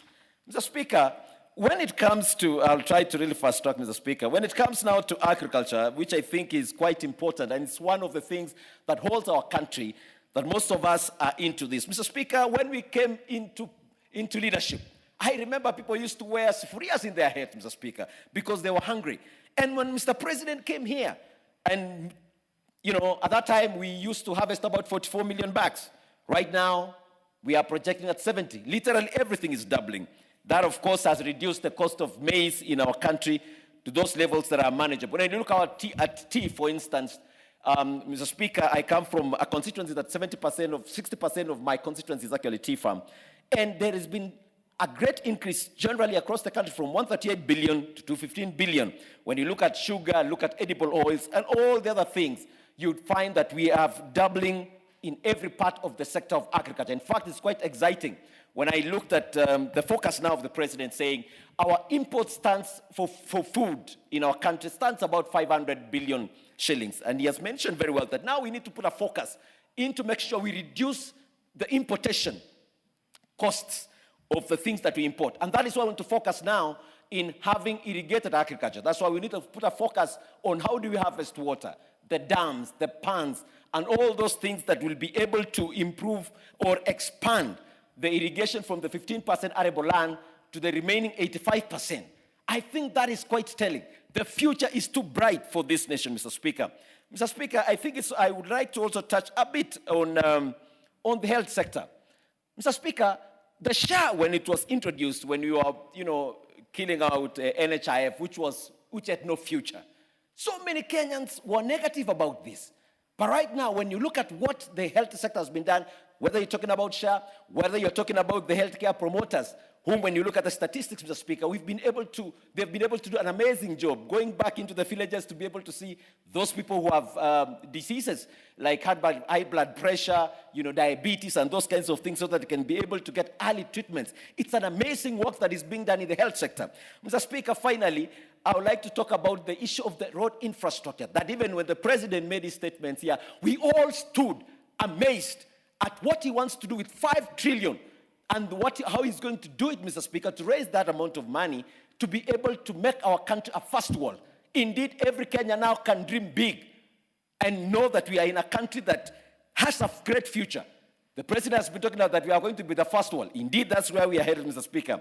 I would like to just, in summary, Mr. Speaker, say and encourage all Kenyans that let us support the president of our country. Let us be positive for this nation. The future looks so bright. Let us not be negative. And I wish our country the best. I had to cut it short, Mr. Speaker, because I'm seeing you a bit. You've been a bit generous to me, but I thank you, Mr. Speaker. Good work. Honorable Lochakapong. And then followed by Jaldesa and Letipila. Thank you, Honorable Speaker, for this opportunity for me to make a comment on the President's speech in the address to the nation. Now, Honorable Speaker, I want to begin by saying that I was a bit excited when the President said that it is possible for this country to be moved from where it is to a first world in our lifetime. Honorable Speaker, that in itself shows that the President is working around the clock to ensure that we move the country to a first world. And the President has put measures, strategies, and policies in place to ensure that this country moves to a first world. And it is for now all of us to believe, as the President believes, that it is possible that this country in our lifetime can move there. Now, Honorable Speaker, in his address, he did mention what he has done in terms of employment of teachers. Colleagues have said that here. I don't want to belabor that. That by early next year, we will be having 100,000 plus teachers employed by this administration. 2, affordable housing program. And I want to report here, Honorable Speaker, that today they were launching that in Sigor constituency. So I am happy that finally the affordable housing program has now reached Sigor, my constituency. Of course, we have things that we can see. There used to be a vision, now they are reality. We have a market in Sigor. We now have the affordable housing coming in. Now, the integrated digital platform to register farmers. This is a new thing. And so far, about 7.1 million farmers have already been registered on this digital platform so that now they benefit from the affordable fertilizer and other associated things that come with that. Then the livestock value chain has also been rising. That therefore means that a lot has been done in that direction, that even pastoralists and those in livestock have something to celebrate because now that is improving. Then the healthcare, in the statement, 27 million people are already registered in SHA, more than triple what was there in NHIF. Then, Honorable Speaker, we have the Nyota program, the National Youth Opportunities Transformation Agenda, where now 820,000 youth are set to benefit, spread across the 1,450 wards. That therefore means this is spread across Kenya, and youth from every ward are going to benefit from this program. Now, Honorable Speaker, in the interest of time, there is something that I want to talk about that I think is very, very good, and I want to commend the President for this. Now the President quoted the Constitution of Kenya 2010, now the Constitution of Kenya 2010, Article 201C, that stipulates that burdens and benefits of use of resources and public borrowing shall be shared equitably between present and future generations. Now, Honorable Speaker, I want to say that in West Pokot, for example, we have a lot of natural resources. And if we are not very careful, and I've been telling people this, that the President is proposing that we will be establishing the Sovereign Wealth Fund to give effect to the constitutional principle of intergenerational equity. And here, Honorable Speaker, he gave us that history has already warned us along our coast region, for example, titanium deposits have been depleted, and because we lack the sovereign wealth framework, future generations will inherit nothing from this. So I want to say, Honorable Speaker, as you may be aware, there is a big rush to West Pokot this time because of minerals mining. So I want the Department for Mining to ensure that whatever happens in West Pokot,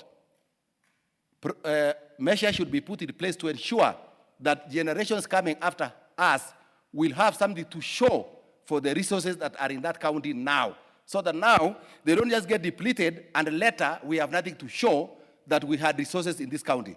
Otherwise, Honorable Speaker. Yes, okay. Fair enough. You have concluded, Honorable Jaldesa Guyo. Guyo, if you want your friends to have time, you must take no more than 3 minutes. I will try to be as brief as possible. Thank you, Mr. Speaker. Thank you, Mr. Speaker, for giving me the chance to contribute to the State of the Nation address that I support. Mr. Speaker, if you look at the speech, it was a compendium of the developmental activities or achievements by the President over the last 3 years. Mr. Speaker, in 1963, when Kenya attained independence, there were 3 things that we said we should want to eliminate: disease, poverty, and ignorance. Mr. Speaker, the President started by talking about health. And in the health sector, where they made a key achievement, the President introduced the concept of community health promoters. The role of community health promoters, which are 107 and all over, they are distributed across the country in all the villages, was to screen for diseases before it gets complicated. This is a very good thing, and many diseases have been identified, diagnosed, and people sent to the care the place where they can get their care. Mr. Speaker, in the same way, the universal health coverage and the universal health coverage staff, where people are employed to give health care services where the county government could not reach. Mr. Speaker, the insurance, the health insurance, the SHA, where 27 million people have been registered, it has helped a lot of people, and many people in this country are benefiting from the services of the SHA. In the same way, the cancer treatment centers, which are distributed in various parts of the country, and from Garissa, Meru, Kisii, and major hospitals, so that patients who have problems can be seen and treated carefully, nicely. Mr. Speaker, on terms of roads, the road infrastructure actually is very good when the road is dual. It saves lives, it saves time, and it actually increases the efficiency for transport, both for human and for goods. The issue of water is very crucial, especially on the harnessing of the floods. There are floods which come all over the country. It destroys water, it destroys infrastructure, and when we catch this water and use the dams for irrigation, then it actually saves the people's lives and property, and it also increases our product. Conclude. Give him a minute, half a minute to conclude. Conclude, Honorable Guillaume, Professor. On education, many classrooms have been done, so many teachers have been employed, and we are expecting that more and more will be done. And I think in terms of classrooms, even the parliament have a role to do through the NGCDF to ensure that there is equity of distribution. Thank you, Mr. Speaker. The Honorable Letipila. Thank you, Mr. Speaker. Thank you, Mr. Speaker, for giving me an opportunity to contribute and support the President's speech of the 28th of November. The President was a very optimistic speech that condensed his vision to take this country from a third world country to a first world, and I fully support his vision. There have been dissenting voices early on into the administration which have tried to silence the many positives done by this administration, but there are more positives, and we must learn to celebrate the progress that is done in our country, even as we highlight what we feel are areas that can be improved. Mr. Speaker, the people of Samburu North, who I represent, are optimistic about getting the first tarmac ever in our constituency. And the President was there to launch it early this month. And Mr. Speaker, for the first time, we are feeling included in the development space of this country. And that is a positive, Mr. Speaker, that must be celebrated. Mr. Speaker, my constituency is getting connected to the national grid for the very first time during this administration. Areas like Lesirikan, Nachola, Marti, Opiroi, Baawa are getting connected to electricity like the rest of this nation. And that's a positive, Mr. Speaker, that must be celebrated. Mr. Speaker, this administration has taken a different approach to tackling the enablers of banditry directly, while engaging the community as partners in fighting cattle rustling and on an equal footing. And that has greatly reduced instances of cattle rustling and reduced insecurity in many parts of northern Kenya. That is a positive that we must celebrate as the people of Kenya, and specifically as people of Samburu North. Mr. Speaker, SHA has been a great milestone under this administration. The SHA story has grown from pessimism to great acceptability across the nation. This is because people have seen firsthand the impact and the lives touched, even to far to reach areas of this country, like remote areas of Samburu North, feel included in the SHA success story. That is a positive, Mr. Speaker, that must be celebrated. Mr. Speaker, we're seeing milestone development infrastructure in Samburu North, like housing, modern markets, even institutional housing to our policemen and TVETs. And like the rest of this country, and as tax-paying citizens who have been paying taxes, but we see development going to select areas, we are feeling included. These are positives, Mr. Speaker, that must be celebrated. The livestock economy, Mr. Speaker, in terms of value addition, support to local pastoralists, and many other interventions to alleviate and mitigate losses during dry seasons are a very important area to the economy of northern Kenya. This is an area perhaps that the President should have mentioned a little bit more in his speech.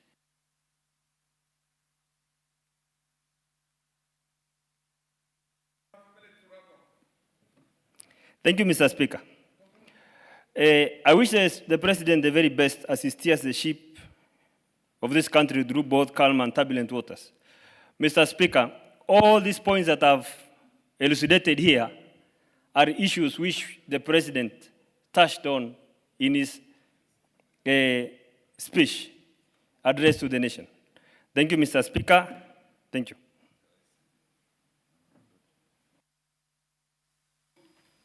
Kimayo.